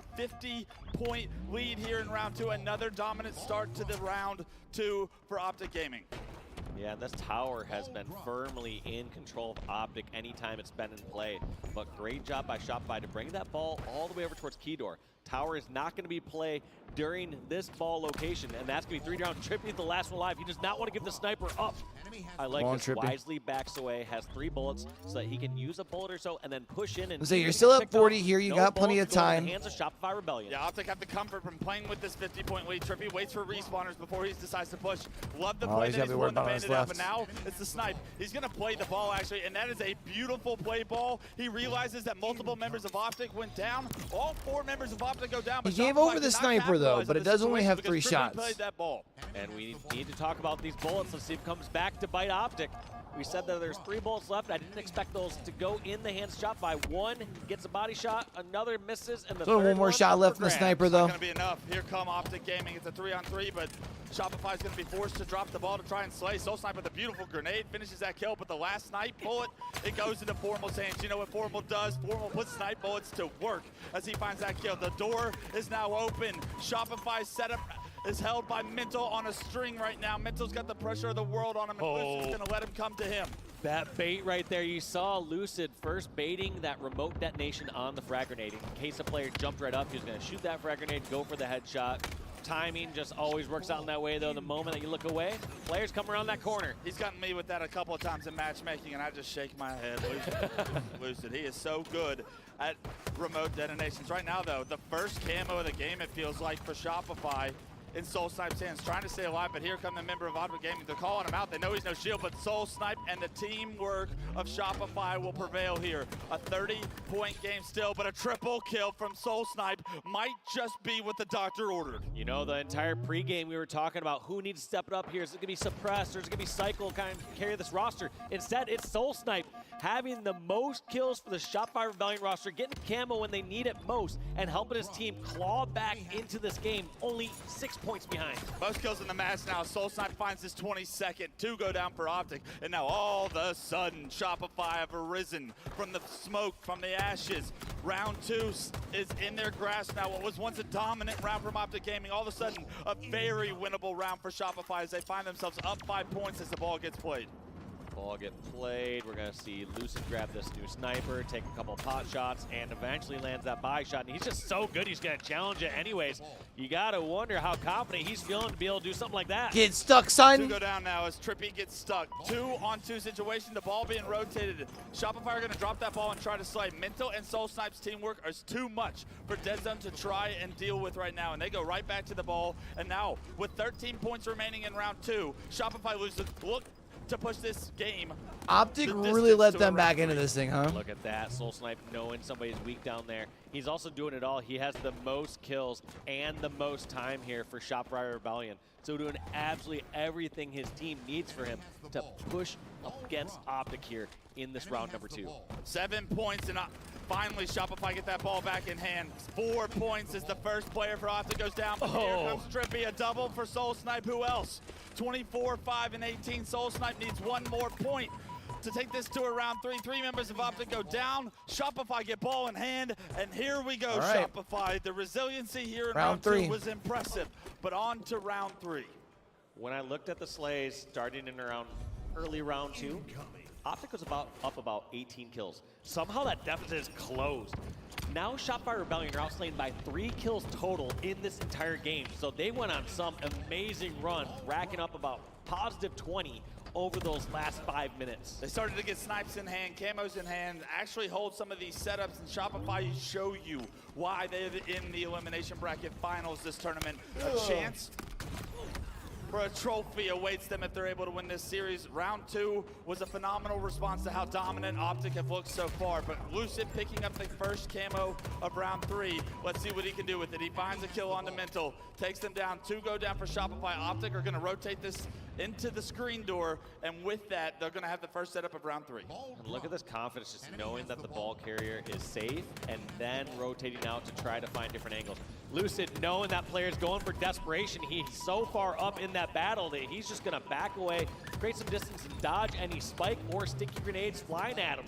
Lucid plays this situation perfect. Psycho, the last player alive, not to know shield in the rat tunnel right there. Psycho does stay alive, but now Optic, with the ball in hand, will start to build a significant lead once again in round 3. 25-0, and Soul Snipe gets caught out by himself at green. Right now, Psycho will be coming out of big door, but Optic Gaming with the first pick might be able to use numbers to their advantage. A big pick off from Psycho there will stop this setup from Optic Gaming. The ball does get played. 36 points now, Optic lead. Well, look at that. Optic creating so many opportunities to rotate it perfectly. The ball's following the path. Ball's not getting picked off during the rotations. They're playing the ball. Once they do meet that force from Shopify Rebellion, they're just doing everything so well there. Yeah, these play balls are huge because look at this. Shopify had a numbers advantage but not able to play around it. Cycle has the snipe in hand. Formal trying to deal with him. Formal's able to knock him to no shield, but here come the respawners of Shopify on the camo side of the map. Fortunately for Formal, Optic Gaming are back from the nest spawns, and now this will be an even fight. The ball gets played again as multiple members of Optic go down. You can see the strategy is clear. Make sure you play it at any cost, but Formal, still being a nuisance, takes down Suppress. Mental is top tower. Mental and Formal will trade it out, but Optic Gaming will deny a realistic opportunity at a setup once again. And you saw that play ball. As soon as Shopify Rebellion saw that go out there, they didn't expect anyone else near tower or mud. That's why Formal was so dangerous in that position. He's able to get that flank on the dummy door, take out tower, and what was going to be an amazing step there from Shopify Rebellion just gets crushed by one flanker. Optic Gaming go 2 down, but Formal's able to get that camouflage. Shopify would rather hold the setup than desperate for that camo. They're going to bring the ball out to green. Fortunately, they're in a promising position to play the ball this time around, but will they expect Formal to be here with camo? Formal's forced to shoot Mental, and Mental plays the ball wisely. They trade out camo in a beautiful trade for Shopify with a successful play ball will put them in a 10-point game. Yeah, great ball rotation by Shopify there. Like we said, this time they got the play ball. They let that player slip behind enemy lines, but you can't really stop that against a pro camo player. Yeah, you'll take that every day of the week if you're Shopify, especially knowing Formal with camo can be so dangerous. They trade him out and get the play ball, and look at what's happened since then. What's transpired is a Shopify back tower setup. With the numbers advantage they have, Mental was sniped top tower now. Wins a nice body shot onto the player, bottom training.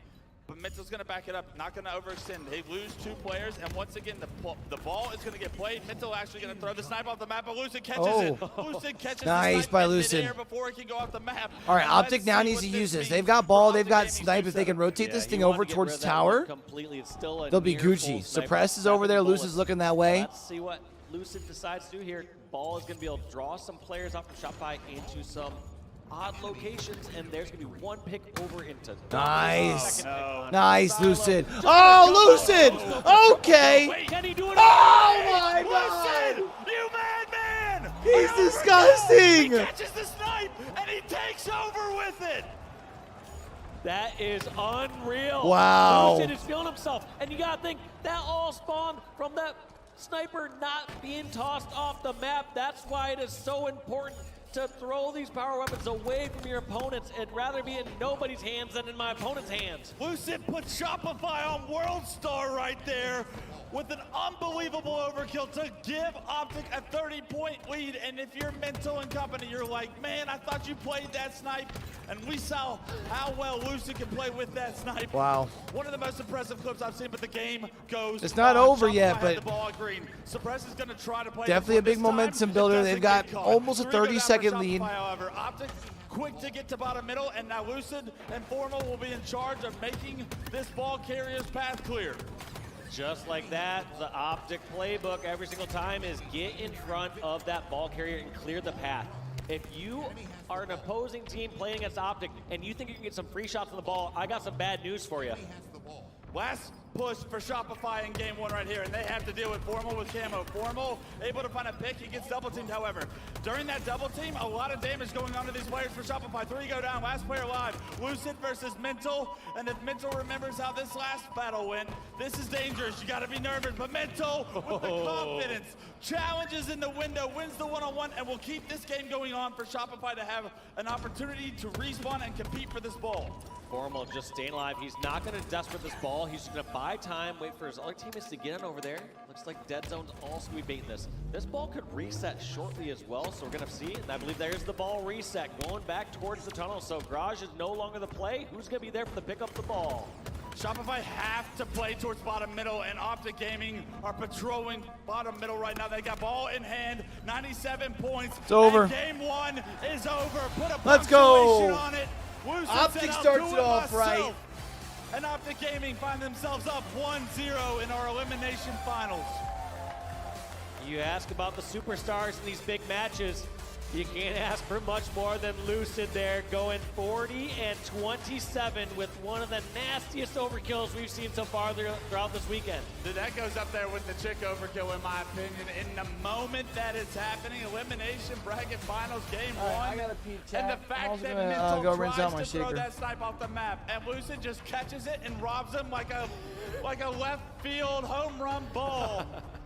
Lucid denies that home run, and he puts one out of the park himself. That overkill, Lucid, you are a sick individual. That was crazy. I love this game. I love this series, and if that is anything that is in store for us for the rest of this series, I hope every map we have has an S7. If they don't, we can forge one in. I'm just saying. Those are those rough ones where it's like, I felt like Shopify were playing well. Sure, there's a couple minor mistakes here or there.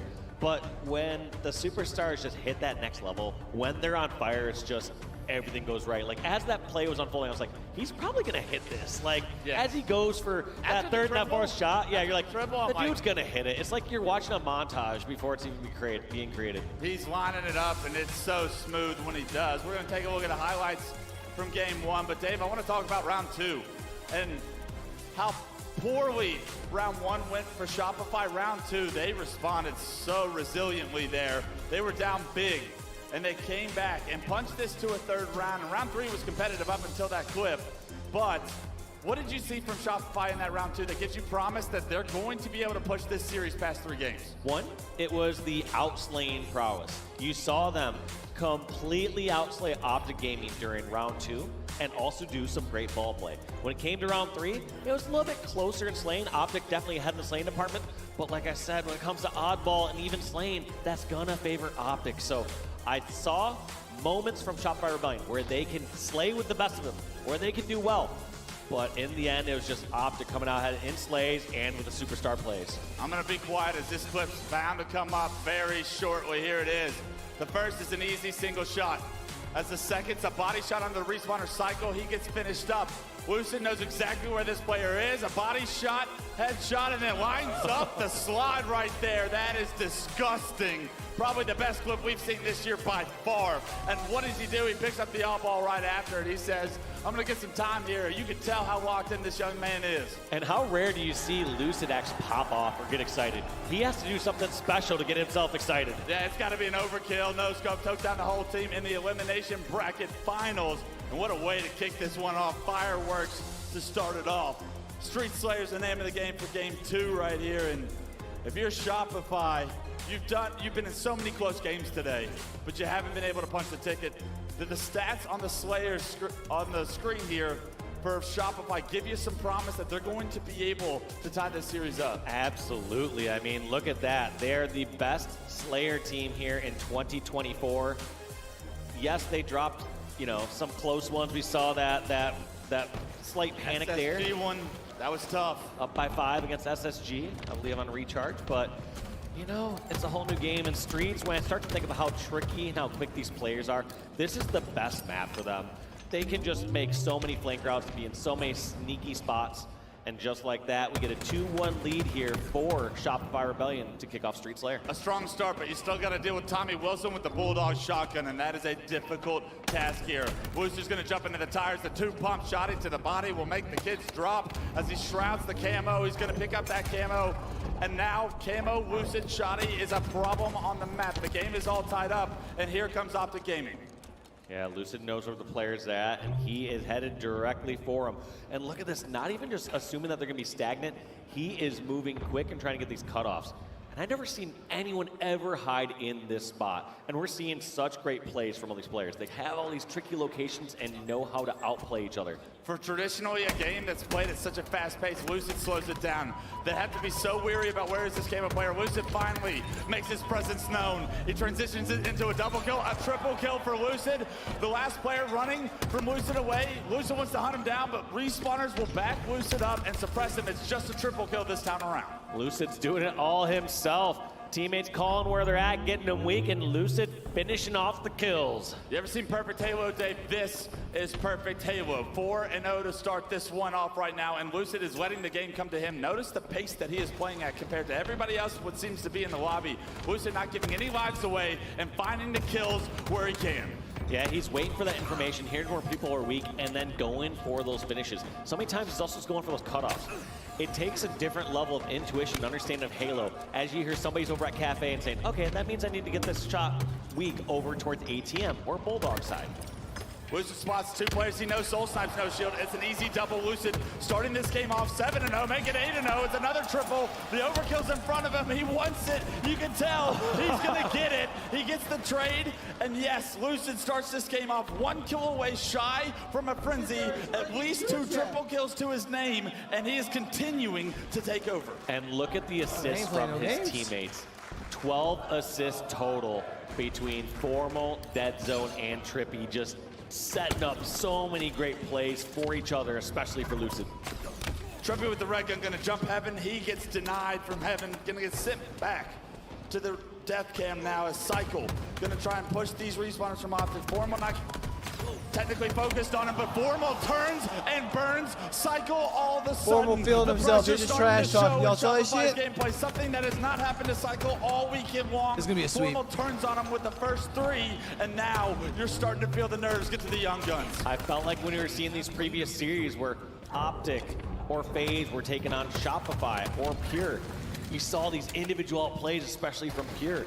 And here we're seeing Optic step up to that challenge. If there's a one-on-one and they're down a shot, They don't care. They're challenging it. They're not fully reliant on each other when push comes to shove. All of a sudden, the game turns into a snail's pace. Lucid with shotgun in hand once again has an 8-kill lead to play around. Multiple members of Shopify trying to push up the purple street. Lucid's going to back up and play his life. He's doing that so well so far throughout this series, and it's going to pay off. 3 go down for Shopify as they're distracted on trying to take down Overkill. Lucid doesn't give it to him, and Penguin this time around, Dead Zone, will find himself an overkill off screen. So not only Lucid's starting to heat up, but the rest of the boys on Optic Gaming are also here to play. Dead Zone 12, 3, and 7. Lucid 10, 3, and 3 now. You know, I feel like they must have some sort of strategy or some sort of plan that they talked about last night when they're going against these aggressive teams, saying, all right, the first kills aren't going to come out where you first hear these call-outs. You got to let them make the first play, and then you need to go in for this cutoff, go in to interject in the middle of their setup. And it felt like we've seen that from Lucid getting overkill or Lucid pushing towards Backstram. We saw it there from Dead Zone getting that overkill as well as he pushed over towards Cafe/Neon side. So they must have talked about something that's kind of like that trigger or that note that they're tracking in-game for where to go and when to push and how to get those kills. I think the big difference for me between this Optic and any Optic we have seen is individuals are making plays, yes, but the teamwork is what's on fire right now. Formal has 11 assists to his name. Right now, Shopify struggling in the assist departments, and the score line is getting out of hand, Dave. It's up to 16 as the differential. 16 is the different cycle. Shoving them down one more absolutely time. just shitting Back on to the them, bottom Chad. of Tram, but doesn't matter. Scoreline says otherwise. 15 kill lead for Optic. And I don't know if I've ever seen them lose a lead like this. No, I'd say it's almost impossible for Shopify to get back into this game with how well Optic are playing. The teamwork once again comes through. Trippy, Lucid has your back, and he's got one more in him as well. 5 perfect shots will give Lucid a double kill. Put 2 members of Shopify on respawn, and they have information on where the last 2 are. They're gonna push these 2. Here comes the green wall once again. 15, 3, and 4 for Lucid. 15, 7, and 9 for Dead Zone. Just like that, 2 more down there for Shopify. Formal has and 12 they are assists. not slowing down here from the Holy Optic shit. side. They want to continue to press this advantage. They want to go in with all this momentum into Game 3, and they want their ticket punched back to the Grand Finals. They're 4 kills away from being up 2-0 here in the Elimination Bracket Finals, and Suppressed is dead to rights. Give him a steak Lucid dinner. with some more perfect shots, able to finish that player off. 2 players in front of Lucid, and he seems like he needs 2 players focused on him to take him down. As we switch over to the other player with 16 kills, Dead Zone, trying to outdo Lucid here in Game 2. Can't finish one of those kills. A couple of easy deaths maybe given away from Optic, but you'll take that. Trying to punch your ticket. 2 more kills. Lucid goes down. Cycle finally wins his first one-on-one, but it's too little too late. 49 now to 32. I like this play from Optic. They're fighting fire with fire. They're being aggressive. Even if they're down a member, they're pushing across where they feel like they have openings, trying to isolate fights, or at least put the aggression on their terms. They're playing at their pace. Yeah, Optic's starting to feel the momentum with them. We have these kids right where we want them, and you can see it in the gameplay. They are flying with confidence right now. The individual plays are difficult to deal with, but when Optics start flying at you, they know they have you right where they want you. And the confidence in Optic's play style right now, the teamwork that they are running with, I mean, this is going to be a scary team if they're able to finish this series off in 3 games. Can Optic win back-to-back championships in back-to-back weekends in 2 different titles? I don't think SSG are saying, sweet, we that'd be kind of lit. Optic here in the finals because Optic are playing out of their minds right now. Yeah, I don't think anybody wants to see this green wall, but SSG will be waiting on them to finish this series off if they're able to. For Shopify, let's talk about it. They find themselves in another position. They got 0-6 in London and on Championship Sunday. They now find themselves down 0-5 in today's stats. You only need to win 3 of these games to win a best of 5. What are you saying in the back right now to try and fire yourselves up and say we are still alive in this tournament? I mean, it is difficult to dig yourselves out of some of those scenarios. I mean, Game 2 wasn't close. They didn't really have any chance of coming back into that one. Obviously, round 2 in the oddball, they were fine. They did great there. They at least got a CTF Argyle here to have at least 10 minutes in here at their pace, 10 to 12 minutes of here to try to go for a flag run, try to get some things going in their favor, try to get some momentum in their favor. You almost don't want another fast, quick game to take off this next, you don't want to see like interference strongholds for game 3 because the tournament and series could be over before you know it. So they at least have time on their side. They need to make some pushes together. They need to play. What's their next map, chat? Let's take a look. I think if they are able to get past Argyle, one promising stat is that they were able to take Recharge King of the Hill from Optic Gaming yesterday. It was a very, very, very close game. But you got a little bit of confidence that we have beaten them in this mapping mode. And if you could say, give me the game 5 if you're Shopify, you would take that in a heartbeat at this situation. The issue is trying to stop the snowball that is this Optic Gaming team. They have come from the elimination bracket and started to knock down team after team. FaZe, Pure, Shopify now on the list for dessert, and they want that ticket to the grand finals. They want to right the wrongs that have haunted them so far through this year. And looking at an Argyle CTF and how dominant Optic have been with the power weapons so far through this series, you have to be weary of what Lucid and Formable are capable of with that snipe. Yeah. It's absolutely an uphill battle here for Shopify Rebellion. Keep in mind that they were and are the best Slayer team on the circuit. And they got beat at their own mode at one of their better maps. Handily. Handedly. It was not close. And for that game 2 to not be close and to know that Shopify has usually relied on these Slayers as an extra game to keep them longer in the series, an opportunity for them to get a lead in specific series where they find a game 1 win. Even if you go to game 5 at this point, I guess you're a little confident knowing that you just won the past 2 games, but those Slayers have not been promising here today. And what is it about those Slayers that are kind of haunting them? Is it the pace? Is it how teams are slowing games down and dissecting them? I can't quite put my finger on it. I don't know, because they were different. This Street Slayer, it was Optic just making the game fast, being aggressive, win the exchanges. That Recharge Slayer that they lost, it felt like they tried to be aggressive at a time they didn't need to be. They were up 47-42 against SSG. And they're like, you know what? Aggression's worked for us so far. Let's make a strong push. And the game had slowed down enough that Space Station set up a good trap, ended up closing that gap, and ended up winning close 50-49. So they were completely different games and styles, but end of the day, the result was Shopify losing. And it's tough. I mean, you're going against a couple of the best teams in the world today. We talk about how their Sunday record hasn't been so good in London or here. That's generous. Yeah, it's 0-11 so far between those 2 days for a team to go into the winners bracket finals and then just fall short and just hit these brick walls against these 2 solid squads. Shopify, a couple of the players returning back to the stage. You see Cycle and Soul Snipe on screen starting to warm up again, but I think a deep breath and a break between games 2 and 3 is much needed. Something to just change something up. Yeah, at some point you just need to, if things aren't going your way, like call a timeout, take a moment, like let's talk about something. Take people's minds off the negative thoughts. Talk about one small thing your team's going to change and prep to go into that next game. You can't talk about the past. You can't say, man, what did we do wrong? Or I thought we played the snipe. Why did we let them get the overkill? Like, the past is the past. That's for review later. Right now you need to focus on what's next and something small to change. I've always been a big proponent of that. You can't do a major I feel like we need something visual. I feel like one thing that I've noticed in between all of these games. No, you're not practicing. And again, maybe it's maybe me overthinking things. I feel like we need something more visual for like coming into the next game or like breaking down more from like the series before. We just have so much of this like panning back to the casters, talking. Overthinking these situations. Panning back to the guys who are on stage. You know what I mean? Like. Be confident. Maybe speak about your communication and not about more small talk. The micro decisions that you're messing up on, because you're very aware as a player when you're making those poor micro decisions of the mistakes that are happening and how Optic are capitalizing in this situation. I hope it was one hell of a pump-up speech, because Lord knows this team needs it in order to get back in this series. Down 0-2 now. The boys are back in their seats.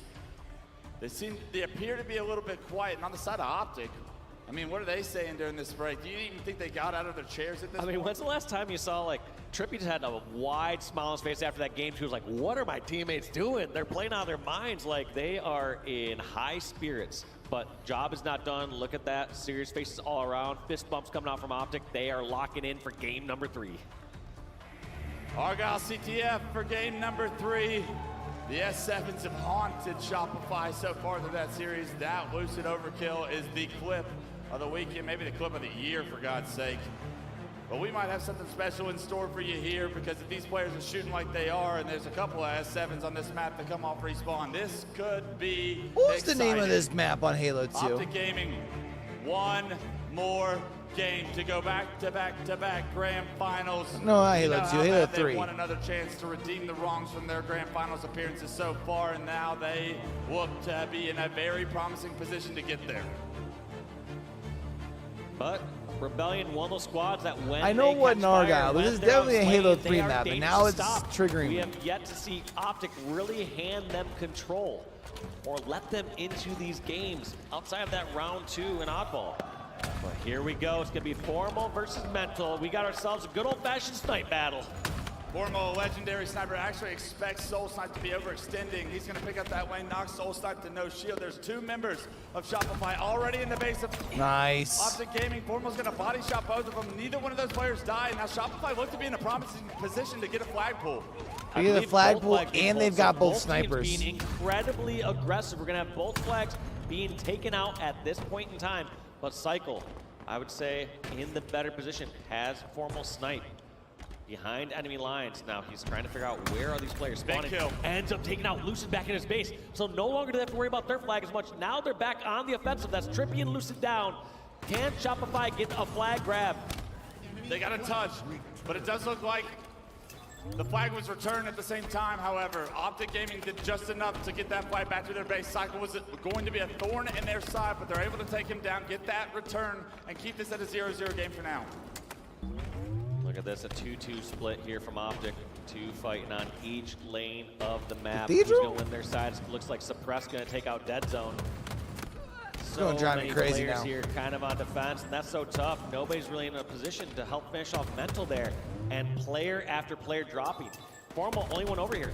Dead Zone just spawning, so Formal gonna be left out to dry, and these spawns are gonna be staggered for a bit. Let's see how quickly or I can't remember what it was now. Shopify Rebellion move across the map, because they can take it at either pace. They can either sprint, try to get a quick flagpole, or slowly but surely push on up, take about 75% of the But map. in Halo and 3, then it had the we'll have to lifts get on the the back that kills. push you towards the middle. But as I say that, Suppress and Mental God, can now take it's it down. driving It's up to crazy. Soul Snipe to try and win a massive one-on-one against Formal. He's not able to do so, and with that, Optic Gaming will be able to take control of the map once again. Here comes Tommy Wilson down the street as he tries to be aggressive as well, trying to create so much space. You can see a very similar strategy. The second you get 2 to 3 dead, these players are looking to fly, and Lucid with the flag on the move now. Optic need to find some kills. One thing that's also interesting to me from Lucid there is he threw those frag grenades in the vent, is I couldn't tell if Cycle was already weak there, or if he placed those frag grenades in a sense that they instant off each other, and so almost had 2 frag grenades hitting one player at the same exact time.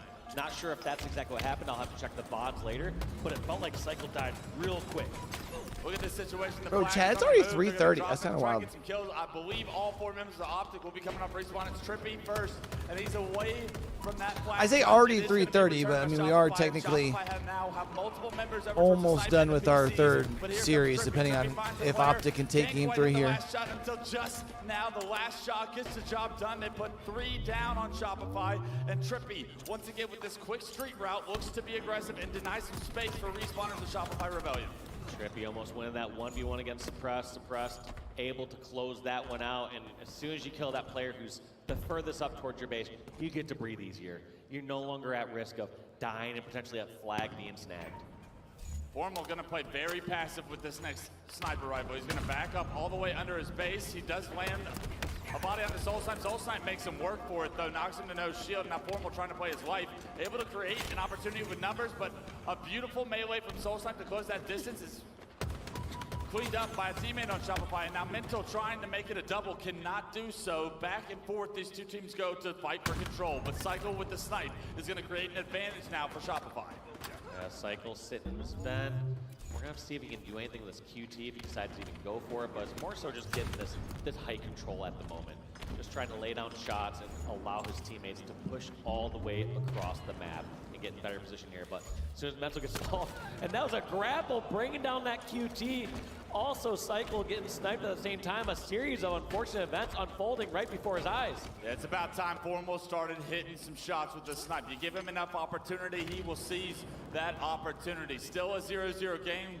7:30 on the clock might not sound like a lot, or might sound like a lot of time, but as this game continues to be neutralized, Formal tries to grapple the flag to top middle. I believe the flag might be towards top middle, but it doesn't make it past the ledge. Formal cuts that grapple off. He actually pays for it with his life. 3 go down, and although Optic try a very fancy, flashy flag run there, it gets punished, and now Shopify have map control. Lucid still gonna be a problem with this S7 in the attic. Lucid still a problem with the snipe. Lucid finds 2. Damn. And Lucid is the last player you want that snipe to fall in the hands of. Yeah, I don't know what kind of like spy kids capture that was. They had QT flag tossed out, going to the grapple, and the player with a sniper. I feel like this Just map would be hard for absolute capture flag with the levels size depth of this that thing, these eh? players have in their playbook for a flag run.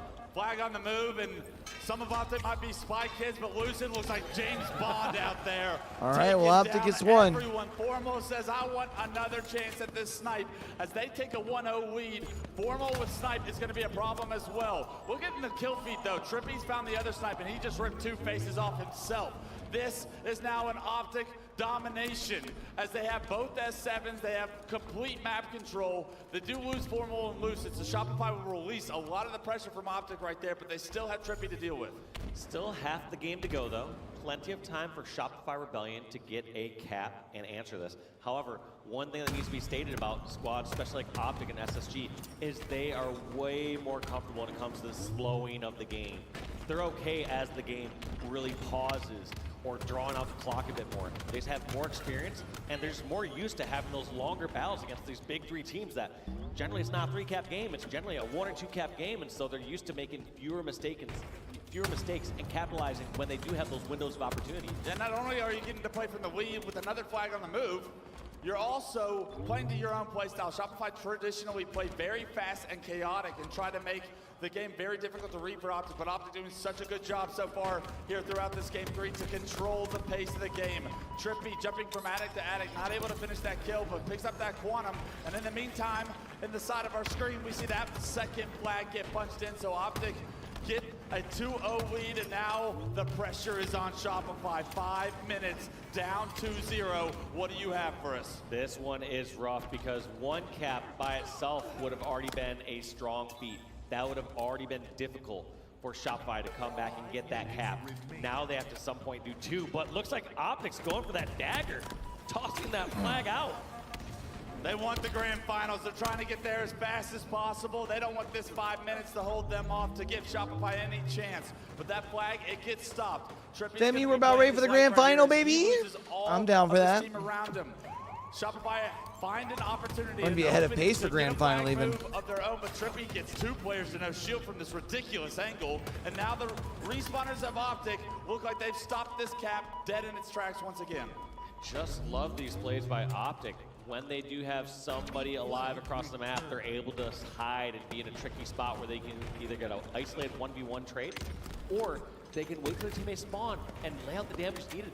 Just because of those kills or the damage there by Trippy, his team was able to break out across the map, and then now they're able to actually get a new flagpole, all because of that Trippy play over down low. This is game right here. Optic with a flag on the move, snipe in the hands of Lucid, and here it comes back to the base. It's a long route, and Lucid is going to try and deny respawners from Shopify overextending. Lucid's going to succeed at that denial as he finds the head of They got double snipes. Wow. It's over. And Optic sweeps Shopify.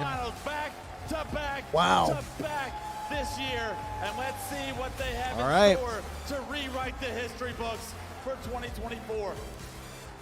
Incredible plays there from Optic. I was wondering if they were just getting a little too confident, getting a little too cocky, run that 3rd flag back. Sometimes one of the worst things you can do is try to close out the game and set up a counter cap for your team, for the opposing team to get back in the game. But not quite the case. Optic closing that one out in about 7 minutes time. Oh, baby, the green wall is here. Championship Sunday whites are out, and Optic headed back to the grand finals. But let's bid our adieu to Shopify in another unfortunate, unsuccessful Championship Sunday. But the tournament that these guys put on this weekend They have something to be proud of, but it will leave them wanting more. Absolutely. You know they're going to keep evaluating, saying, we do everything right. We're doing so great on Fridays and Saturdays, and then just falling short in those key matches on Sunday. And this is something I was worried about, Dave. It's like we always say how much experience helps, but how long does it take for individuals to continue to catch up, to catch on to that experience, to use it to their advantage? It looks like Shopify need a little bit more of that in order to really have what it takes to get to a grand finals. It does look like that indeed. It also looks like we have a FaZe player on our desk as well. Snakebite, welcome to the desk. Thank you. Lovely to have you.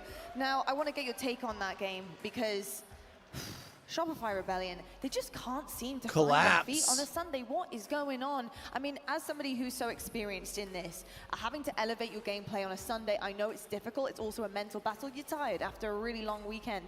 But what is it you think about this Rebellion roster that can't seem to get it done, even though they look so good on a Saturday?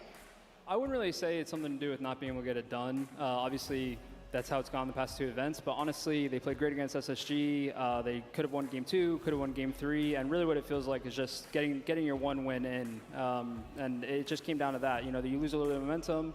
You go into game, the Optic game after losing to SSG. And they're in a really close round 3 oddball.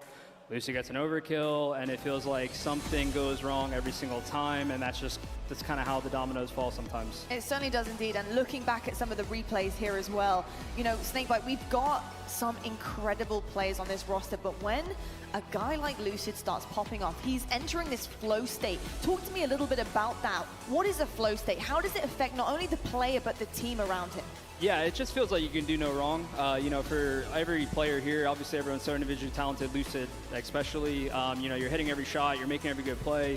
I mean, at the time he gets the overkill, it's a 10-second round difference for the round 3 there. And, I mean, he has enough time to stand up, kind of give a little reaction, and then get the ball, and everything keeps rolling. So, yeah, when you're in flow state, it just feels like nothing can go wrong. Yeah, nothing can go wrong, and certainly things went very right for Optic Gaming in this series. And Clutch, looking back at some of the highlights here, who are you really kind of pinning this winner? I know Lucid had an incredible series, but also some support players here. I mean, Dead Zone, the map too, gosh. Yeah, I don't want to put it on any individual, actually. I think the big difference between Optic in this series and then Optic against Pure is Optic against Pure were making phenomenal individual plays.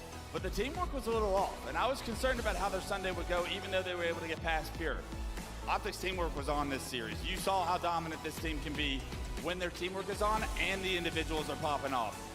That mix is scary, and SSG probably have their eyes cocked a little to the side like, we got our hands full here in the grand finals because Optic looked like they came to play. Yeah, they certainly did indeed. And Walshy, we're going to look at the stats in just a moment, but it just felt like a different level of Optic, and they met Rebellion so well. They matched against them, and things were very, very different earlier on in this tournament between these two. This was a rematch. How are you feeling, looking upon the stats here, about Optic and their come-up? Optic's looking scary good, and yes, we can look at the insane Lucid KD with that a Lucid had. 1.69. God damn. Formal. Oh. Despite having the lowest KD in his team, having the second highest damage, playing his role perfectly, grabbing the OBJ when he needs to, laying down shots when he needs to. He's doing everything right. I think damage has been one of the stronger indicators that we've seen on these stat screens as of late. Yeah, I think that game 1 was really huge for Optic there. Shopify is great, oddball team as well, and honestly, just so what they're saying with Optic really clicking, you know, when Shopify lose 3-0 to SSG, Optic comes in, you really want to make a statement game 1, they catch fire, things start rolling, and that's where you see the teamwork really come through. Yeah, it certainly does indeed. It's shining extremely bright right now, and I'm curious to get your opinion on how they're performing opposed to SSG. We're kind of seeing a very similar journey, but of different sides of the bracket. So yes, SSG, a clean winners bracket run, looking so, so good. 3-0s across the board there. And then Optic having to climb back, but there is a level of resilience. You've done that before with your team. You've done it at Worlds. You've done the unthinkable. How are you feeling about the two right now? How they're faring going up against each other in the grand finals? It's going to be a tough matchup. I mean, all these top teams obviously play each other extremely close. Optic are going to be feeling really good after that series. SSG's played pretty flawless all tournament long, but at the same time, you know, when you get to play those loser bracket matches and get a little bit of momentum and get your run going, I mean, scary things can happen, so it's going to be a really fun match. And while I've got you up here, in terms of Space Station Gaming, I know that you've also been playing some twos recently with Legend, Bound, you've been getting around and making the rounds with some of these guys. How are you feeling about Legend right now? Because he has been so incredible coming onto a roster, the European hope and dream of every young player thinking, I can make this one day. What do you make of him? Yeah, I mean, obviously his talent speaks for itself. Just playing with him, he's super easy to communicate with and work with. Just honestly takes everything on really well. I'm sure teaming with guys like Eco, Stellar, and Bound help him just progress more and more. But obviously going back to his days on Quadrant, everyone knew how talented everyone on that Probably a good roster was. idea, yeah. It's just, honestly, it's just been great seeing him kind of shine through. Yes, certainly has indeed. Clutch, obviously we do have a phase player on here. It wasn't their tournament this time around, Clutch, but do you have faith that these guys are going to bounce back in the next one? We've had conversations about this. He knows how good I think he is and how good I think that team is. It's no secret. Old boys of mine, but I mean, it didn't happen this weekend, but I think you needed a little kick in the rear in order to motivate you for the ending of this season. I think with SLC coming up and a world championship, the meta shift that the Bandit's going to provide when we slow down the rate of fire, I think there's going to be every reason in the books that you guys are going to have your A game come SLC. I'm expecting it, but we'll have to see. I was just like looking at PJ's face during that. He's like, I actually don't think we need to lose that. Like, I've been practicing a lot. I've been putting the work in. I don't think I really need the kick. Like, we would have been just fine having a great placing and still stay in mode for this next one. So, not sure if that was necessary. You need a kick in the rear too, Dave. Oh my goodness, be careful. Don't A fight get me might be started breaking on you out. as Oh well. goodness me, you don't want these fists, man. I'll tell you that much. Let's take a look at the bracket though, because it has been a brawl all weekend long in our championship bracket. Kicking things off with the elimination side of things, we just had our finals. Optic Gaming, they made quick work of Shopify Rebellion. And look, I am a little bit shocked. I was really hoping Rebellion would have a tiny bit more fire coming into Sunday, but it proved too much for them yet again. Off they go home. We'll see them in the next major. Let's take a look at the winner's side of things. And up where it's looking peachy clean for Space Station Gaming, they're going to be facing Optic, who are fired up. They are ready to do this. It will take 2 best-of-7s to get it done. And Snakebite is somebody who's done that before. What is the mental like right now, do you think, for these Optic guys? How are they feeling? What are they talking about backstage in order to potentially get this done? It's a big journey. I think they're going to be feeling pretty good. Obviously, you know, losing earlier on in the tournament is always going to be a little bit rough, but like we've been saying, you're able to kind of catch your flow, get things going. One of the good things for them is they actually haven't played SSG yet, so now you get to really kind of put everything to the test. You know, with having momentum going, you know, you're feeling pretty confident that, especially knowing you haven't played, that maybe you can make something happen. Indeed. Well, I'll tell you what, the next major, and I know you're going to be looking forward to this one for the rebound, of course, is Salt Lake City. And that is where you're going to catch us next in split number 2. We're going to be going to the Space Station home event yet again. And Space Station got it done the last time in front of their home crowd. And I loved to see how many fans were in that venue last time. It was incredible. It was a really different one, wasn't it, Snakebite? To kind of have that surrounding of fans. You were right there in the mix. You felt like a bit of a rock star up there because it really did give that rock and roll vibe, but it was a tight-knit kind of space. Are you looking forward to going back to SLC? Yeah, absolutely. I mean, they threw an amazing event. Like you said, the crowd experience was really awesome. I look forward to every event to go play in. Everyone is its own individual experience, but yeah, they threw a great event, so really looking forward to go compete again, especially after this one. Amazing stuff. Well, Snakebite, thank you so much for joining us on the desk. Thanks for having me. I'll see you later, probably.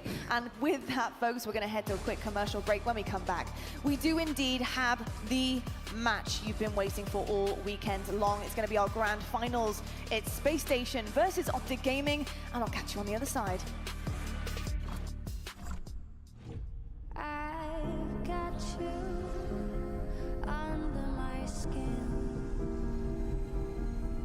I've got you deep in the heart of me. So deep in my heart that you're really a part of me. I've got you under my skin.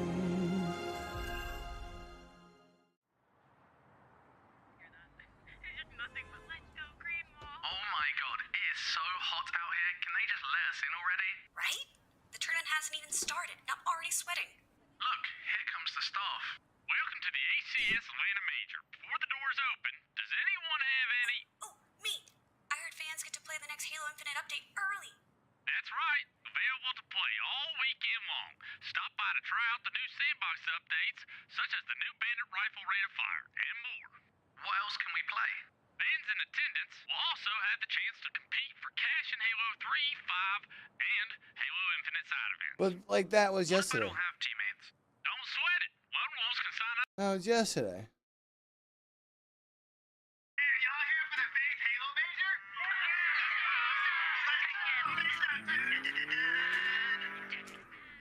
Whoa, it's Frosty and Boo Boo Doo Boo. That's right, I'm Frosty, and you're nobody. Wait, what? I'm just kidding, man. Thanks for coming out. Be sure to stop by the FaZe booth for exclusive event merch. Hey, what are you doing out here? Media day's already started. Get in there. All right, we'll see you on site. Okay, where Hey, what about drops? Can we unlock anything for watching? I'm glad you asked. Okay, you can step out now. Hey there! Fans watching live on Twitch will unlock new armor coatings, weapon coatings, and charms. Ooh, okay. What about us watching here in person? Everyone joining us live in Atlanta will receive a code card at check-in that unlocks all drops offered. Nice! Alright folks, let's get this weekend started. Let's go! Face up! Space Station, what's up? SSG. All right.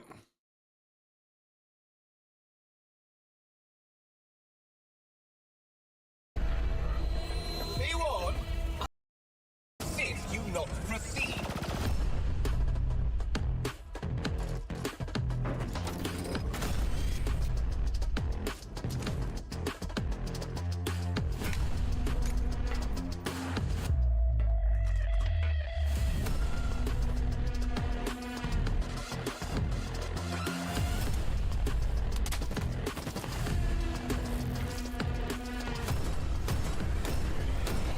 You will not survive this encounter.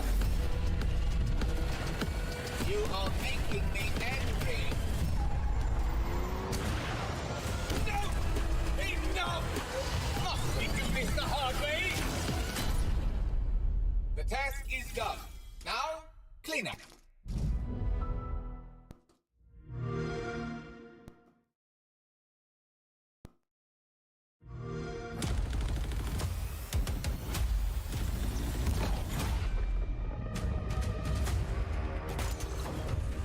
Party's over.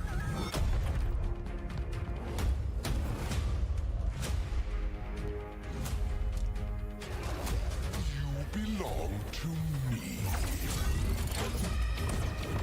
Satisfactory. Strange because like on one part, I want so it's like if Optic resets the bracket, they damn well better fucking win.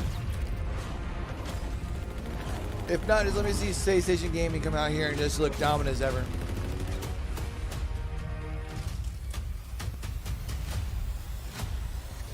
Special delivery.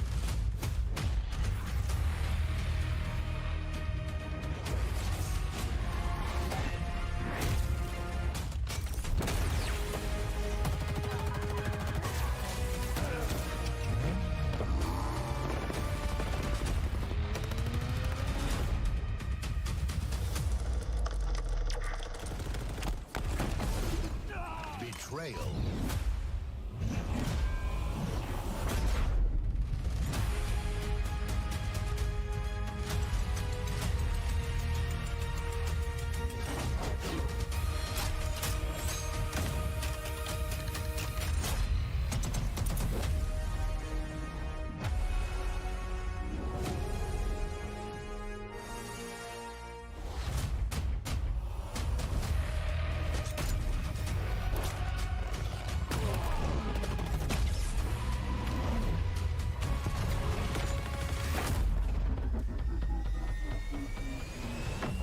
Combat evolved.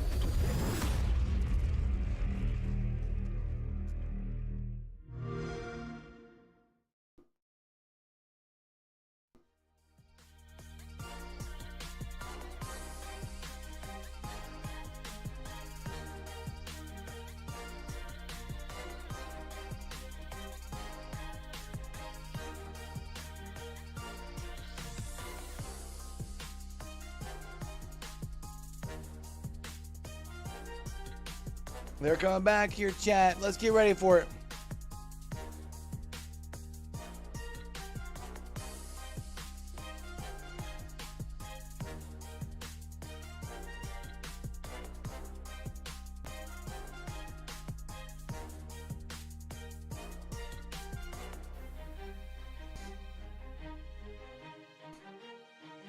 All right, so we have a major in, was that 6 weeks, chat?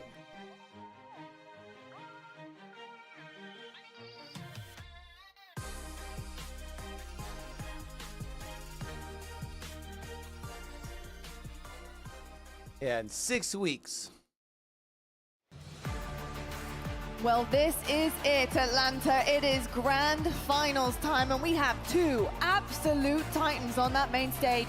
You can see the trophies right now, and I bet you one thing.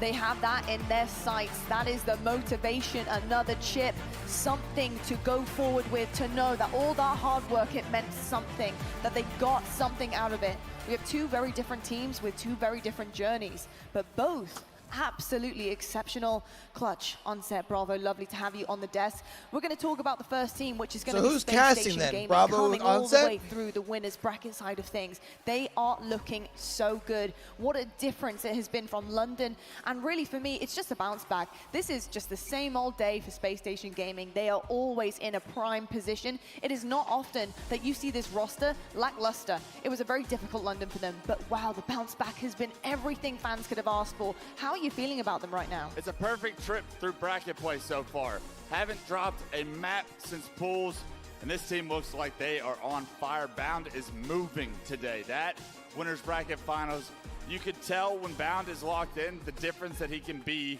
for this team. We pointed it out at the start of the show on Friday, Mark, that we were talking about how Bound's damage differential was an outlier. Bound's deaths were an outlier.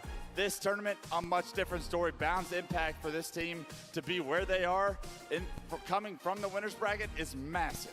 It certainly is indeed. And talking about Bound, Onset, I think one of the problems he might have been having in London was he was just kind of pushing forward way too much. The pace was a little bit off from the rest of his team. He wasn't adjusting enough, and they weren't working together. It was very individual at top times. 3. Bound has definitely kind of pulled that back a little bit. At Oh, times, no, he it's is off the going leash. up. He's looking really fast, really aggressive as per Still usual. top But I 4s think he for also has found a time to be 8 patient. straight events and is that's not the difference bad. maker. Yeah, I think SSG in general have just looked almost flawless in the way that they've played, right? There's no weak link. Every single player on that team you look at has had big moments throughout this event. Some bigger than others, of course, but the sum of the parts is what makes SSG what they are. And they are all firing. You've seen ridiculous shots coming in from Stella. You've seen Legend having big moments, but Eco's been quietly going about his business as well. So many important little double kills, little first picks that have gone in the way of Eco. He's been so important to their success so far. Talent, skills, that's one thing, but the talent of telepathy is another. And Eco on the main stage talking about that final push in that Slayer that sent Shopify into the elimination bracket. I mean, my goodness me, the fact that he's not really even making a call, he's just kind of doing his own thing. And I think it's that extra layer for Space Station Gaming, knowing exactly what that team wants to do, when to do it, especially in a crunch time like that, a 49-49 close call, where you really have Shopify sweating, because they don't often find themselves in that situation. Space Station Gaming, if they're doing that, and it's breezy, easy, and not even having to calm, I mean, this could be a wild series for them. Yeah, I think you summed it up perfectly. Also the humility in that Eco interview, right? Just saying we knew they were going to be tough opponents. We've played them a bunch of times before.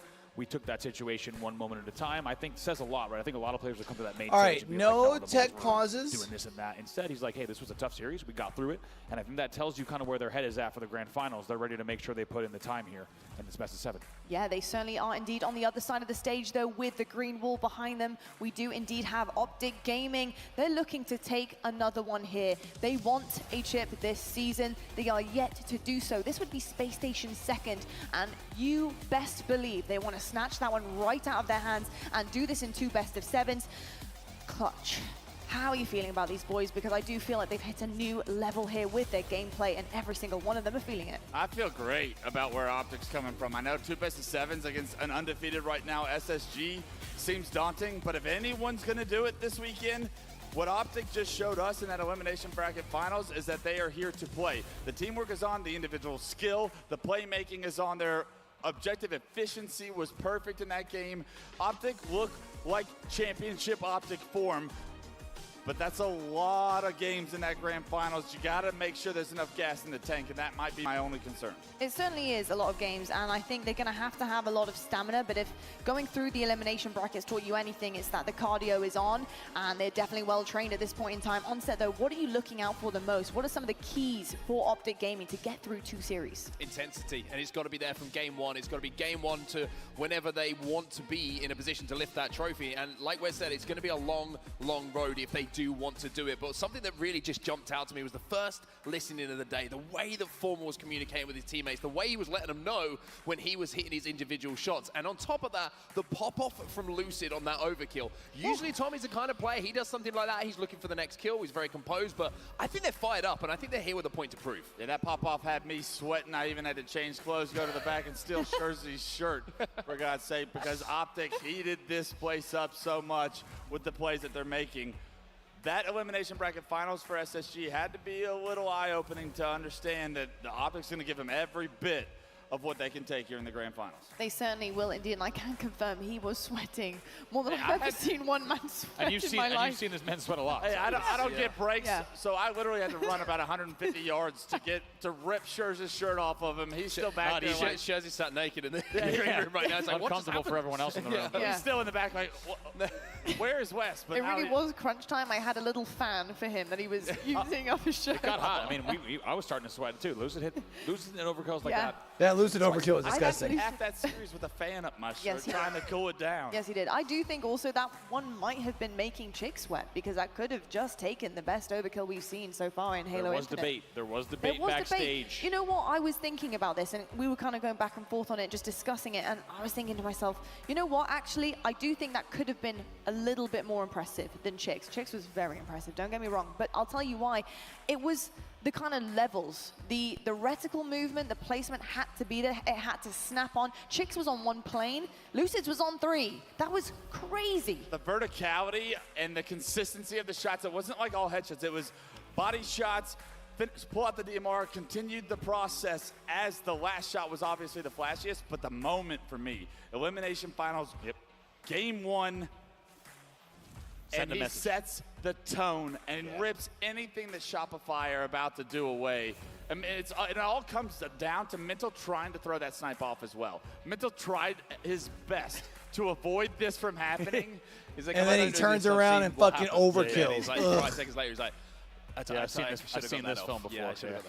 Indeed. Now, folks, we need to look at the series layout. This is going to be a longer one. This is a best of 7, and if Optic want to do it to them, then they'll have to do a second. But this is the first, and we're kicking things off with Oddball on Recharge, which, if I know anything, I think Optic Gaming are pretty happy with this map number 1.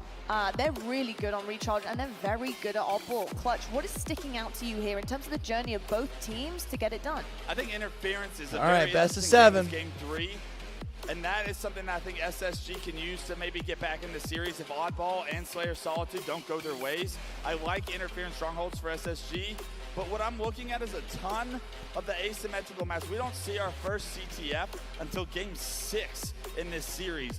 And that is traditionally a very strong game type for Optic Gaming. So if SSG can take some of the early games, they can build themselves up a lead, and it won't be till that game 6 where Optic are really able to maybe push the series to distance. It's a great point, Wes. I mean, ASIMs all the way till game 6 is, even if you just run the statistical probability of that happening, it's probably pretty low in terms of map layouts. It's pretty wild. We don't see anything symmetrical till game 6.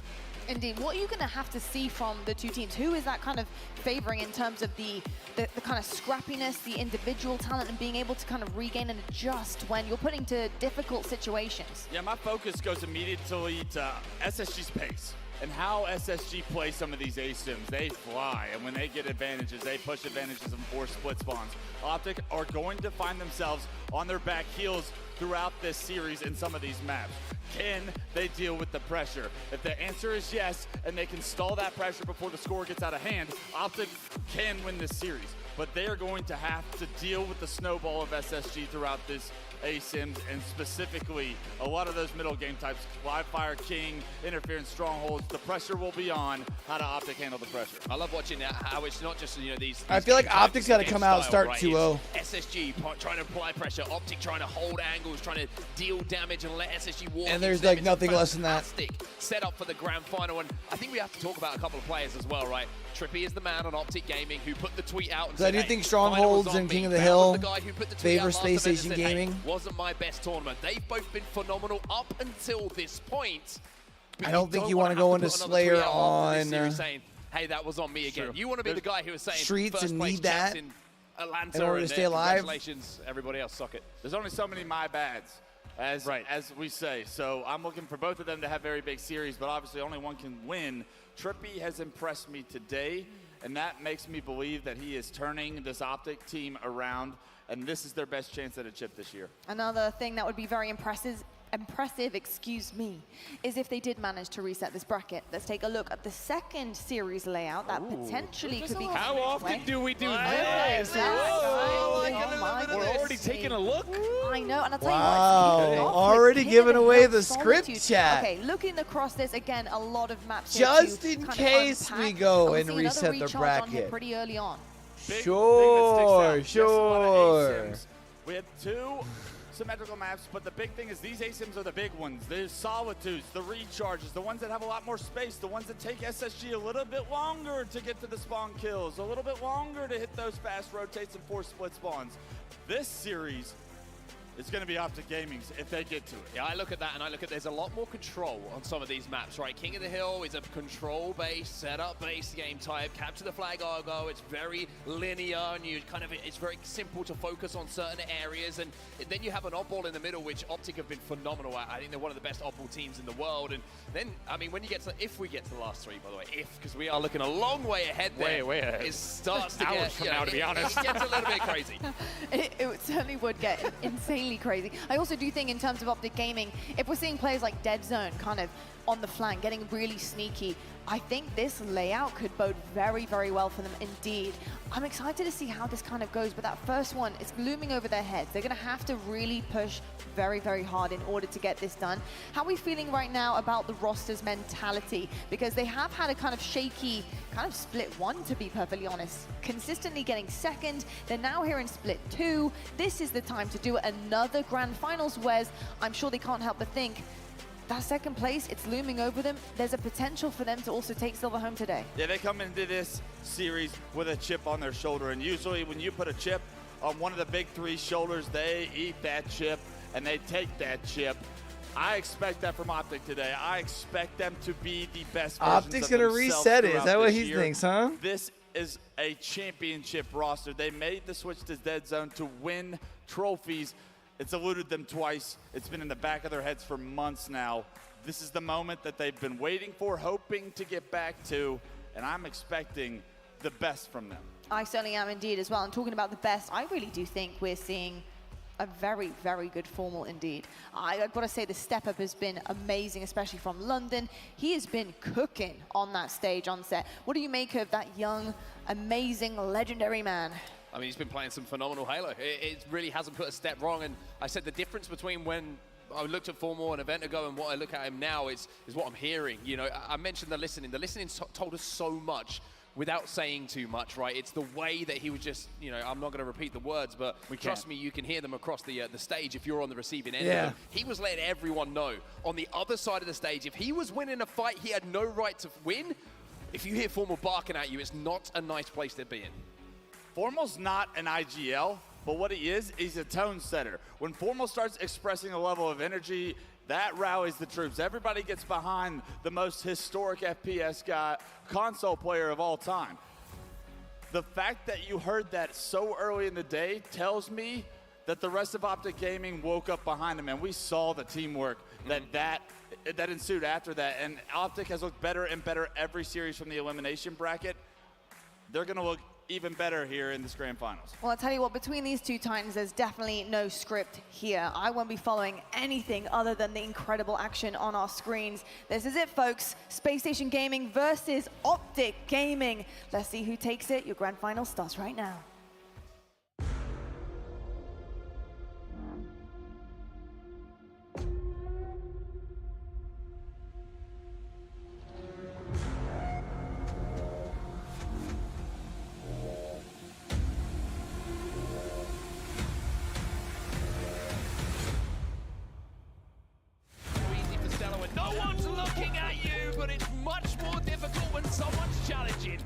Doing everything they can to try to get some stops. And it's going to be Trippy, the one who said he didn't step up in London, gets a triple kill. Now he wants to also, not just the entire team, but also remind people why he is one of the best to ever do it now. Overshield, perfect kill, a killing spree. Why not make it a triple kill for Dead Zone, doing everything? Oh, worst kill.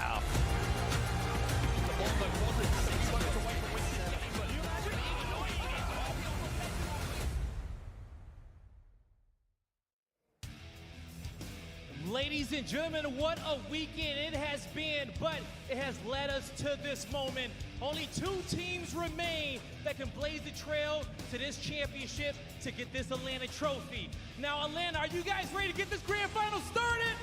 Yeah! Coming out first, get ready to make some noise, because here comes the Arlington champions.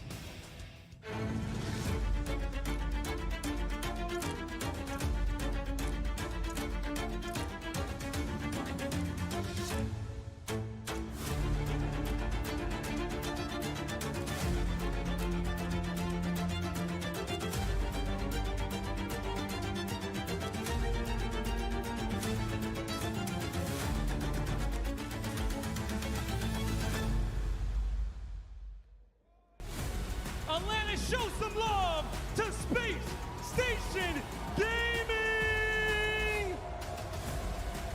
We got the man himself, Stellar! Coming down, this is duo Eco! We got the superstar, Bound! And with the nation on his shoulders, give it up for Legend!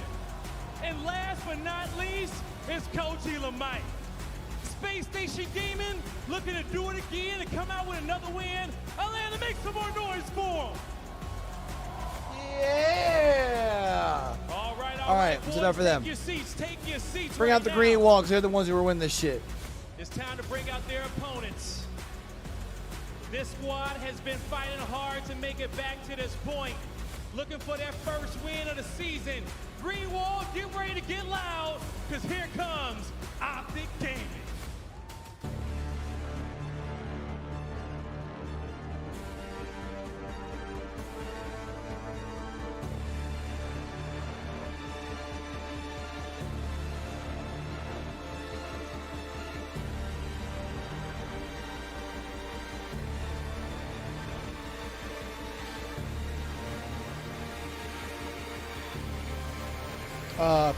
Optic.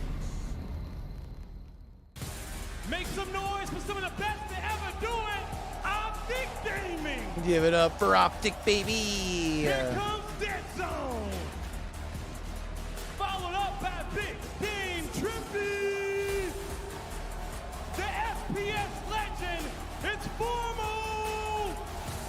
Followed by the Super Slayer, it's Lucid. And here comes their coach, Lunchbox.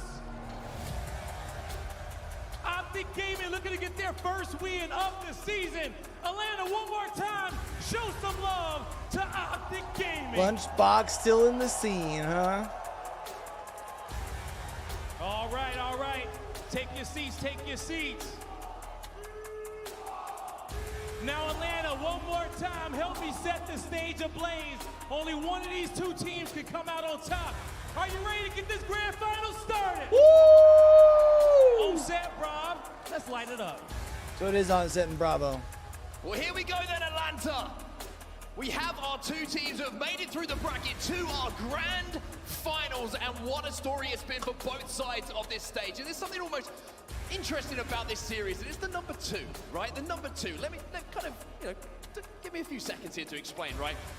Optic Gaming, second place, the second place curse. That's been their problem. That's where they haven't just been able to get over that line, and there's a long road ahead of them until they can put that right. On the other side of the stage, you're looking at Space Station Gaming, and the reason I talk about number 2 is their chance to pick up their second championship of this season. That's right, it's a rematch of your Arlington Grand Finals, and it feels like these 2 teams such a core of our Big Four, and it's unsurprising that these are the last 2 who have fought through the bracket, of course, on very different sides and very different paths to this Grand Final, but here we are, your best of 7 is right in front of you. Incredible to see Space Station rebounding in the way that they have from London. Huge amount of questions being thrown at this roster. Was it an off event? Was it a little bit of a worry? Maybe they weren't going to be the Space Station that we saw in Arlington. Was Arlington a fluke? Well, all of a sudden now we have the answer to that. They have marched through the winner side of this bracket to book their spot in this grand final. And amongst all of the upsets in that elimination bracket, one team stood tallest. Optic Gaming had to fight tooth and nail just to get into this grand final. Let's go, SSG! Woo! To take on Space Station. Got some SSG fans in the building right next to some Optic fans. You just saw some thumbs down next to those banners. Gonna have to make sure everyone behaves themselves down there. But it's been an amazing crowd here in Atlanta. Been an amazing event here in Atlanta at the FaZe Major. FaZe, though, exiting early and now leaving the way, paving the way for these two teams to now find themselves in the grand final. As you said, for Optic, it's really them looking to return to form, to get back on top. For Space Station, it's a bounce-back tournament for them, of course, placing outside of the top 3 for the first time in quite some time in London, and now they have found themselves guaranteed top 2, but they want to secure their second win of the season on the board and continue Optic's unlucky second-place streak here in Atlanta. It's interesting, isn't it? We always have these stories coming into an event that we talk about on day one, and we wait until these moments in front of us to resolve what those stories are going to be. Is it going to be the bounce back of all bounce backs on the side of Space Station? Is it going to be the curse broken for Optic Gaming, and will they get their first championship of this season? Well, it's a Sunday evening here in Atlanta, and you know what that means. It's time for our grand finals. Optic Gaming, so much to prove here. And most interestingly, both of these teams, right, made one specific team change each to make sure that they would become the world champions this season. Space Station has already shown that it's paid off, but they fell flat in London. Optic Gaming still looking for their first win of the season. We are underway. Optic Gaming versus Space Station here, your grand finals at the HCS Atlanta Major. Optic Gaming coming off the back of a hot win as well with some of the flashiest plays that we've seen so far in this tournament. Space Station had to bide their time a little bit. Maybe it's going to take them a few moments to get that rhythm together, but off the break here, it's going to be Optic Gaming who have their rhythm broken. 3 dead off the rip, and Eco already getting that ball back to blue. Man, what a pleasure to watch these two teams. Always a battle, and especially in a grand final with so much on the line, not just the cash prize, but also, of course, the bragging rights and the momentum for the rest of the season. Everything to play for here with these two teams. Bound trying to escape. With this shock rifle in his hands, he is last alive here for SSG, so a really good break actually coming in from Optic Gaming to make sure that that oddball wasn't taken back to blue and significant time wasn't put up by SSG. My dog Bound was like, yo, y'all need to look at this face while I'm playing. On and manages to stay alive through those shots coming in. Legend gets a pick. And that's going to put Optic on the back foot for just a few seconds. Dead Zone also going to fall. And maybe Lucid, who pokes back out, isn't going to be so lucky to get away with his life this time. 3 dead again. Trippy was your last player alive. And one thing that immediately stands out when you're watching this match is these two teams have earned their spot here. Sometimes when you get to a grand final, some teams have had an easier bracket. Maybe they haven't had to work their way as hard as their opponents. However, with these 8 players on your screen, you look at these names and you think, my God, they have had unbelievable tournaments, pop-off moments, incredible teamwork, and it's going to be a bloodbath. And you can tell that already because it's so low scoring early on. Only 13 points on the board so far in game number 1. Yeah, it's interesting that you talk about low scoring. I think it's a combination of how good people are playing, but also just the respect, right? Yeah. People realize they can't get that off ball away without guaranteeing kills before they start to move that ball. Holding that ball is exactly what SSG are going to do right now. It's 4 dead for Optic. SSG with full control of this map. They'll go into the lead as well, and like you they'll said, be able to set up for this next round of spawns. Holy shit! 3 people just spawned on top of Legend. For what? Pushed up a little bit too far on Turbine. Maybe they were trying to force it, just didn't make the play off the back of it. It's going to be 2 dead thanks to the bullets coming in from the Bandit of Bound. All right, Bound. Optic did get those first picks, but weren't able to make too much of it. Bound trying to escape with the camo. It's going to be down in the pit. Dead Zone with a double kill, and that man has played some Halo today. That's a big play there. They were just being outslayed 19-10, but that slowly inches things back in their favor, and it also, because of that double, leads to a camo grab here for Lucid. Stella has that oddball in his hand, though. And he's rotating it away from the Optic Gaming members that he's aware of. However, here's the camo. Wow. There's Lucid with some great shots onto Stella. Oddball is still down, and there's going to be a trade up on the glass, which means the Oddball is going to be in a neutral position for now. Optic will scoop it up as they do have a little bit of support. And now you have the shot in the hands of Lucid. And he can do anything like we saw a little bit earlier with that sniper rifle. Well, this is going to be a good few moments for Optic. I love that from Lucid. Look at the way he's moving around this map. There's so much to talk about there. Unbelievable with camo. Just jumps up to glass. There's 3 players there, and he just isolates the target so perfectly to make sure they get control. Now still with shock in hand. Legend just gets fizzled a little bit there, but certainly not fried. Keeps his life for a few more moments. Just 1 point between these two teams at the moment. That ball is in a precarious position, as is Lucid. But Lucid just stuck behind this thing. Attention away from SSG. And Optic members elsewhere managed to pick up just a couple of kills. Bound now, he's on the flank. He's trying to force his way through Turbine. Eco's going to be pinching onto Dead Zone, who plays that ball back to batteries. And it looks like a reset on the map here for both teams. Really nice from Dead Zone. Look, Dead Zone stayed alive the whole time as well. He played the ball and stayed alive to wait for teammates. That's a nice amount of time on the board, especially when Optic's getting outslayed by 8, yet they still lead. So far, it's been Optic who's been a little bit more efficient with the ball work. It's only 6 points though, and it's still early, right? Like, it's not like we're talking about like it's 84 to 78 or something. Well, 3 to bed for SSG for now. Optic with a chance to maybe look for a 4 dead. And Dead Zone's going to fly. He gets the beat down. No trade on the side of Eco. And you would imagine with the ball being reset, there should be an opportunity to grab this, maybe with that grapple he's got in his hand. You expect it to be. Bound, by the way, on your screen. He's 12 and 5. And he's got a camo. Ooh, my. Trippy makes sure to neutralize that. That's a big, big finish. Trippy gets 2 as well, which could extend the Optic lead if they can get this ball off the stand. Stella now last alive. Optic with another opportunity to get that ball back into pipes, and that's exactly what they are going to do. Trippy trying to force the pace. Trippy going to take the 1v1, but Stella wins that 1v1, falling from the skies. He's the one who connects with that headshot first. I mean, the confidence there from Stellar. Anyone who's played enough Halo Infinite knows that when you're dropping down from a catwalk there, that's not easy to refocus. Instead, he just drops back down with complete confidence in that Trippy 1v1 from a disadvantageous Nice, Eco. In the end, cleans that kill up. But still, like we said, 3 dead for the moment. It was essentially a 2v1 for just a brief second. Still 40 to 29 in favor of Optic Gaming. Game clock is what we're going to start to focus on here, Mark. Only 125 left. Certainly are. Time starting to slip away a little bit here. SSG will be more aware of that. But they're the team who have to make the moves. Bound to be taken down. Great shots coming in from Formal once more, but it is going to be Stella who gets that ball in his hands for just a few moments. But he's going to have to rotate away. I mean, we have the luck to have the outlines of where the players are going to be, and Stella does get chased down. So now Eco, even though he's trying to put pressure, he knows he has to try and pressurize this off ball, because otherwise the lead's going to get out of hand. Dead Zone in front of him. Dead Zone still in front of him. Dead Zone still in front of him and standing over his dead body. The crowd likes what they see as well. Anytime you got to drop that ball first and still win a 1v1, it's a big deal. Stellar is your last player alive. As you can see, he's going to have spawners on long haul. This is going to be continued time for Optic Gaming, and now about a 30-point lead about to take place. Yeah, this lead's going to be big too at the time that's left on the clock, because there's not going to be as much to be able to like work around. If you're not sure, don't worry about that. If I'm them, I would almost imagine at this point I'd drop in, let the clock start to run. And now it is comfortable. This is going to be at least 10, 15 points more being added to the total of Optic. This is big. They're going to be ready for these spawns as well. If they get the first Never mind, not with those frags they just got. This might actually be the round here. Formal jiggle peeking with Bound. Bound's going to have to back down. The shield advantage is certainly in the hands of the man on your screen right now. Formal turns around to finish off Legend bottom middle, and Dead Zone all the while is just holding that ball in his hands. Bound is stuck in the tower. There might be time for one more push from SSG, but if not, this is going to be the first round going to Optic. Wow, unbelievable. 90 points on the board.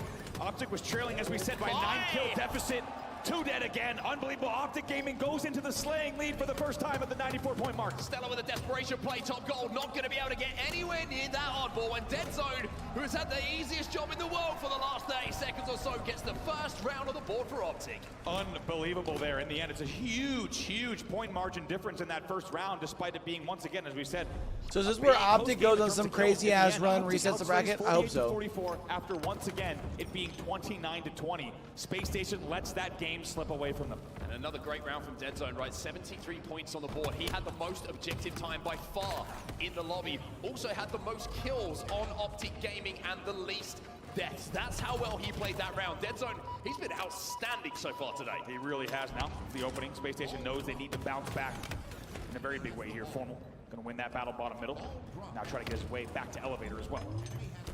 I think the concern for SSG from that first round was how they just felt like they were unable to really consistently break the setup that Optic Gaming had when they had that 4 dead situation, when Optic could take map control. SSG was struggling to even get the first pick in the situation to slow down the scoring. So SSG have got a lot to work on here. This time, they're not going to have to worry about the pipe setup for now. They're going to have to worry about the elevator setup, but they're also going to have to worry about Lucid, which they do so.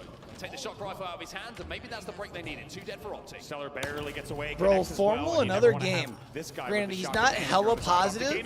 He's only +1, but 10 fucking assists. Look what he can do with it now. It will be Space Station off to another early lead. Bro, be hooking people up. That they need to play the entire round this time, as they let that first one really slip out of their hands. Bound did a good job as well, just making sure he collected that ball very, very quickly as well to get it back in towards the elevator for that setup. A little body shot from Dead Zone.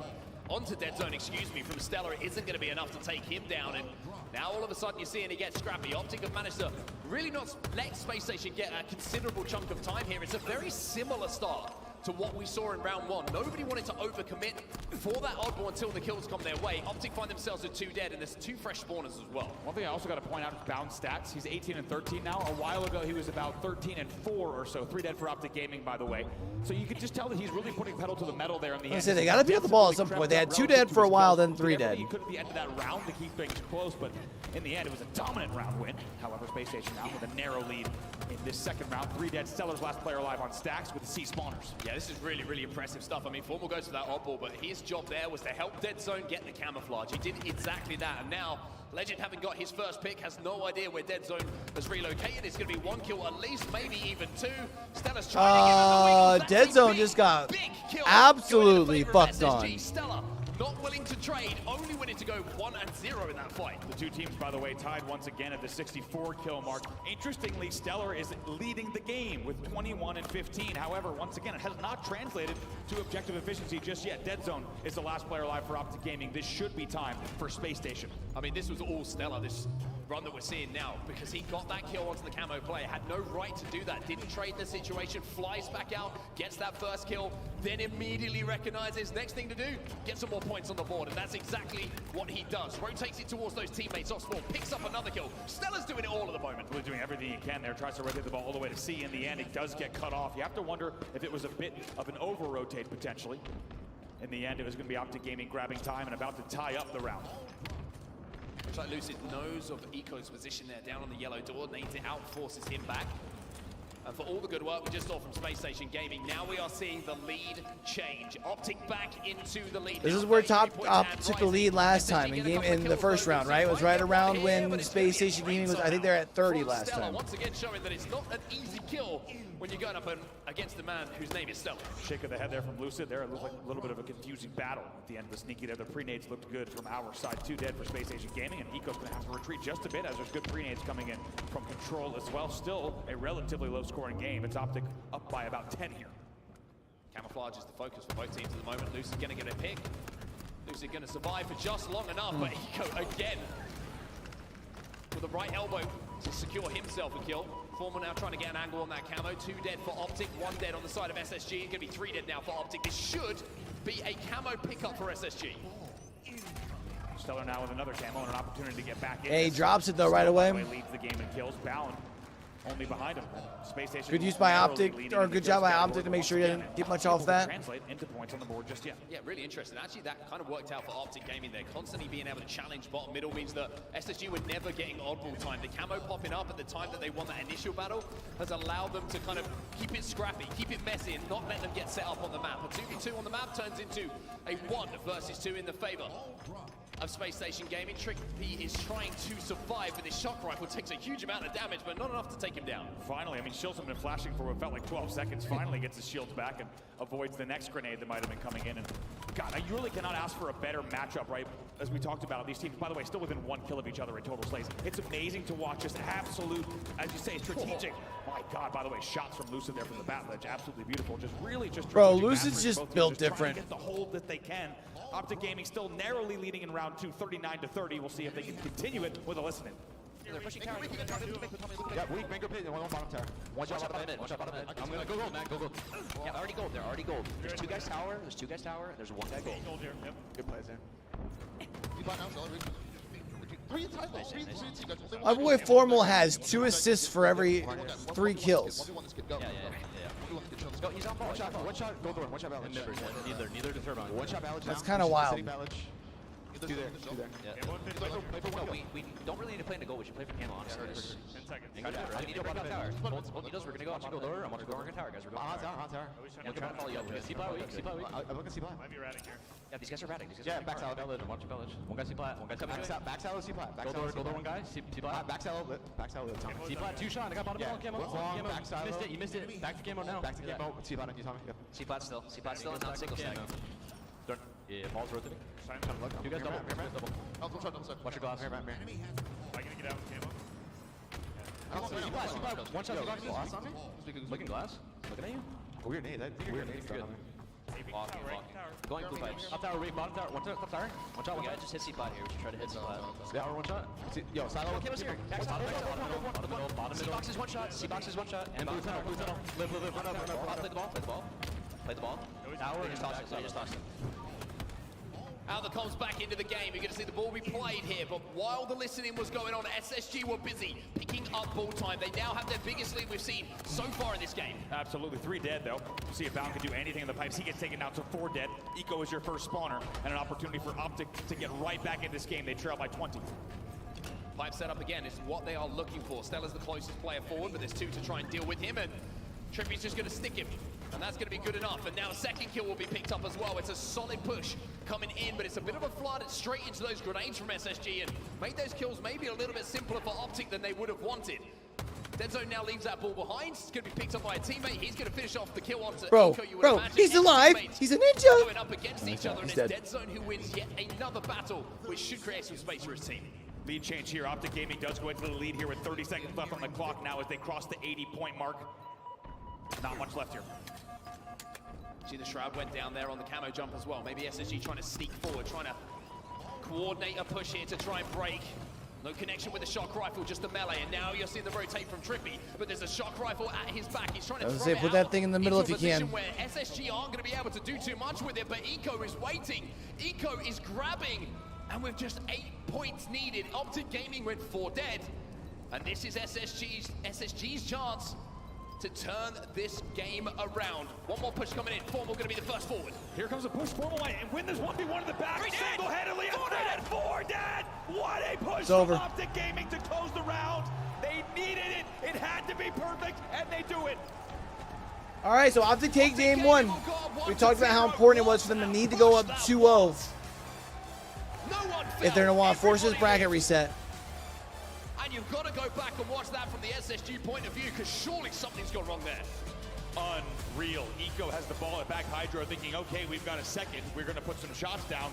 Formal says not so fast. By the way, Formal had damage on him when he flew into Hydra. I was going to say, not enough, though. Not enough damage. He's half shields, and the player behind him is full shields. Like, people can't get that quickly to an oddball carrier after a 4 dead without taking damage. Optic send it.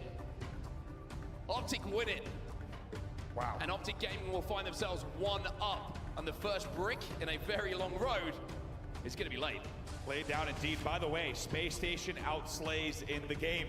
103 to 100 in an oddball that they lose 2-0. Optic Gaming, not only objective efficient, but strategically efficient that entire game. And even though Space Station doing everything they can to largely control the map and the kills, was not enough. Very impressed with what we saw in both rounds from Optic Gaming, and also even had to string together another comeback there after being down by over 20. And once again, you can see in the player cam there, you know, Formal wins that fight, and you can, if you're a lip reader, you'll know exactly what he said in that situation. Stella had some really, kind of, I would say, flashes of brilliance in that game. But you kind of take it back to that last moment of the round, right? I need to see what happened, because it was very un-SSG-like to not have some sort of coverage to make that push more difficult. And also very, I think, a kind of new era Optic-esque of the fact that they have not, historically, they are not a team that always flies in and does this, but they flew right in immediately. They didn't waste any time, and they're playing faster than you might say they ever have, and certainly looking very good in that game number 1. I mean, this is the moment, right? I mean, 4 dead. You can see Stella gets taken down first. Deadzone picks up a kill, Formal, Trippy. I mean, it's difficult to watch from the point of view of Eco, because Eco's done nothing wrong in that situation. He's grabbed the ball, he's rotated to blue, but before he knows it, he's got people flying at him, and he can't even get the play ball. Also, you might have seen in the player cam, Formal actually exchanging some choice words down the line on the push alone. Stellar throws the head back and can't believe it. But man, Formal continues to be hyped. It's a beautiful final push from Optic Gaming. By the way, as we see this game on the board now at 2-0, that extends Optic Gaming's oddball recharge record this year to 6-0. Yeah, 6-0 is perfect.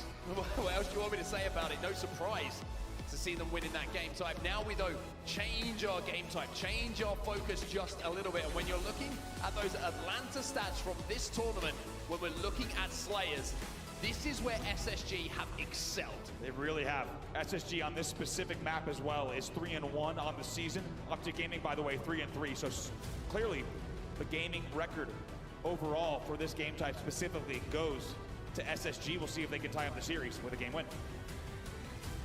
So advantage to Optic, 1-0 in the series. And like we mentioned, it's a long road to a championship for them, but that is the first step taken. Game number 2 though, this is one where SSG have excelled, and they will want to answer back. They certainly will. And SSG knows they really can't start to let these series slip away. The last thing they want to do is have to play a second best of 7 against a red-hot Optic Gaming. Lucid with the first camo of the game. So Lucid probably thinking, hey, where's that shotgun rifle? He pricks that off the pad. And now this is somewhat of a problem. How do SSG play this one? Do they slow it down to the point now where they're trying to buy time for that camo to elapse in front of them? Or are they going to just try and formulate and flood one area of the map? Eco, well, he's going to find out where Lucid's standing. It's right on top of that pillar, and he's going to take your rifle. Without me. I really would have thought they played a little bit more tucked in, right? Turtled up to not let a player like Here's what I need to do. Is like walk away more often. I'm going to sit down for a little bit. I said I was going to stand up for his brands. I'll stand towards the end, man. My legs are tired. Not invisible anymore with that camo. Lucid still has that shock rifle, and he is dangerous enough with this weapon in his hands. Now you're seeing pressure starting to be applied by SSG. They want this trade. It's not going to come in, and somehow this player stays alive.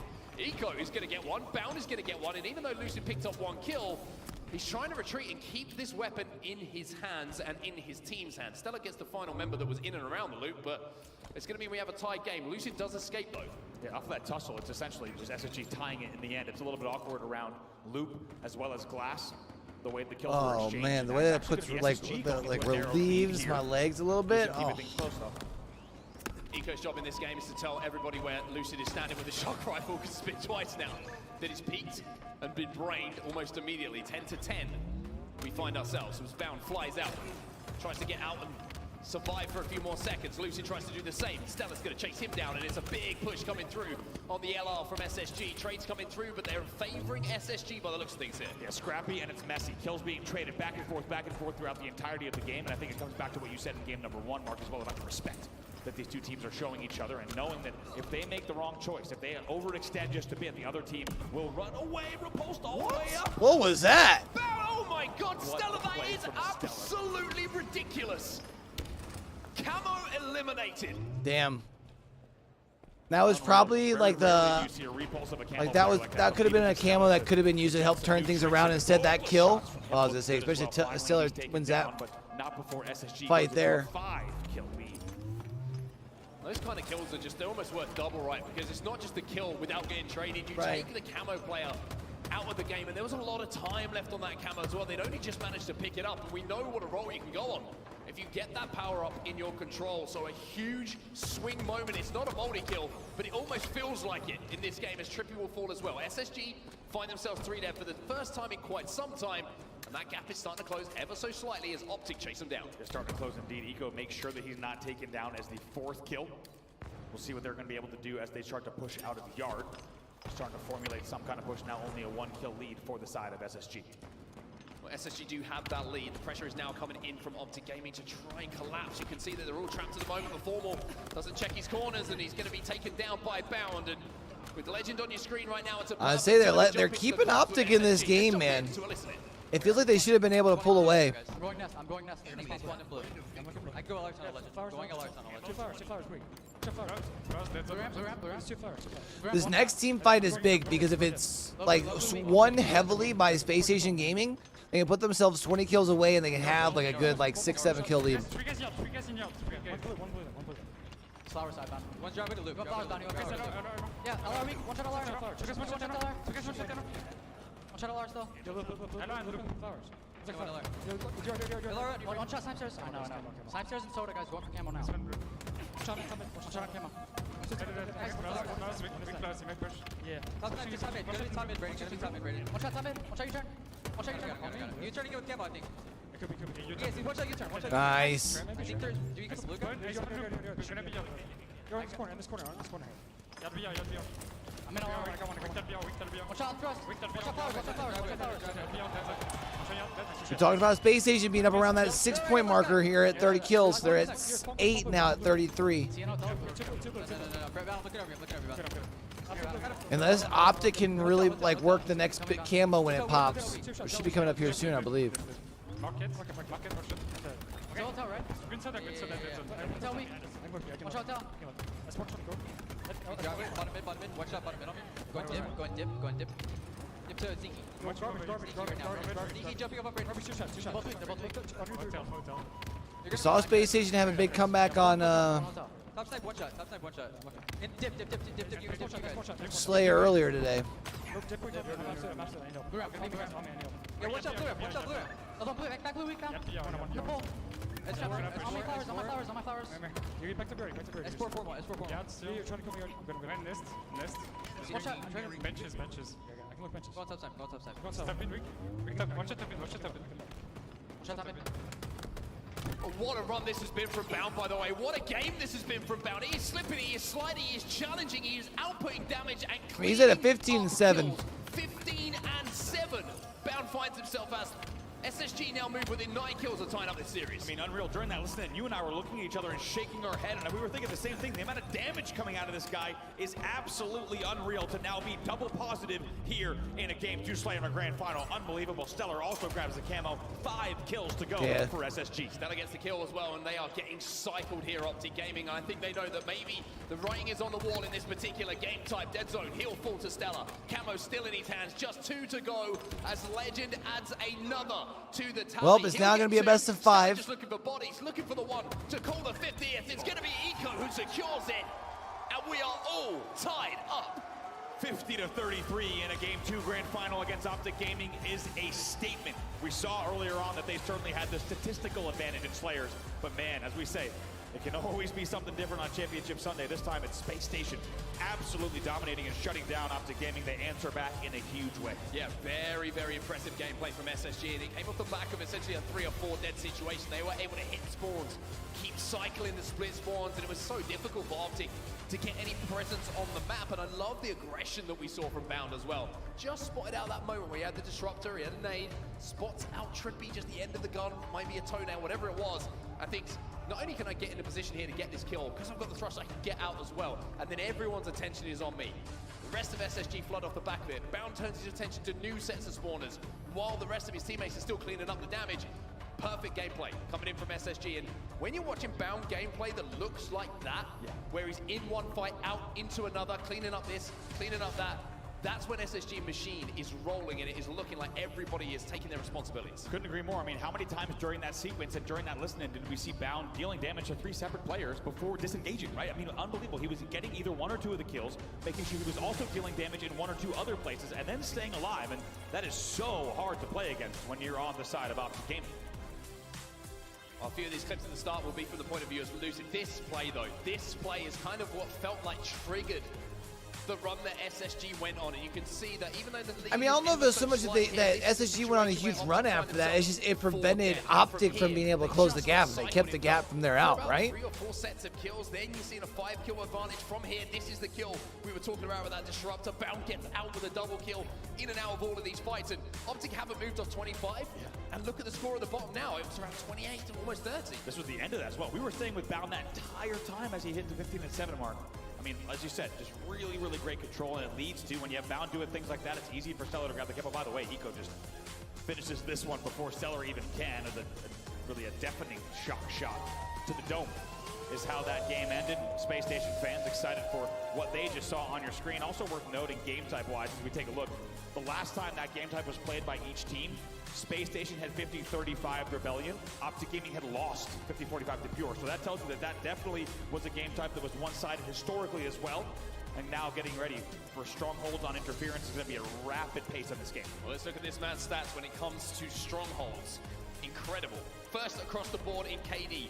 First across the board in kills per minute. First across the board for deaths per minute as well. And I mean, you look at his damage differential per minute. I mean, hey, surprise, make it all first. Stellar has been phenomenal when it comes to strongholds for SSG. If there were any other categories, it would be first as well. I think they just decided that you get the picture here of what's going on with this guy and strongholds. And it's a real special quality, right? Because I think you and I talk a lot about this very specific play style that you need to bring to strongholds. It's all about positioning. It's knowing when to trade. What are you holding? What are you forcing? And it's clear that Stellar knows exactly where he needs to be to set up around his teammates to make sure that not only is he staying first in those categories, but that they're putting points on the board. Yeah, I always feel like we were talking about it yesterday, right? It's almost like a vision cone. Like everyone from SSG is always within the same vision cone. Everyone is able to access each other's battles or provide them with an escape route. And I feel like Stellar is so good at almost, if you imagine the man on your screen right now, Eco, being the center point of SSG, right? Like he's always within a distance to assist in that fight, to clean up that fight, to keep Eco alive. And the same can be said on the other side of things when you come to Bound, right? Bound could be that first guy. Stellar is always in a position to help clean up the damage. And it's positioning in a way that's just like non-traditional, because you look at map control, you look at top tower, you want to be top tower if you're main Slayer, right? Stellar recognizes that his positioning is based upon where damage is on the map, and he's so good at accessing that damage and cleaning it up before the player who took the damage has the opportunity to get the shields back. Yeah, we got a chance to talk to Talik yesterday after Pure series against Space Probably Station. go grab my other monster here, huh? We grabbed him and we asked him, we were like, you know Should what, I do it that feels now? like SSG is always looking in the same Probably exact do that now direction, before all this four game of them, actually and like starts. you say, like a vision cone, and he goes, yes, bro. He's like, that is what it felt like the whole game, and it's amazing to watch. It almost feels like they also have this amazing, almost like teamwork where it's a tether, right? And they can't separate Can't from go the too far from each other. Yeah, it's as if they have on their Spartans some kind of tethering where they will always be within the perfect distance to each other where the kills will get cleaned up. And the second they won't be, a player will retreat, wait for help. It's unbelievable because of the speed of this game.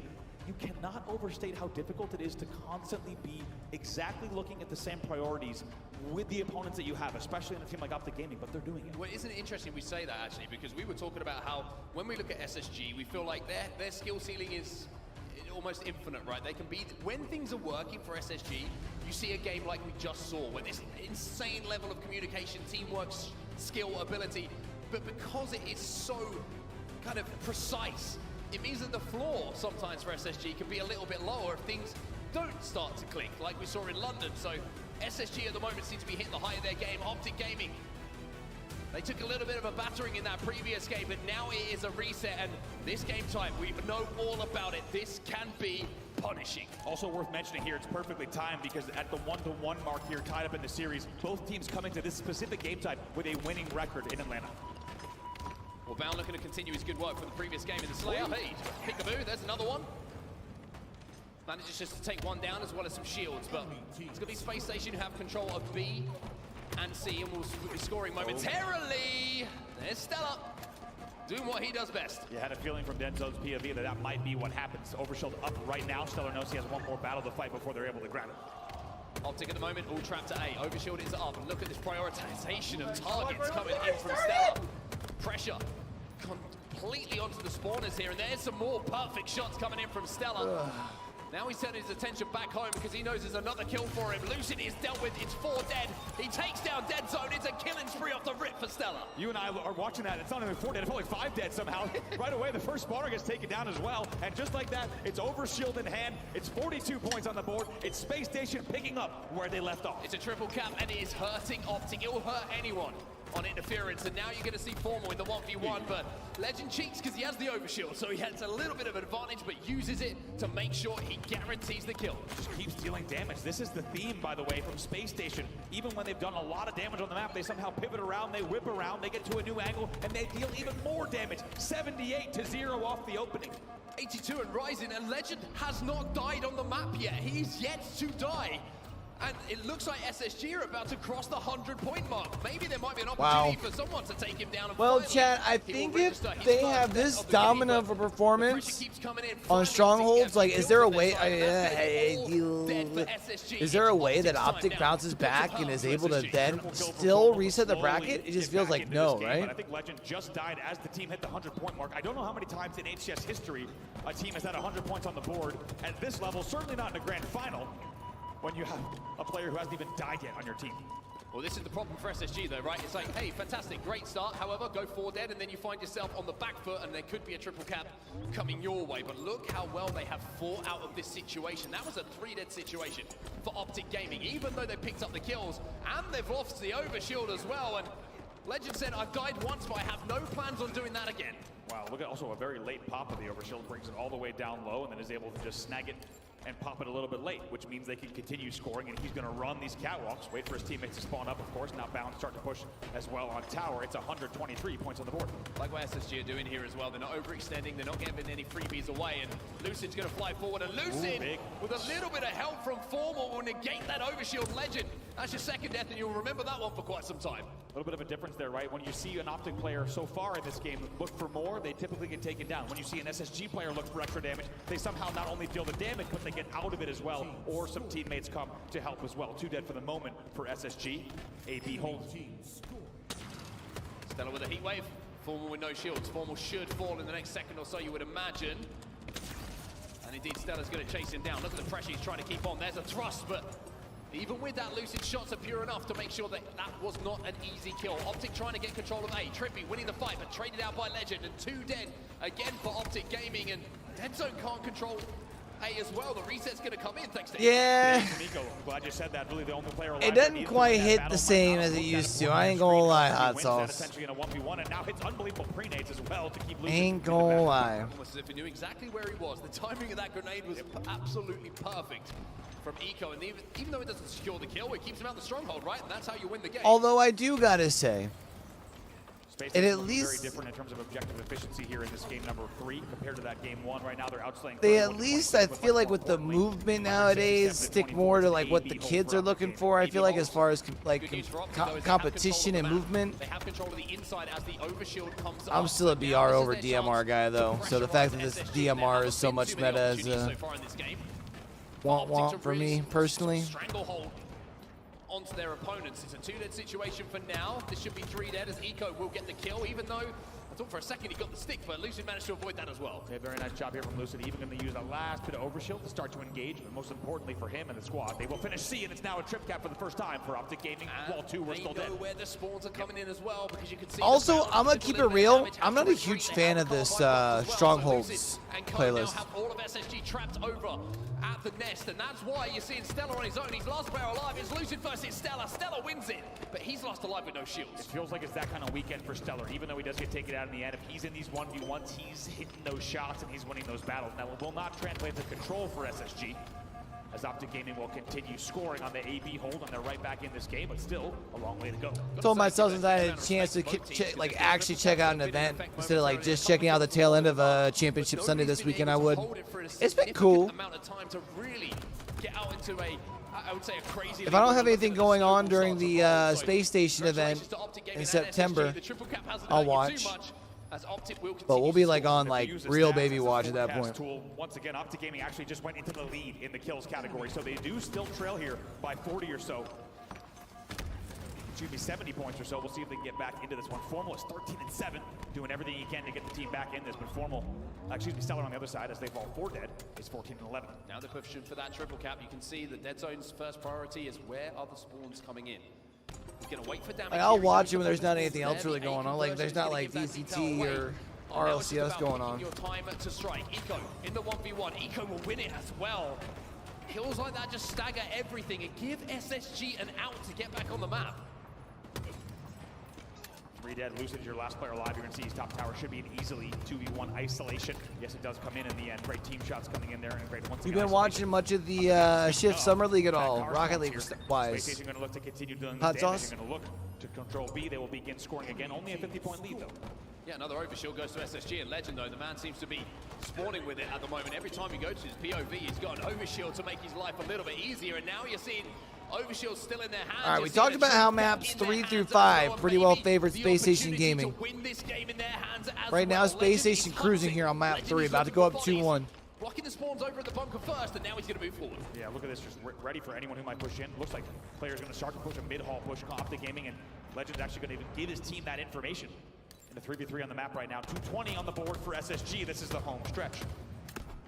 Continual damage onto multiple targets coming in from Legends as well. Backing up while he's doing this damage, waiting for the teammates to come in. It's perfect. Oh, damn. I'm sorry, big dog. Damage output coming in from the Frenchman. 2 more players in front of him. Does take even on more damage and somehow stays alive. He is one slippery customer. Bulk of the home stuff, home front, of course, as well. So I feel it. I feel it. B now. Look at that reset, 241 on the board. Once again, yeah. showing no signs of slowing, only 5 points to go. SSG with the lead, SSG with the hold. One more push maybe for Optic. They step inside of B. Couple of kills start to go their way, and they will convert. So the game will keep going, even with SSG just needing the 2 points. But Optic, I mean, it needs to be almost flawless from this point forward. You got to think with the way SSG is playing, it is unthinkable. So from the little bit I've seen, Marvel Rivals looks pretty lit. Just a single kind of offhand strongholds captain, but end this one. 248 on the board, 2 to go.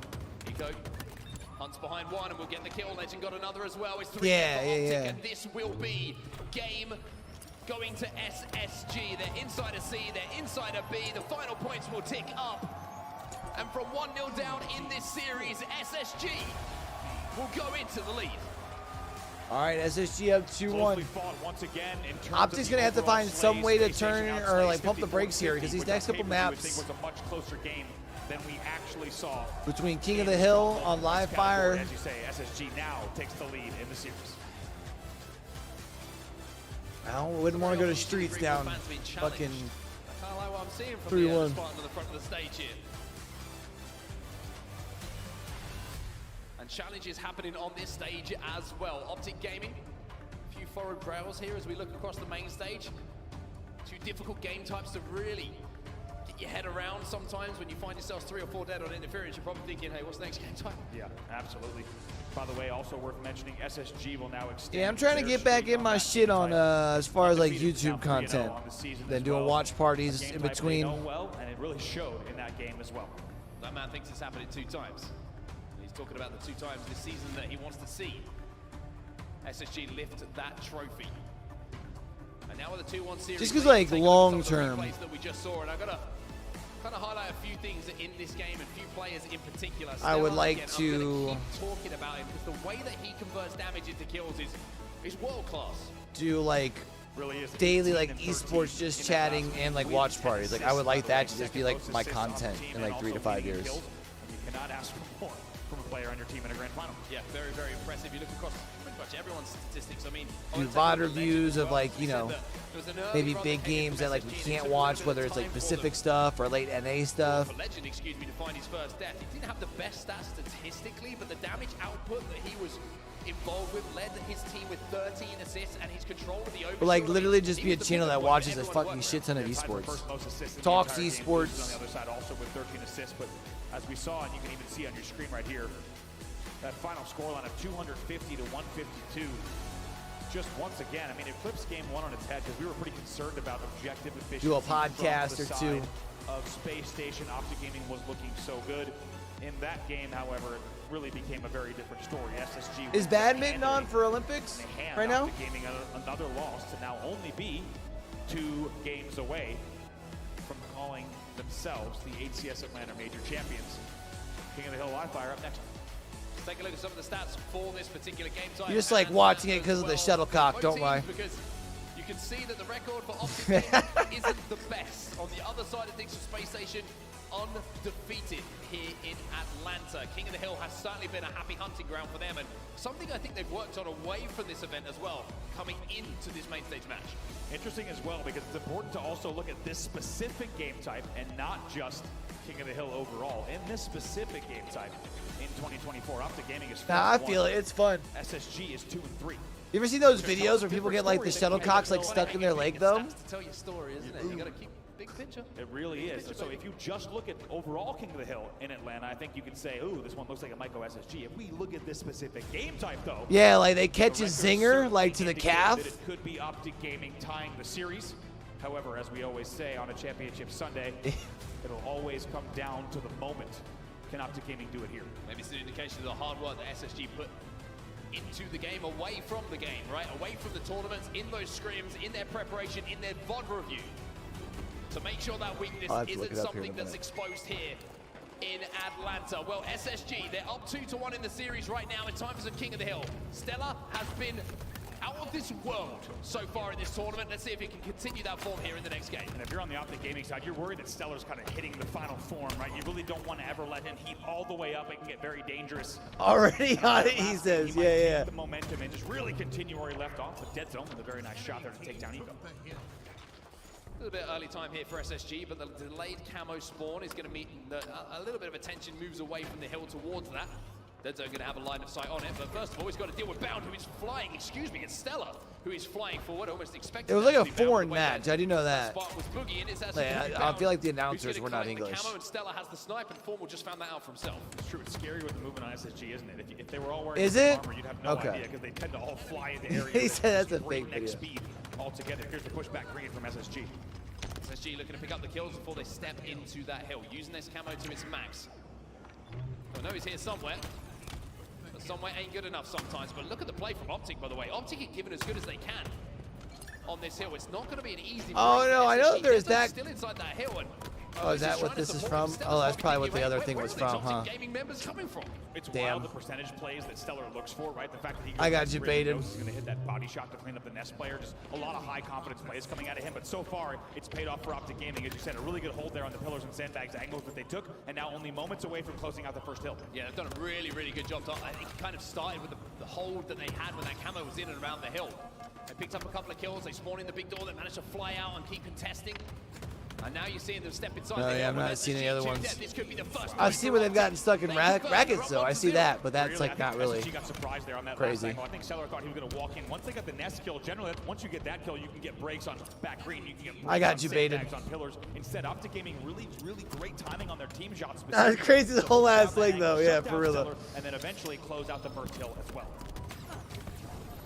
Battle for the rotation is now our next point of Scott Sterling! The tower hill Look is where at we that. will be heading. 3 dead for SSG. Optic looking extremely focused in this game.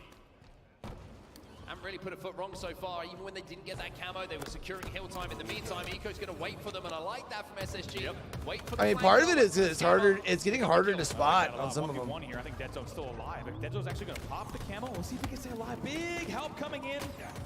Deadzone eventually taken down. A nice double kill. It will make things 2v2 on the map momentarily, but I agree. Bro, Llama was cooking on his half marathon. Kept a 10-minute mile pace. I'm lucky if I do a 10-minute mile pace for a 5K. Are you kidding me? Right away, checks big door, gets the kill, and makes sure that things stay even here on the second hill. Bro's doing it for a whole half-ass marathon. Oh, fuck off. But look how fiercely contested this hill is, right? Nobody has had an elongated period of time with their toes inside of it.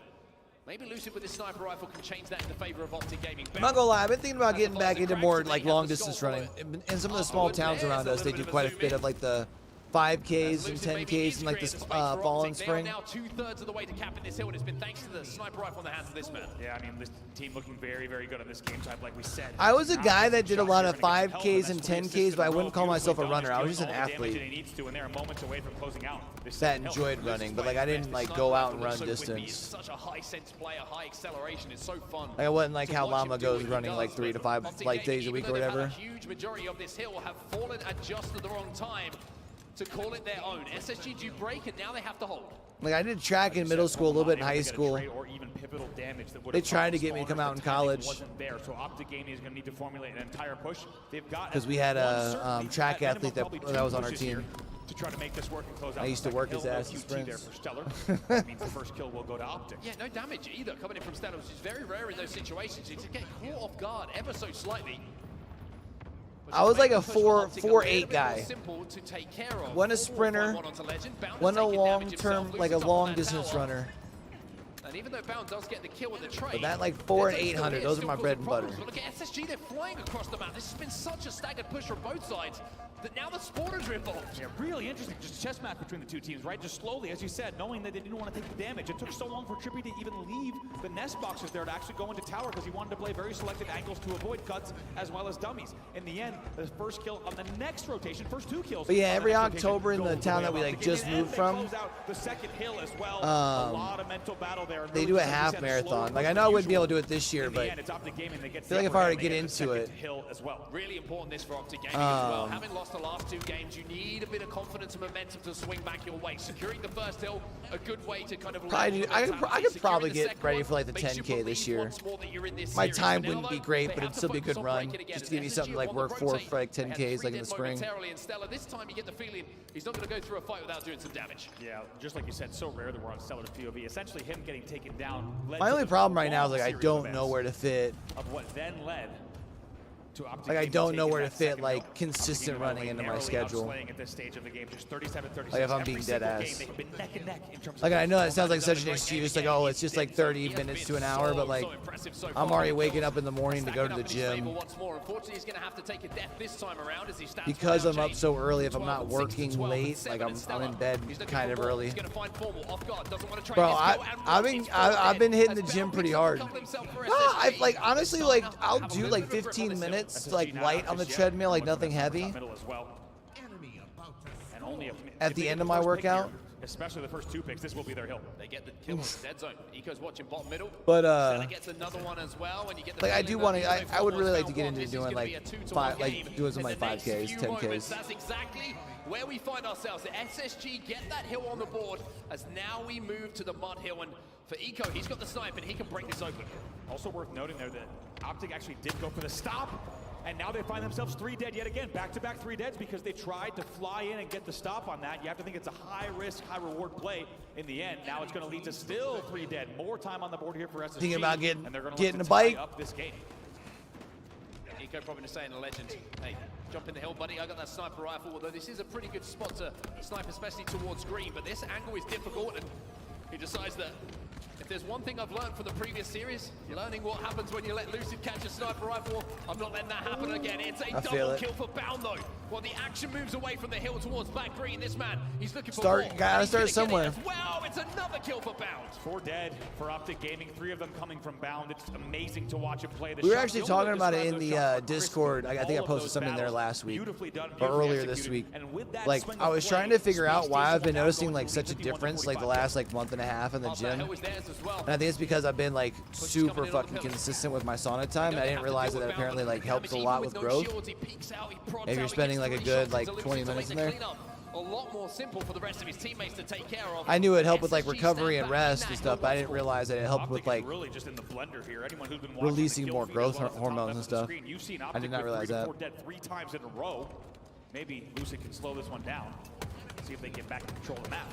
Decides to take the 1v1 with Stella. It's brave and it's confident, and luckily for him, Stella just didn't get that first shot. It wasn't perfect from Lucid, but the 6 shots was enough to get that kill. And Optic finally to get semblance of map control. And you're right, it's the camo that's allowed them to do that. It's not just the kill, Andy. You got to think, SSG are thinking, where's that camo?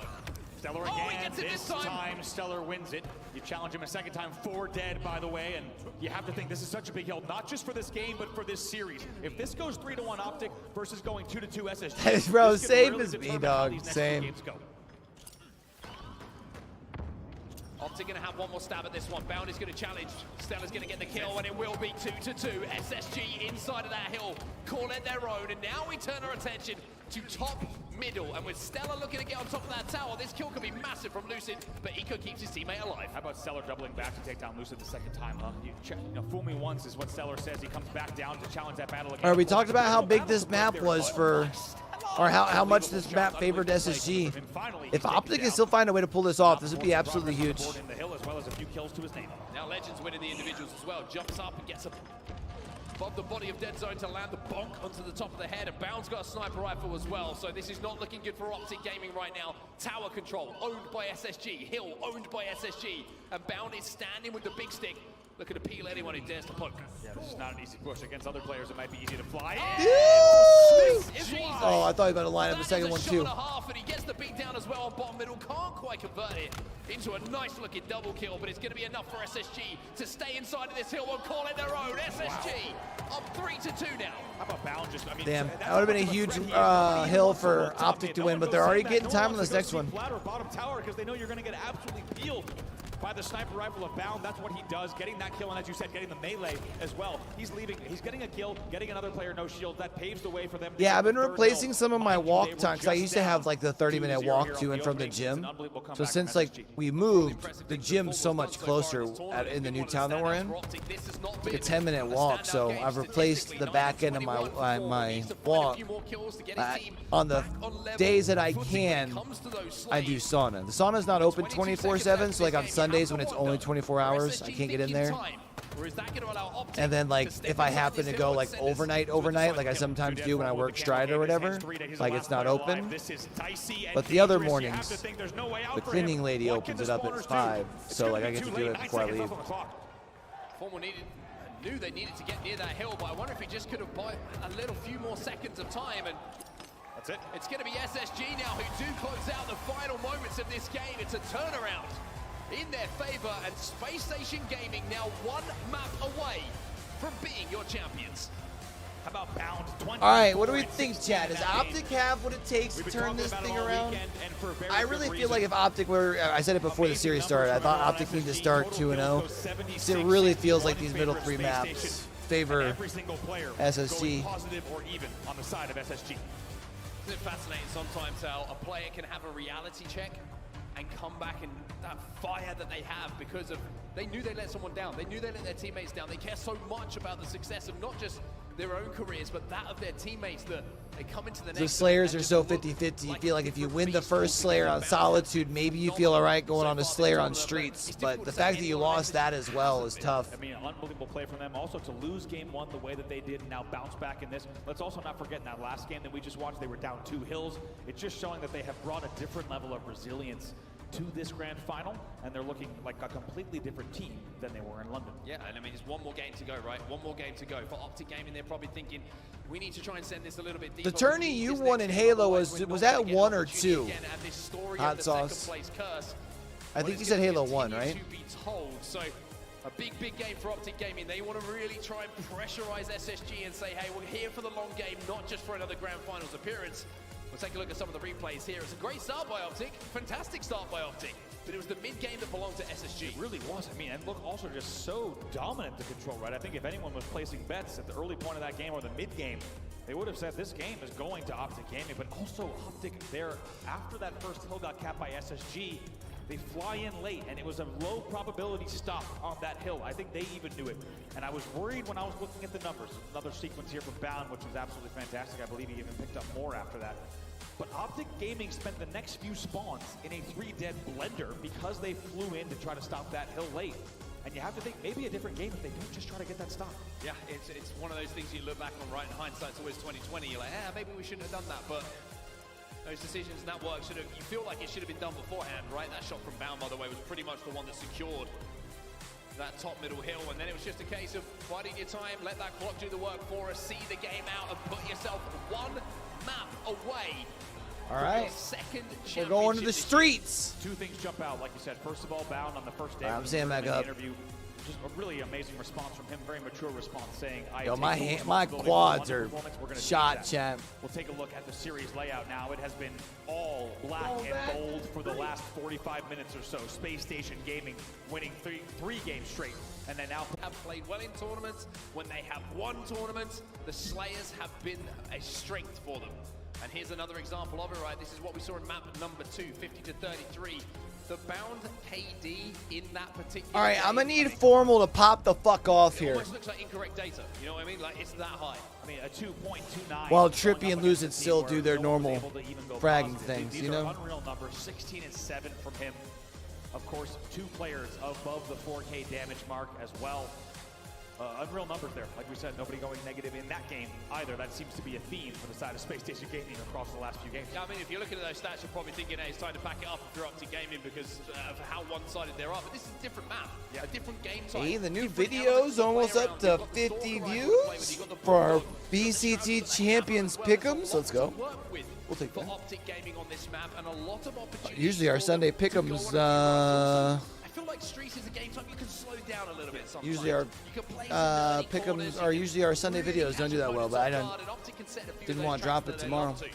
For SSG though, you can see yes. Let me near that trophy and let me lift it above my head once more. Yeah, and once again, we'll look at this specific game type stats here in is right here, which I think is important for map number 5. Optic Gaming is 2-2 in Slayer Streets.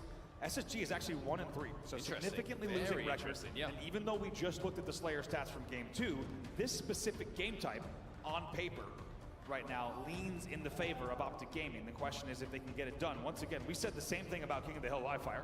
SSG showed that those statistics weren't as important. It's still funny, like the one video I posted last week for the EU Rocket League was the night that like YouTube was having all sorts of issues. Like people were saying their videos weren't showing up on their like dashboards and stuff. I didn't notice because I was asleep. Right, take yourself back to Arlington. The flip side of this happened, right? SSG, It's like the they went only down video early in mine the as of late that series, took a hasn't little done step away like from the decent, stage. solid. They came back and all of a sudden looked like a completely So I'm a happy different boy. team. That's exactly what Optic Gaming have just done. Stepped away from the stage for a few moments. They're back on the stage right now. You can see they're having a little talk together. They're trying to iron out a few things and maybe just a little reminder of the belief that needs to be installed. Lucid is holding court right now and probably saying to his teammates, hey, we're here for a reason. We have fought, we have clawed, we have done everything we can to get. All right, I should probably pee before we actually get in the People didn't game. think we'd get here. Right. Well, let's go and win a championship. Exactly. They know there's still a long run ahead of them. As long as they can put these games together, it will be a big task in this grand final #1 if they want to force us to a game #7, but that's exactly what they are going to look to do here. Who are you looking at as to be the game changer for Optic here? Who do you think is going to be the man who has to step up and really drag the troops through this next game? I think it's got to be Formal for a few reasons. One, we've seen the games where he pops off this weekend. This team gets to new heights. I think we've also seen him trading that out with Lucid. However, when Formal hits new heights, he was dropping 21 to 9s earlier in the tournament. We'll see if he can do that. Secondly, name a better duo than Formal and a big game on Slayer Street. Yeah, right? We've seen it before. We've seen the highlights. That's the question for me. I think the X factor is Formal. We'll see what he can do in this game. Formal runs the streets a lot of the time. We're going to have to see if he can do it again here. Optic Gaming need this game to keep this grand final going. For SSG, one more map is all they're going to be saying to each other. One more map, and we can claim our second championship of this season. Stella, the POV to start with. All right, let's go. Could be the last game of the tournament here. If Space Station Gaming is able to close it out, that's exactly what Stellar and Co. are going to look to do in your Game 5 Slayer. No advantage off the opening here. First one will go to SSG. Lucid absolutely flies into trap there with the Bulldog, and it's going to be 1-1. As Formal now going to have the 1v1 and take the trade. So a couple of dead on either side momentarily. A slight lead on the side of Space Station. So you tell me these boys have won what? They've only lost 3 maps all weekend? A little bit of respect. Dead Zone's going to fly down the middle of the map, and that's going to be 2 dead. All of a sudden, SSG find themselves up by 2 or 3 kills. Bound's going to get that camo, I'm pretty sure, and SSG, they win the opening rush, and now SSG's lost 2 maps right now, all weekend. It's really dangerous territory for Optic Gaming. They and a Bulldog, as you said, in the back pocket as well. We'll see if he can continue this score streak, just slowly dancing around. You can tell Optic trying to eagle-eye the camo. And Optic's already up 3 kills. Couple of bullets in from Bound, just make sure that he plays his life. Most important thing for him to do right now is get in a position to get a kill and not get traded, and that's exactly what he's going to do. He gets 1, he gets 2, it's perfect use of the Bulldog camo combo. And let me tell you, that bite, that hurt Optic. I love the bottom mid route from there. It looks like they're going to clean up this one as well. Should do. Yes, Legend in the end cleans it up. That will be 3 dead for the moment there for Optic Gaming as Space Station goes into a 10-5 lead. I love the route there. Sometimes you can get away with that without camo, but going bottom mid, Bound says, actually, I know there's a back door to this one, and I'm going to come in and get both kills and tires. Group B and Group D are both tough. I originally called Group B the group of death, but I really do think it's Group D. Group B is not far behind it though. But yeah, Group B is it's so hard to call it. Too many bullets, and he's making Optic pay. Now it's time for some assault rifle action. Add a little bit of spice to the recipe. Especially because Sentinel is such a wild card going into Champions. 14-6, and SSG. I mean, even FPX is solid, is stout in their own right too. Keep aimbotting. Mike, Ivy, you're down. Going. Front T. Chasing Legend. Heretics is going to be one of my 5 stories to watch for Champions, and it's just because like the story of Benji Fish. 5 years ago being at the Fortnite World Cup. Fast forward to now. Are we watching bottom C? I'll watch Ivy. Yeah, competing for the competing at VCT Champions is pretty wild. Yeah. Look at my B-roll. I shot him once. And no B-roll. You want shot. You're good, just take your time, Nothing first C now, Kevin, you have a thing, watch out for trash B. You go. Braid him here. Watch out, finish up, watch out for crash, one. Could be yeah, we don't play up that, we don't play. Kids like literally living the dream. One trash, going down to B, one is going down to B. One is going down to B. Going heaven, I'm posting now. That's the real question, right? Because if Sent shows up, like Group B is so fucking like such a toss-up. Whereas if like if the Dr. Jekyll of Sent shows up, or the Mr. Hyde, Which one would be the bad one? I don't know. But if the Sent that does not perform shows up, like it's probably going to be Heretics and Guy in tires to laundry, I think, guys. Okay, bottom is Chinese. Gen G through. Died. From Iris, one shot. Iris and Plants. No. He's Plants back him to B. Plants back him. Both there. Tires. I've got the shot to your left. Nice, Legend. The shot. Still tires. Come on, you can tires, I think? Watch out, be stairs. Come on, watch out, Ivy. Two shot Ivy, dead zone. I can't look at Any given Sunday. Honestly, though, like I think this Champions is going to give us a lot of those like any given Sunday field. There's a lot of matchups that could really go anyway. Shotty was driving last scene. See if he comes benches. Like even the Chinese teams, as much as I slept on them in my pick'ems, like I would not be surprised if they showed up in terms of heads. He's in tires. Plants. Yeah, weak. Plants in arcade weak. One shot B stairs to camo, I think. I don't know. It was trippy. Pulls on me tires. Shotty. Yes, shot. One shot. Nice. MP. Two shots spike. Yeah, it starts Thursday at 4 a.m. On you, Kevin? Yeah, breaks. Since it's in Seoul. He's burst. We got PD on me. I spot C, they're all B. Back on me. One, dead. I spot C, they're all B. Shotty, repulse down back there, Brennan. I'm just saying, be safe. One could be, bro. Good spawn PD. Be more trash, Tires the laundry week. It's still B, yes? Bro, this week is fucking nutty. I'm just sitting C. Summer Shift League has its last week of regular season play. Tuesday, Wednesday. VCT Challengers for NA wraps up this week. Esports World Cup for Apex is this weekend. VCT starts as far as for champions. SSG out of the listening into the game and almost. Of course, that means Tuesday and Wednesday will be Shift Summer League playoffs as well. Playoffs! I mean, amazing comms coming in. Like a busy 10 days. SSG is about to be champs, though. This isn't even close. You heard them encouraging each other when to push, when to back down. It was beautiful. Yeah, it's over. And it's 3 dead yet again for Optic Gaming. This is exactly why I said Optic needed to go 2-0 to start things off.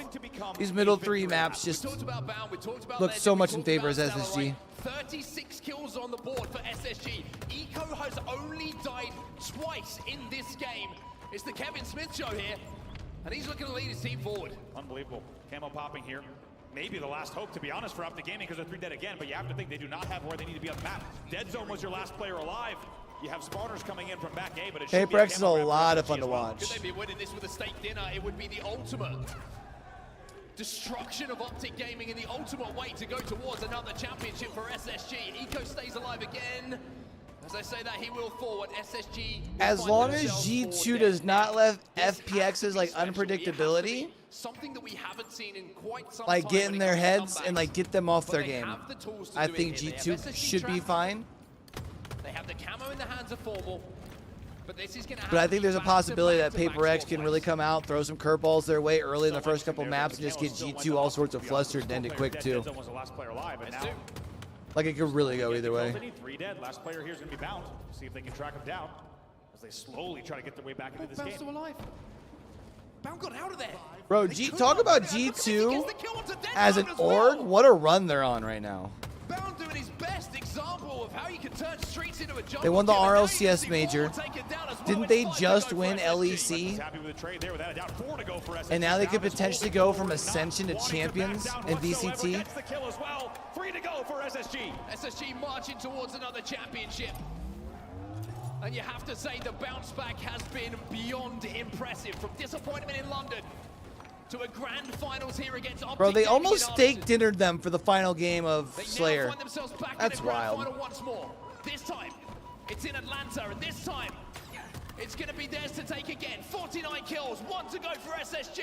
Who's going to get it? Too easy, man. I was really hoping Optic was going to be able to at least come in and make things competitive.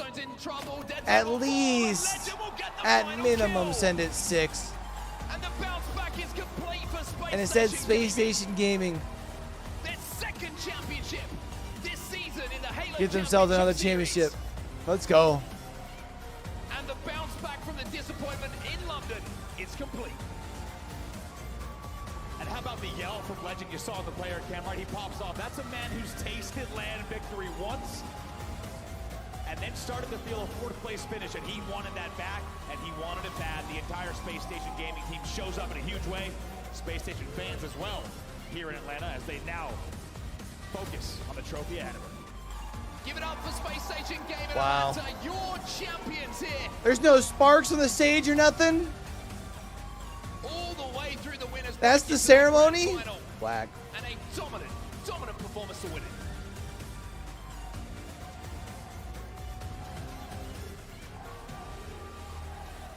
Whack. Happy for SSG. Honestly, though, this just means Optic can literally either just win Worlds or they can win the major in Utah, the SSG major, and like catch fire heading into Worlds. Let me come on up in here and talk to the boys real So like W? What a win this was. Stellar. Talk to me about what this win means after the woes in which you guys had last event to come in here. How does it feel to be back on top? I feel like a W, you know? I mean, we were disappointed after London. It was definitely a fluke event for us, and we all know what we're capable of, so coming out and winning today, it means a lot. You guys definitely did lock in, okay? We know what this squad was capable of, and you guys fulfilled it yet again, get another championship. Not only today, all weekend. They lost 2 maps all weekend long. Through group play as well as through brackets. How happy you are to come out on top and get another victory. Yeah, I mean, London wasn't our best showing. Definitely my worst event of my career. I think everyone kind of counted us out.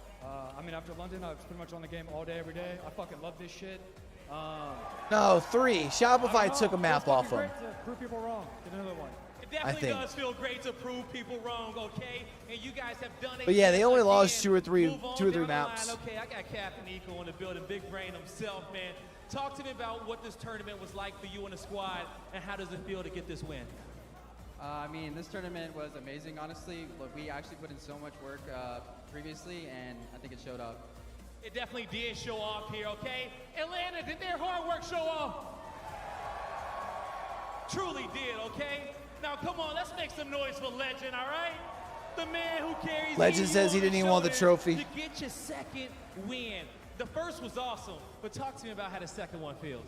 I mean, I'm very happy because like we proved people wrong. Like no one saw us winning this. We had like one bad tournament and like everyone forgets like how good we are. This win is good, but we're gonna put the work in for the next tournament. All right, okay. He said it's not over just yet. All right, Salt Lake City coming up, and the team wants to come away with that dub. All right, let's talk to Coach, okay? Coach, you won a lot of these, but I know this one feels special. Where does it rank up there? Definitely a great one. These guys are incredible. I'm just honored to get to like be a part of it with them. So definitely a solid one.